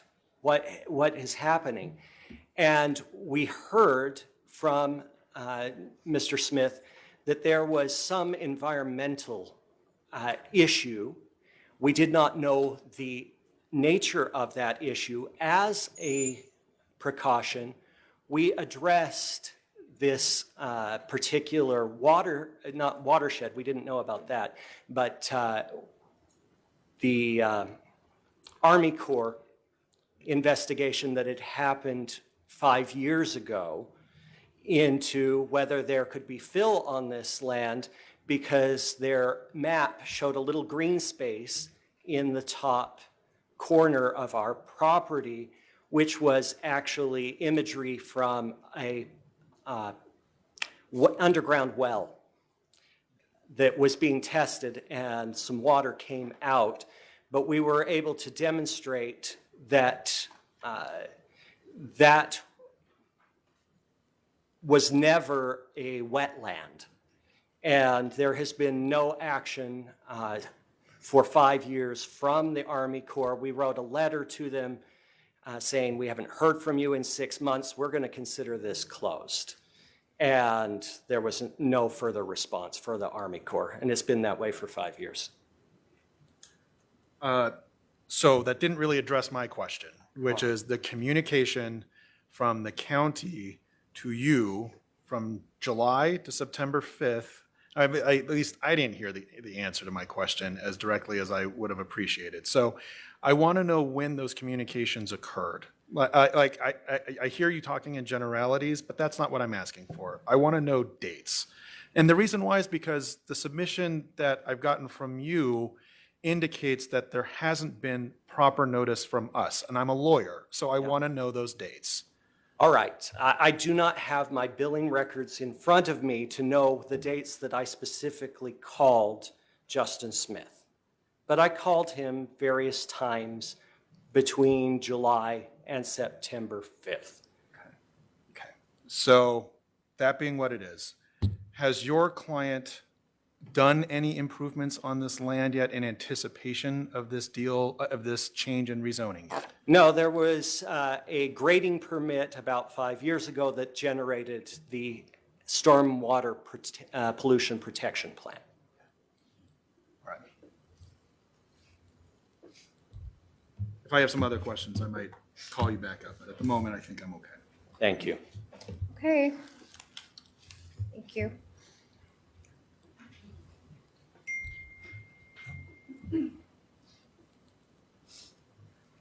Excuse me. Hi, my name is Claire Gilmore. I represent Gilmore Ranching LLC. Gilmore Ranching LLC nearly completely surrounds the applicant's property.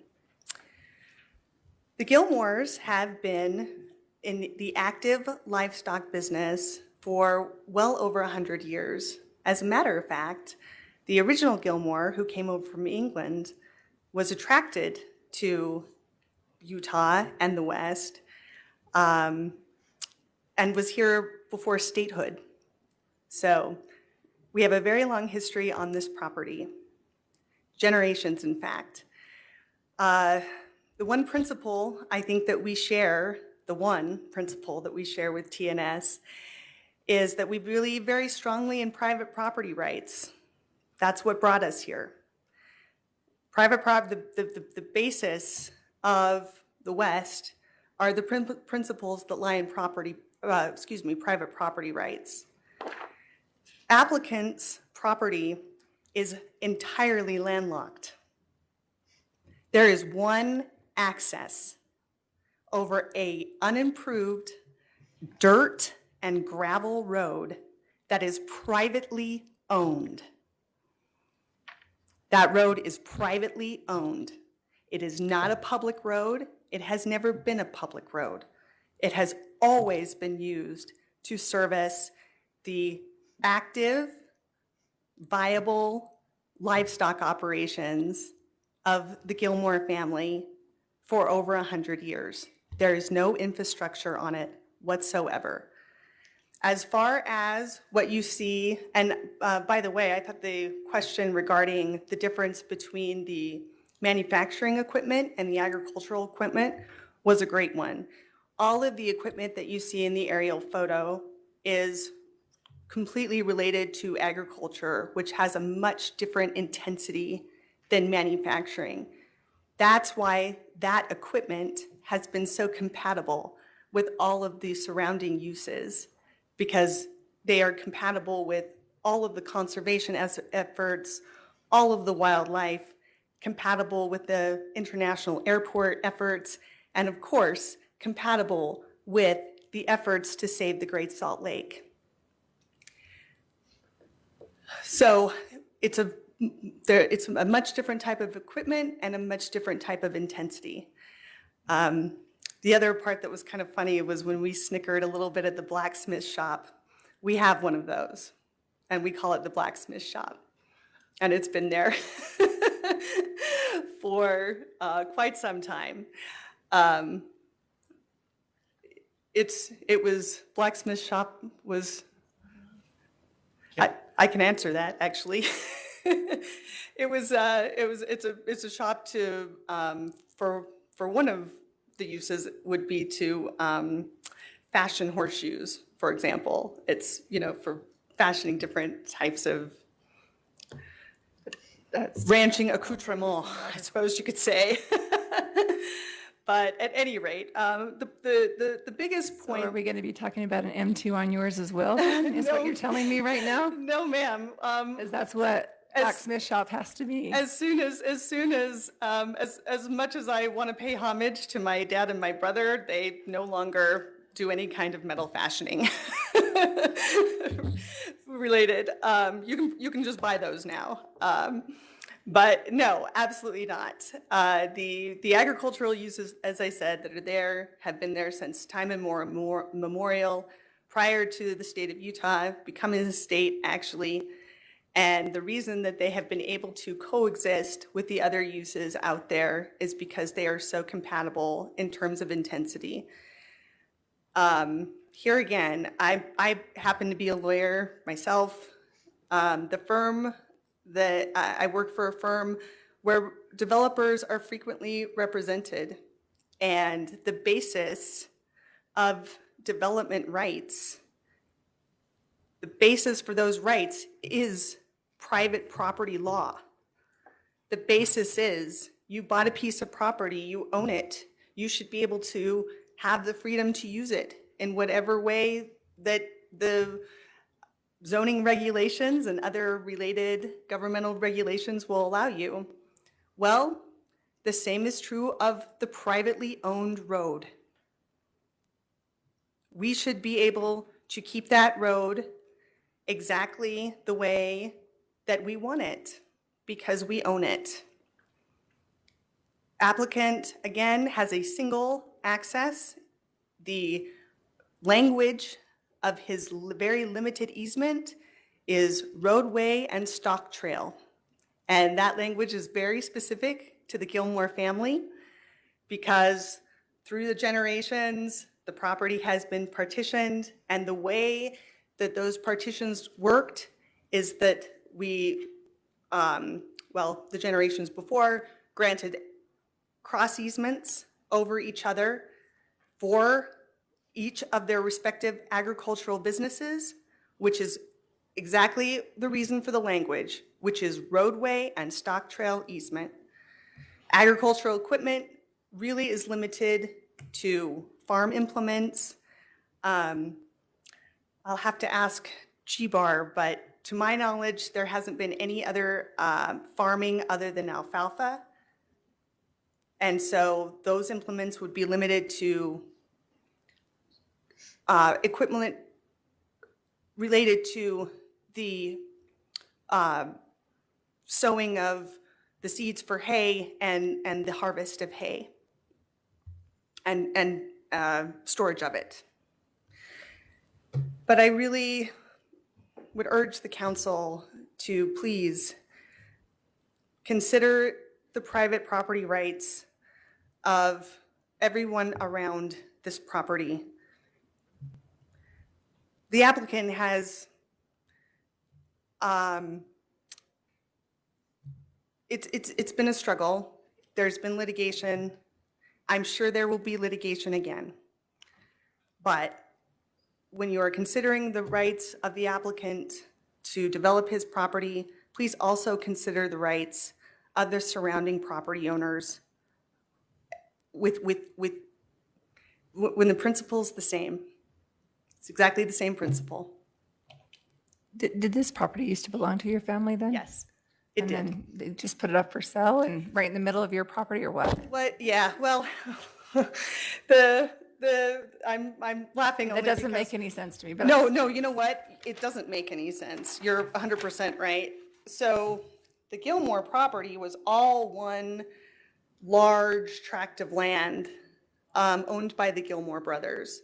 Okay. And then the Gilmore brothers had offspring, and each of them. So you had one person and then two other people over here, right? They're all cousins. And they went through a very, very long court battle, a partition. Gotcha. And so then it was passed on to them and then subsequently passed on. So you have different parts of the Gilmore family with these kind of checkerboard properties all over each other. However, what has always been consistent, and maybe the one thing that the Gilmores never fought about, which is saying something, that is the nature of the easements over each other and over these properties. That has never been litigated as between the Gilmore family as between each other. No, but somebody sold their property is what it looks like. Is that correct? No, that's absolutely right. But I mean, obviously, He's not part of your family. That's all I wanted to know. Thank you. that's right. Are there any other questions I could address, please? Okay, real quick, yes. Yeah, so let's just pretend we pass this. The easement doesn't change, though. No, it sure So doesn't. I just, real quick and dirty, I'm guessing that means that what we would actually doing is involving you in a lawsuit about the changing necessity of that easement as a result of the zoning change. Is that an accurate statement? I mean, granted, what you just told us was like a bar exam property question, but nevertheless, like rough and short. The rough and short is that we will do everything legally in our power to prevent the expansion of the scope of that easement. Okay. Thank you. Thank you. Hello. Hello, members of the council. My name is Chris Von Mock. I represent G-Bar Ventures LLC, which is one of the adjoining landowners. If you look at the site aerial view in front of the council now, you'll see that just below the area circled in, written in red, is the G-Bar property through which the road, and I want to be clear about this, in the partition decree that Councilman Stringham sort of inquired about indirectly. It's right here. It's a 42-page whopper that includes in there, and it was a dispute between Edward Leslie Gilmore and Siv Gilmore versus Florence Gilmore, Charles Gilmore, and Melba G. Gilmore, resulting in a partition decree.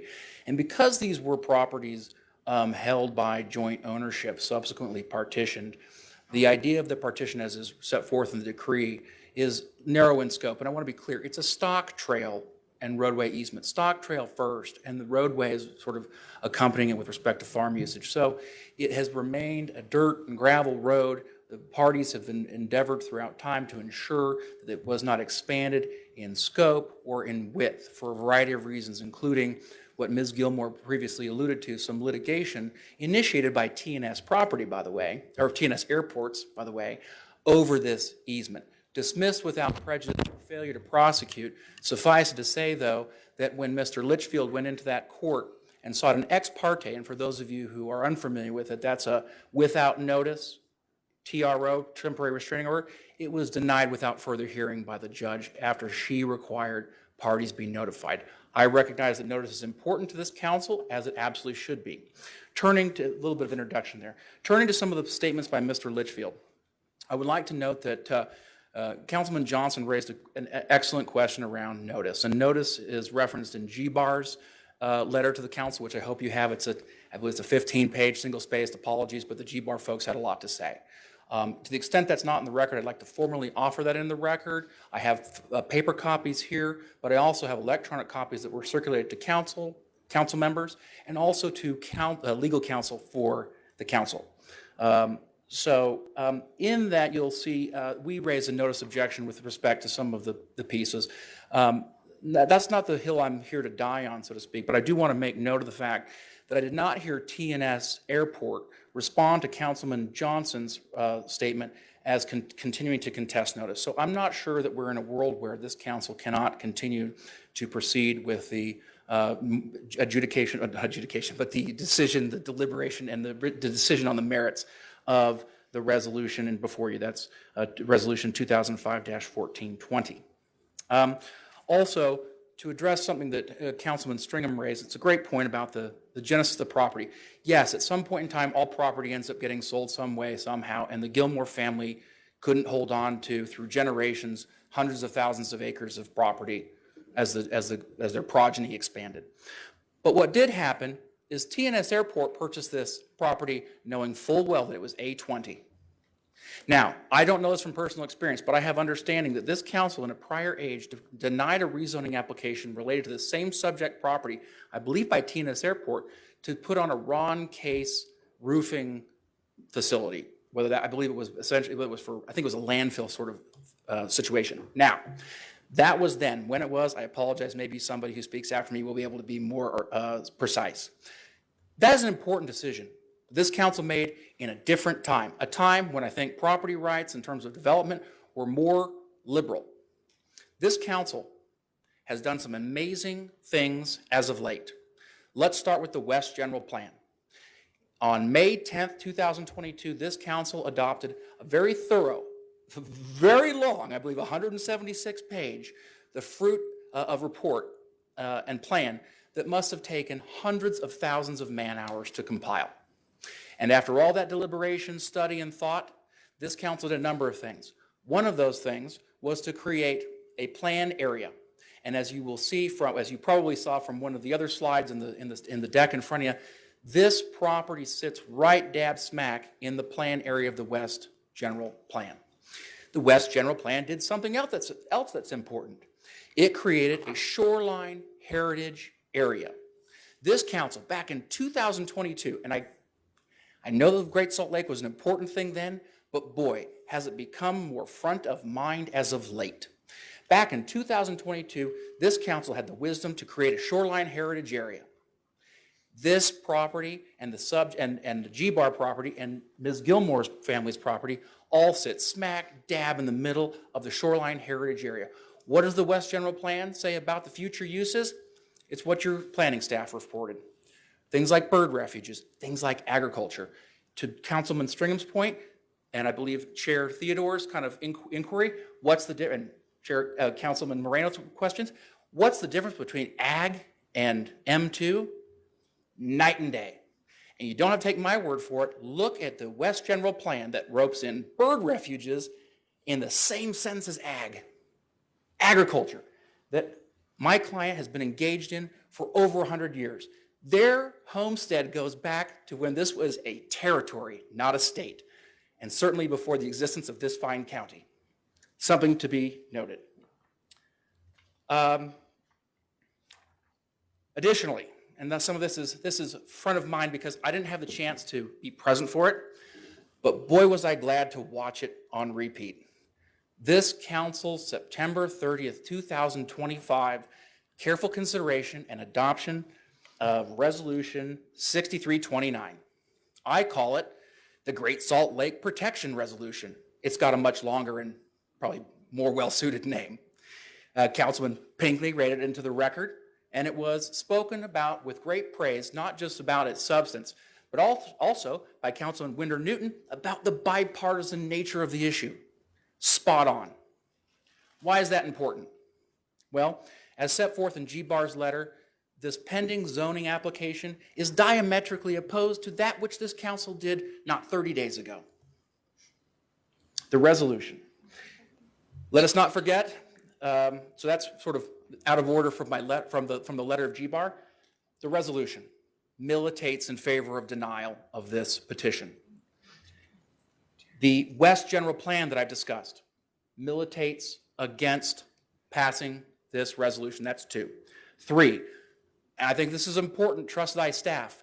Planning staff, although initially came forward with an initial recommendation, has gone back, looked under the hood, re-examined the issue in response to some very thoughtful questions, not driven by how it should come out, but questions about, did you consider watershed? Did you consider flood control? Did you look at the location in the West General Plan, shoreline conservation area? And in response, planning did the right thing. They re-examined the issue and came forward with a recommended denial. That's 3. 4, this is encompassed in that. You heard from Bob Thompson.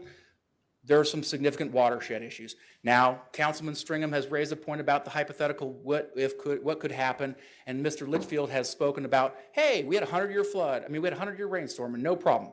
All those things are hypothetical.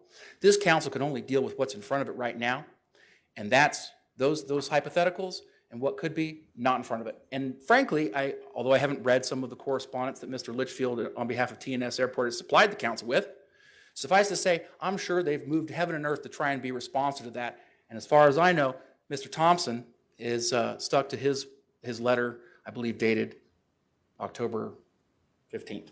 I could be wrong on that. Okay, the example cited by TNS Airport are inapt. Now this comes into play, we're talking about North Point, the Foxborough stuff, and North Salt Lake.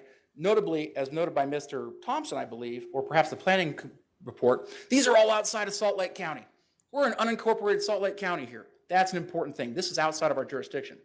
Another important thing, although the TNS Airport reported what they plan to do, a little bit more fill, maybe a airport overflow storage, there's a telling thing in the original staff report. They said long-term plan, something like North Point. Now, handy that TNS Airport supplied the council in one of its letters with some sort of puff pieces from the real estate people who were trying to market North Point. You may have, in fact, visited North Point as part of your examination of this area. Well, North Point couldn't be farther from this raw land that looks like a wetland, smells like a wetland, acts like a wetland than anything. In other words, the long-term plan, don't be fooled. This is not a test the waters on flexibility and marketability as TNS Airports represents. This is them trying to get a toehold into the Great Salt Lake Shoreline Heritage Area, create a complete island of M2 surrounded by a sea of A20. How they bought it. No disrespect to private property rights here, folks. Next, the access issue. I won't belabor this point because Ms. Gilmore captured it, but suffice it to say that we have ourselves a real dispute about the access. When I say we, I'm talking about TNS Airports and everybody else. This is our road.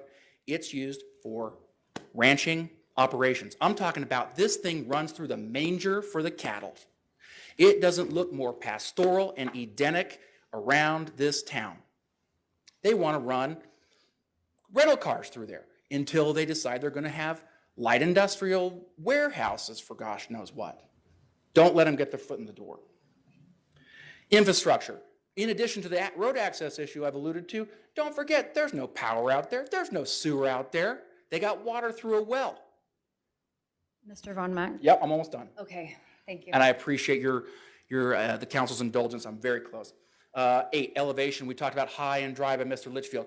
Only because of the potential Superfund site of fill that keeps getting pumped in that place, you should see this thing. You're welcome to come and see it. 10-foot high, destroying our fence through erosion. TNS's prior conduct, I'll let those documents speak for themselves, but suffice it to say, we've had some dust-ups. And then finally, to Ms. Gilmore's point about the private property rights, please do be sensitive to what we've done. Now, in closing, I'll just direct the council's attention to some people who spoke on September 30th, who spoke more eloquently than I, many of them you, about the long-term plans for this area. I encourage you, to the extent that it's gone from your memory, to rewatch it. It was pretty heartening. And also think about the last council meeting when those I call them the 4-H kids. They call themselves the 4-H kids. The 4-H kids came up here and talked about, admittedly with the Bastion Agricultural Center, how impactful this was for their lives and turning things around for some of them. This is not the learning 4-H. This is the real 4-H we're talking about. So I'd encourage you to listen to those constituent groups and your prior work. And of course, although I've taken up too much time, I'm happy to answer any questions to the best of my ability. Okay, I think we'll keep going with comments and then we'll come back on our next item and council will kind of deliberate on everything and ask any follow-up questions if that's okay. Certainly, Chair Theodore, thank you. Okay, thank you.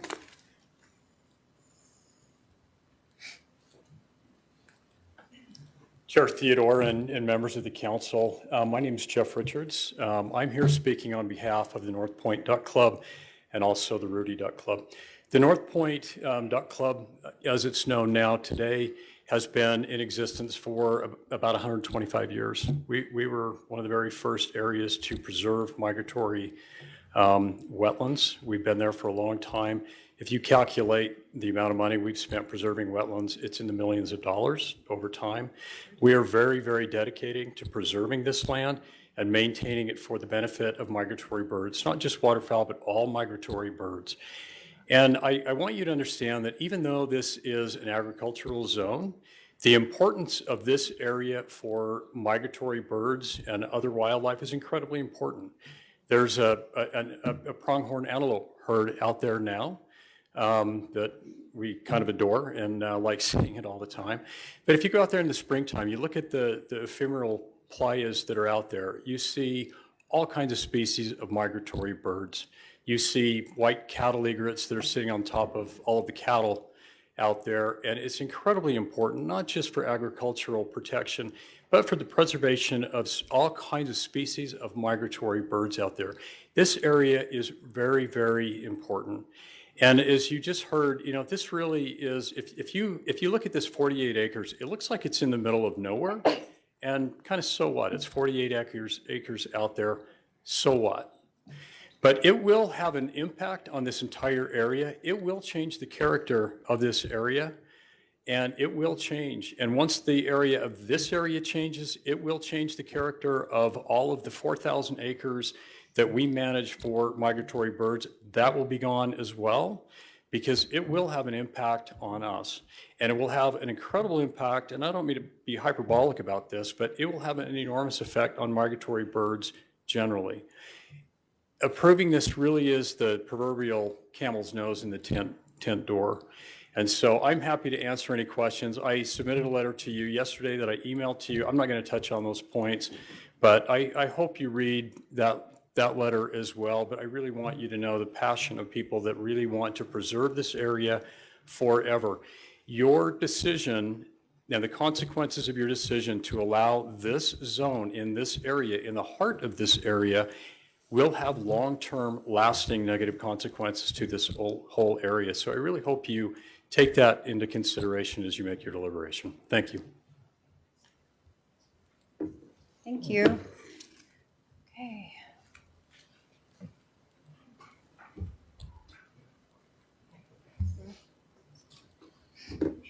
Hello. Good afternoon, members of the council. I've got a little map handout. Can I share this with members of the council? Sure. Should I give it to staff or? Yeah, if you want to bring it up on the side, she can pass them down.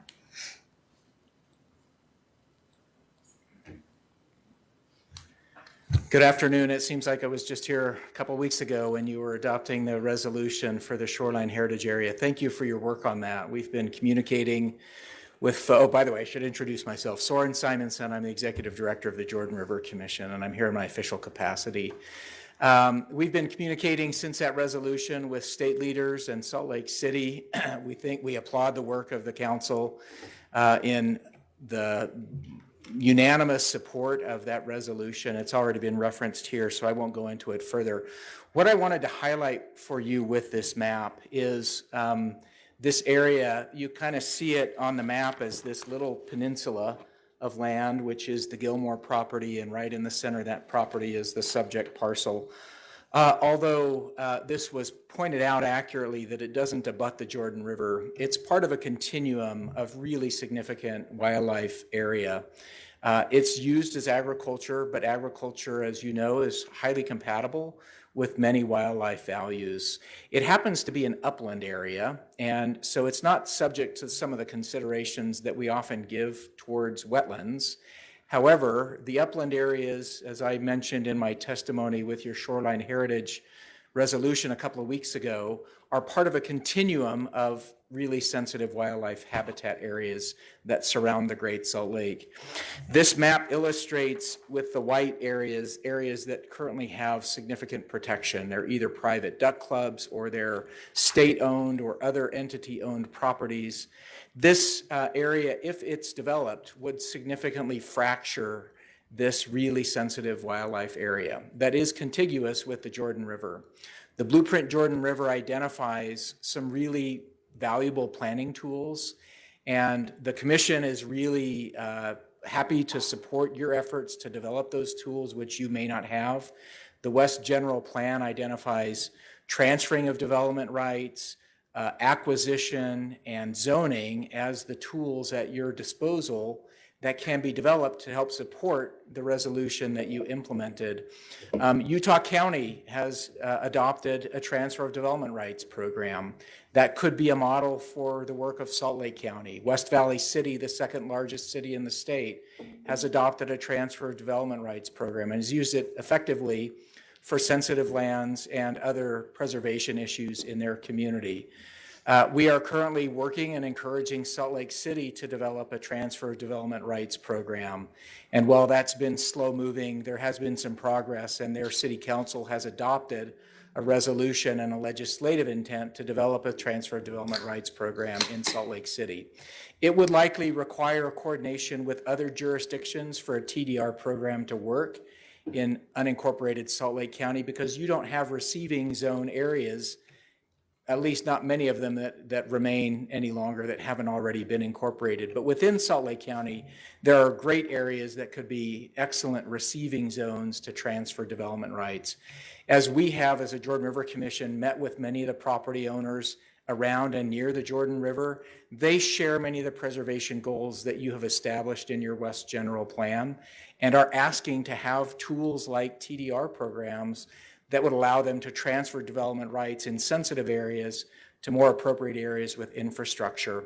So I just offer this as a resource. We would love to help and see these tools developed. If this property is rezoned and developed, it will certainly set the stage for development that will very directly impact the Jordan River because there's only hundreds of feet separating this property from the Jordan River. And we know that this would open up probably future opportunities for development that would be much more detrimental. Thank you for your time and consideration. We're a resource for you, and we'd be happy to support you in alternates to rezoning it that would be much more compatible with your resolution and with the intents of the West General Plan. Thank you. Thank you. Soren, can I ask a question, quick question? Yes. Do you mind? Oh, go ahead. Okay, really quickly, did you actually talk, I know Salt Lake City just rezoned a whole bunch of these to industrial, right? Did you guys go and talk there as well? Yes, we have been meeting with and working with Salt Lake City for probably 3 years. As a commission staff, we were discouraged with some of the actions that they took. They did create some acknowledgements of the Jordan River and created a 300-foot buffer that's been incorporated into the M1A zone that they recently adopted. We continue to be hopeful that even though they've rezoned some areas that have not yet been developed, that there may still be opportunities because they're doing some citywide rezoning and development in various parts of Salt Lake City, that they could create the mechanisms to preserve even areas that have currently been zoned. I will just share with you as an example the Swanner Nature Center in Summit County, which is about 1,200 acres of sensitive land, both wetland and upland and hillside areas, just off the interchange of Highway 224 and Interstate 80. That area is a beautiful, undeveloped area that was all zoned and platted for development. And because of foresight and working to develop tools, not to develop it, but to preserve it, and making property owners whole for their investments and their rights that they felt they were entitled to, they've been able to preserve a really significant, amazing and critical part of the habitat in the upland, the upper watershed parts of the same watershed that we're talking about here, which is part of the Jordan River Great Salt Lake watershed. So there are great examples in Utah of this kind of large-scale preservation in really sensitive areas, and we'd be happy to support your efforts to try and develop those tools. All right, thanks so much. Thank you.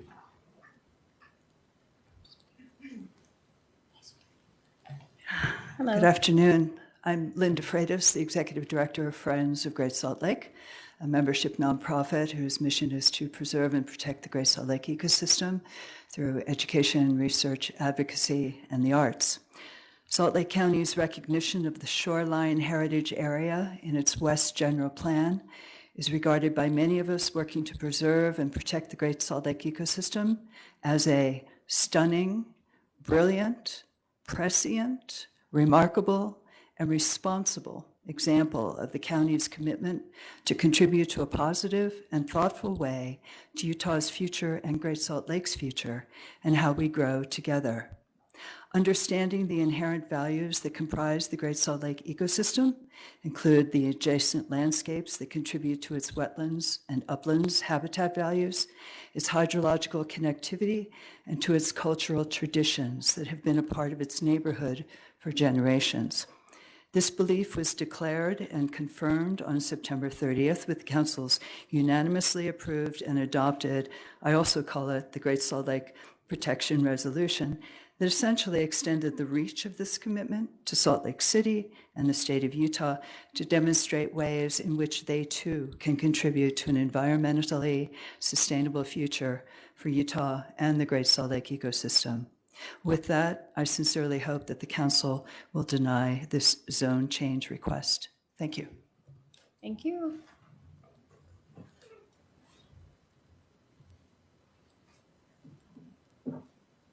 Sure.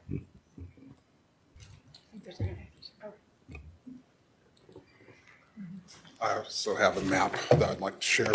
Okay.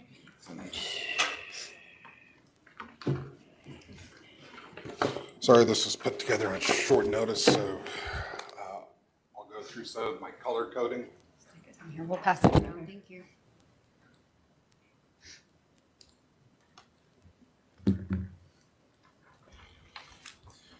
So recently I was down the hall at the assessor's office, and they have some very nice pictures on the wall about. Can we get your name, sir? Oh, I'm sorry, Brett Peterson. I'm a family member of the property owner.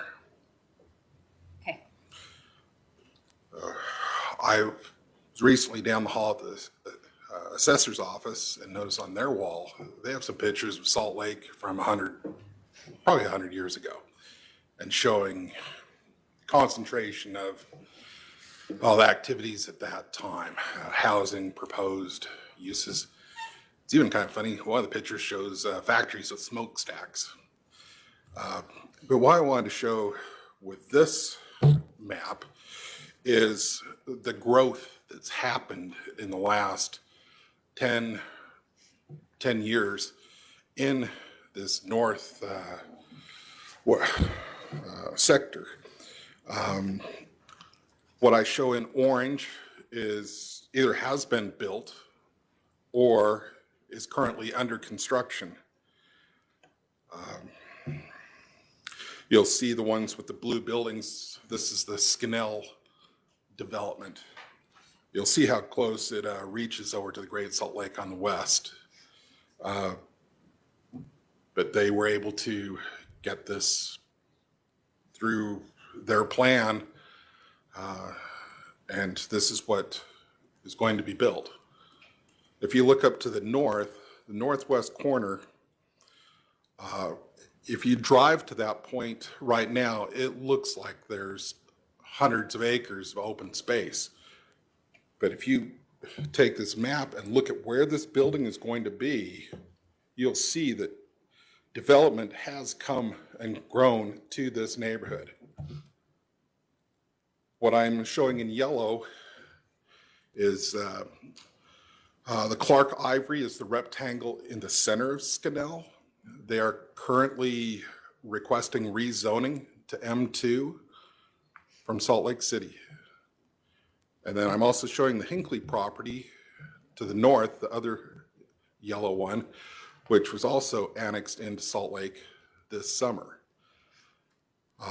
They have made comments that they would like to stay with farming, but if a sound offer comes in for the value they believe the property is worth, they're likely to sell, which will probably mean a rezone. I'm also showing these properties in pink, which are right up against the Jordan River. These properties have been proposed. Some of them are doing earthwork at this time.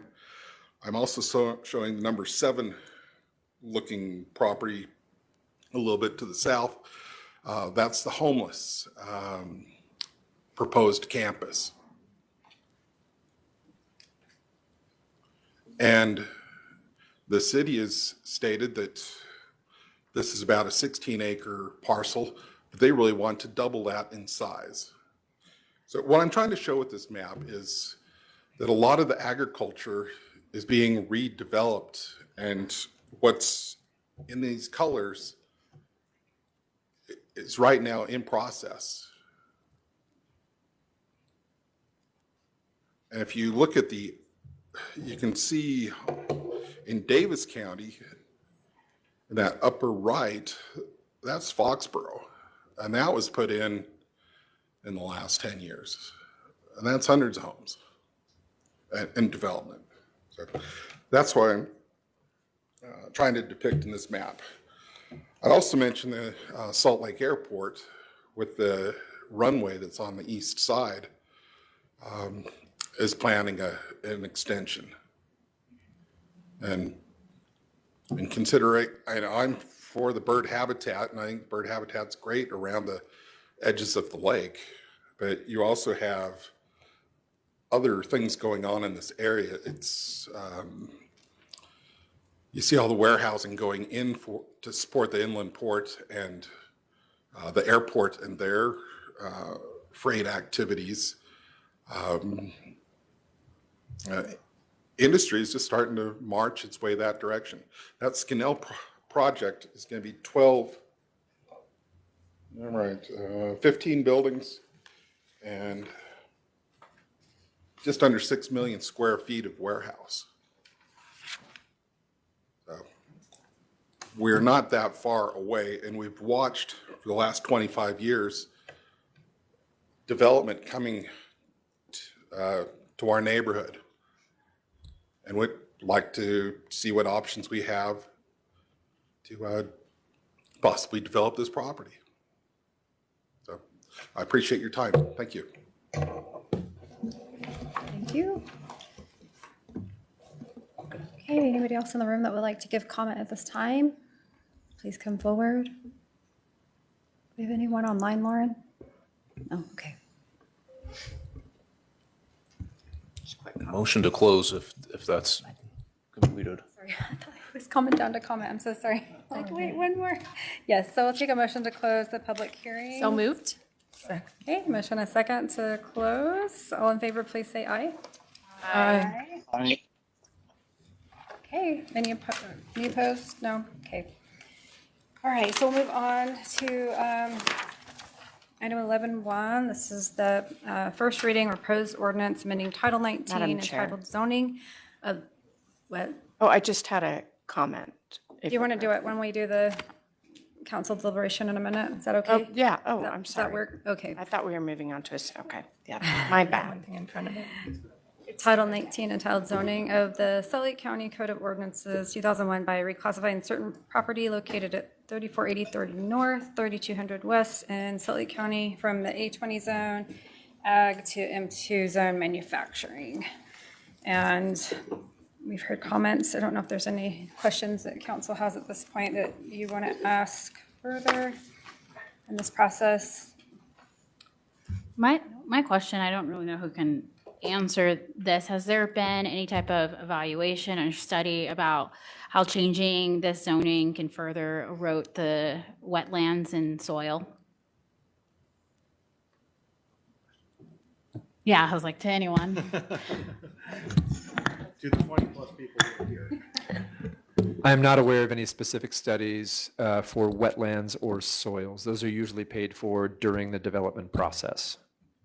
Gotcha, but we don't have any current, I guess, status about how our current wetlands and soils have been or could be impacted by not just the current manufacturing that are happening near the Great Salt Lake, but the possibility of changing the zoning. I only ask because it takes like thousands of years for the organic soil to be, actually made. And right now, we're seeing erosion of our wetlands, not just here, but all throughout the United States. And I just get a concern. There's lots of data to show that manufacturing is going to continue to erode the wetlands. I just didn't know if we had any information that we could provide the public.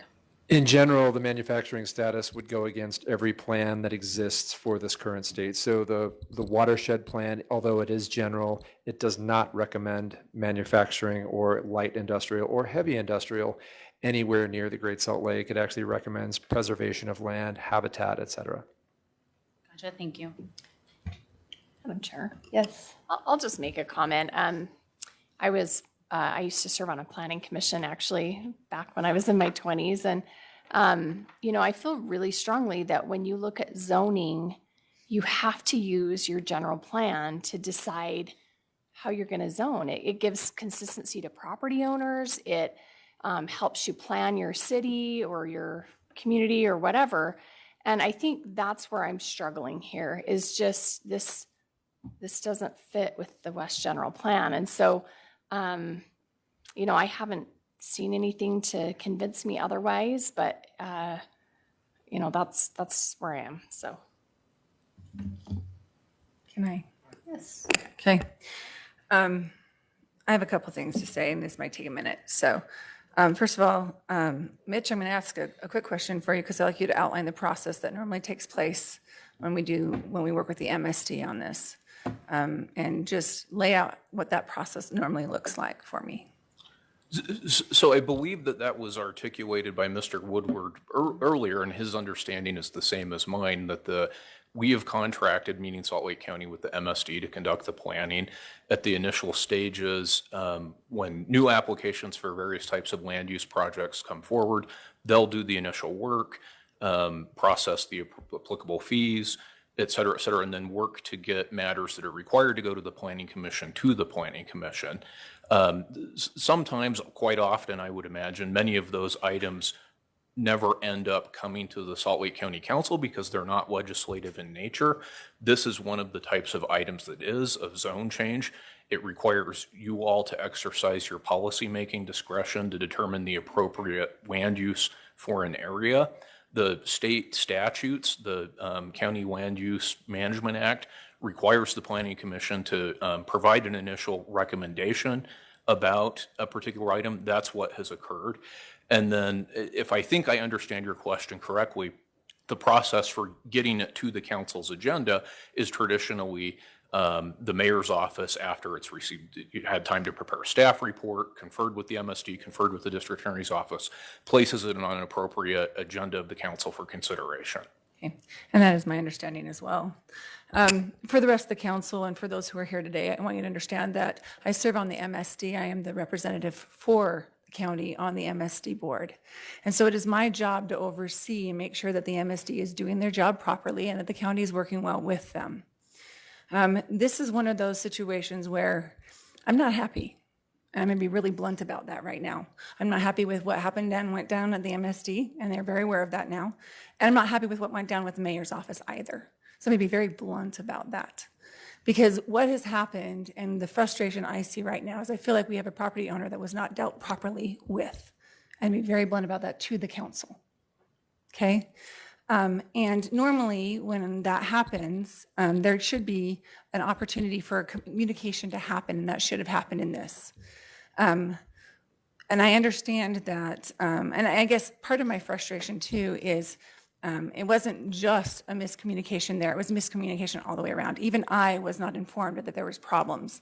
I was constantly being told it's going to be on the next agenda. It will be submitted for the next agenda. We're passing that on to those who were contacting us and wanting to know about it. And so for this to be held from July until now, and I couldn't get information on it from anybody as to what was going on for quite some time, neither could the actual property owner. That's a problem. So I'm going to be very blunt about that. And for me to get correct information was even harder. So there were some problems that went down with this. I don't feel like a Friday, from what I understand, you guys were not told that this was going to be denied. Before that, the only thing I had heard and everybody else had heard up to that point was that they might remit this back to planning and zoning to relook at again. And then I heard it was being changed to being denied. And so that was not communicated either. So that didn't give the property owner or anybody else time to really look at it. They got it, what was that, Friday? Correct me if I'm wrong. We received the first indication in writing that there was a denial a week ago today. Okay, so you had 7 days. It did not contain the watershed report on which it was ostensibly based. When did you get the watershed report? At about 4 p.m. on Wednesday, just before I went out of town. Okay, thank you. Yet, I'm going to be pretty damn blunt about this. This was passed by a planning and zoning back in July. And people knew that there might have been a problem, which is why it was held, and I don't know by who, but held and not put on the council, which is where the next place it should have gone after there was a staff report put together. So wherever that went wrong, I'm not even going to get into that right now. But it was held, and it wasn't just held for a short period of time. It's been held for all this time. And I haven't been able to get a clear answer as to why that was the case. And I'm frustrated. I don't think we've been fair because I don't know how many times have you guys flown in for a meeting that was supposedly going to happen? Do you mind telling us that? I know that they came at least once. Okay. Use the mic if you're going to speak. Sorry. I know that my client did fly in at least once after confirming before he got tickets that the matter would be held, but then it didn't materialize on the agenda. Right. I was also confirmed that it should be on the agenda, and then it wasn't. So I'm finding a very frustrating, we need to work on some communication and fix some problems between the MSD and the mayor's office and the council office on how we communicate on these things. And if there's problems going forward, we better all be on the same page and we need to know what's going on. So we're communicating that back and forth. So that's something that I'm going to swear to this group that I will be working on very closely to make sure this does not happen again. Because that is one of my frustrations here. I do not believe we've been fair at all with the owner of this property. They thought they went through the process appropriately. Now, I understand that some information was communicated back. I understand that there has been some problems going back and forth. And so those problems are being worked out, as I understand, by the mayor's office and the MSD to figure out how to fix that. I'm correct? You are correct. Yes. And I'm grateful you guys for working on fixing that because that needs to happen. Thank you. But in the meantime, we have kind of jerked around a property owner here in Salt Lake County inappropriately. And it sounds like, more than just one. And I don't think that's a great place for us to be. When it is our job to look at ownership and look at what's happening in the area and what's being done. We have a West General Plan, and that is correct. I intend to bring that back and update it as to what is going on currently and not what our wish is, because right now our wish is not what's happening in that area. Salt Lake City has changed some of that. So we need to update that West General Plan, but I don't want to do it in a fast manner. I want to go back through the process appropriately. There's appropriate uses for things in this area. But we have an area that currently has a thing that says it isn't wetlands. Other areas in this area, which Salt Lake City, as I understand, also said were not wetlands. That's why they got away with putting some of the stuff in this area. And I don't know what all went down. I don't know their determination of that. I don't know any of those things. But what I do know is they do not meet our West General Plan anymore. So that will need to be updated on what's currently there and not what our wish is anymore. So that is one of the things we need to look at. At the same time, we need to take into consideration what the area is being used for. Unlike everybody else, I do not believe agriculture is conducive to preservation and bird refuge. There is a lot of problems with runoff from agriculture in those areas. If you talk to anybody who works in those areas, they'll tell you any kind of fertilizer that runs off into those areas, any kind of those things, there's some problems. So you have to mitigate some of that if that is a concern.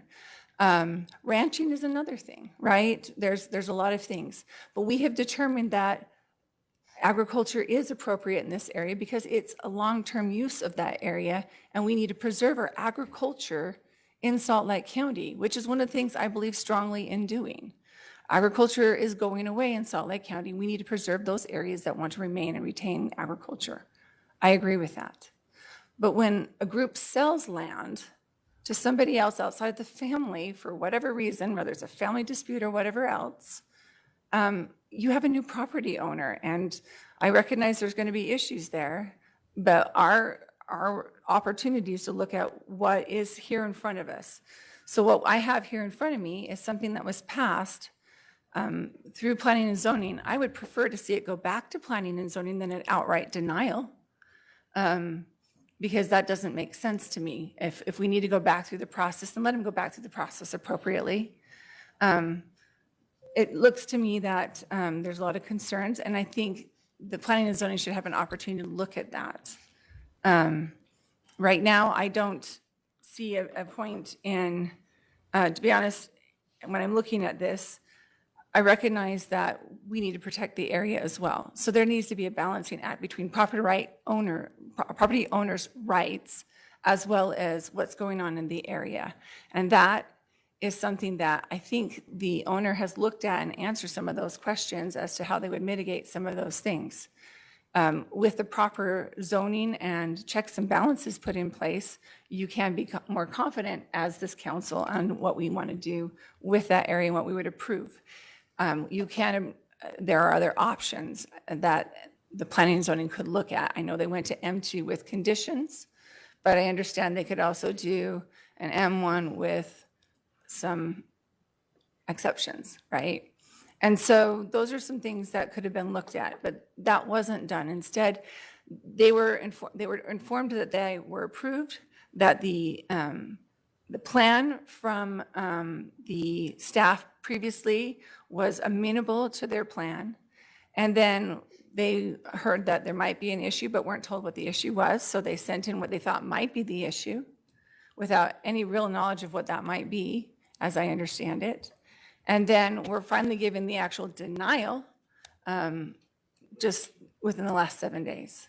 So I'm struggling, and I'm going to be really blunt with this. For that reason and for other reasons, and I know this is one of those things that is going to be really interesting when it comes time to vote, I would rather see it go back to planning and zoning than an outright denial. Yes, Natalie. I just wanted to quickly make a comment on this. We have a growing conflict in our nation and our world when it comes to water, wetlands, and soil. The Mississippi Delta River is drying up. The coastline of Louisiana is drying up. 50% of the wetlands in Texas are drying up. So when it comes to our future, we can say, what is the reality of what's happening now? And the reality of what's happening now is manufacturing is happening. But the reality that will happen in 20, 30 years, if we're all blessed enough to see the future, will be us having a conversation on what did we do when we knew there was a growing conflict of our soil and our water. We know, and my colleague is correct, there are concerns that agriculture isn't necessarily 100% the best way to preserve our land. But we definitely know manufacturing isn't either. To say we're going to have cars with oil and gas to impact our carbon dioxide levels, I just goes against, again, the resolution that we passed to protect our wetlands. I understand that there's debate about whether this is wetlands or not, but it's near our wetlands. We know that the more we have marsh depleted, it's going to impact our weather and our future climate. So I just think the responsible thing for us to do is to not honor this zone change, because my idea is that more groups will just say, we can just also turn to manufacturing. So then when do we stop? Do we not care about our water? Do we not care about our crops? Do we not care about our soil? Do we not care about our future? I think this is a very serious concern. And for this property owner to own this property for 25 years, to somewhat seem to understand the importance of that ownership, but then turn around and forget it for whatever reason, I'm not really sure why. That's why I asked about the motivations of that property owner and why. Is this just because of profit?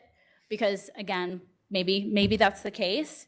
But I think our job here is to make sure that we are building a future for our county. And this not only impacts that future, because the environment then will impact our economic future, and that will impact how people live. And we care about the quality of life in this county. So I just wanted to make that point. I think that we should not change any agriculture to manufacturing. I think West Valley has lots of manufacturing places that we can point out for folks, but this area should be preserved for our environment and for our future. And really, it's a part of our history and our culture as Salt Lake County. And God forbid anything were to happen to that in the future because of manufacturing that could be moved somewhere that's more appropriate. Yes. This is going to be short and sweet. Look, I have not heard a legal argument for why something has gone wrong here legally between the property owners. I understand that that the Peterson family feels like they did not receive proper notice, but as a legal matter, I don't believe that's true. And then as far as the ultimate way this process was going to break down, you are going to have to come here and you're going to have to talk to us because we are the ones who decide. You are getting recommendations from other parts of this government. We are the ones who ultimately make those decisions.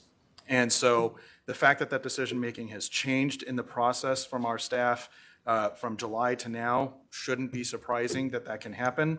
And I understand that that is frustrating, but nevertheless, that is a part of this process and can happen.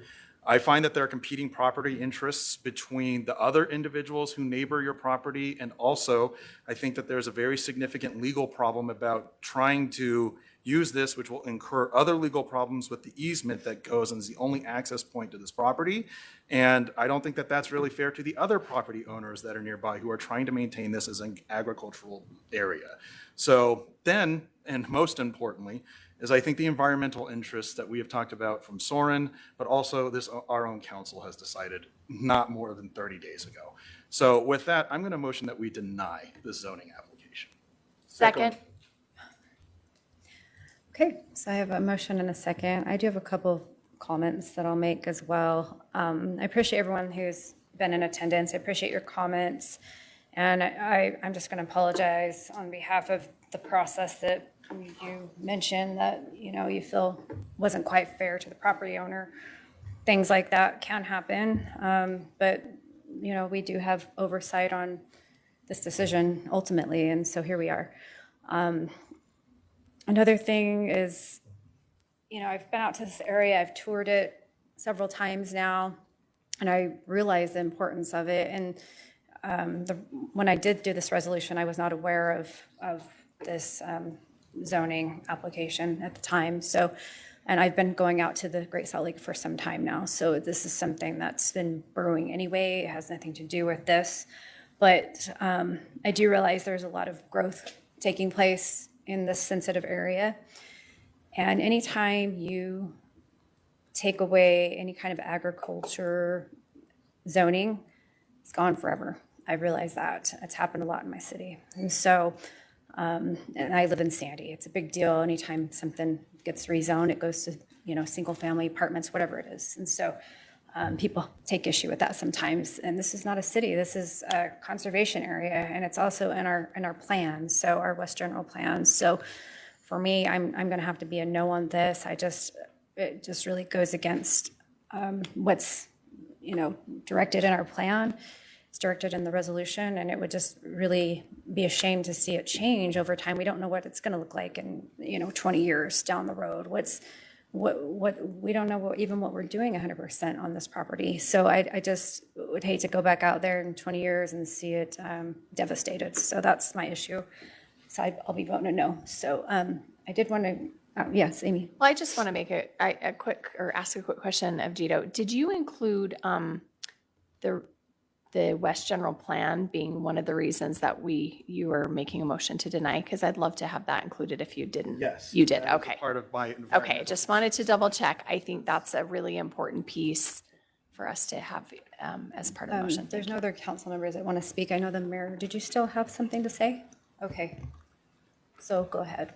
Thanks. Real quickly. First, I just wanted to reaffirm some of the comments made around the general plan. We put a lot of time and effort into that. They're always dated by the minute they land, and they are aspirational. So it is important that we go through the process to update, but it's expensive, it's timely, and there's a lot of data goes in. So we don't do it as often as it's like the census, right? It rolls out, you do it. And in this case, I do think that the boundary issues in this area, the development issues, have been interesting with Salt Lake City. And I join those for what it's worth in sharing the idea that preservation matters in this area. And that is consistent with our West General Plan.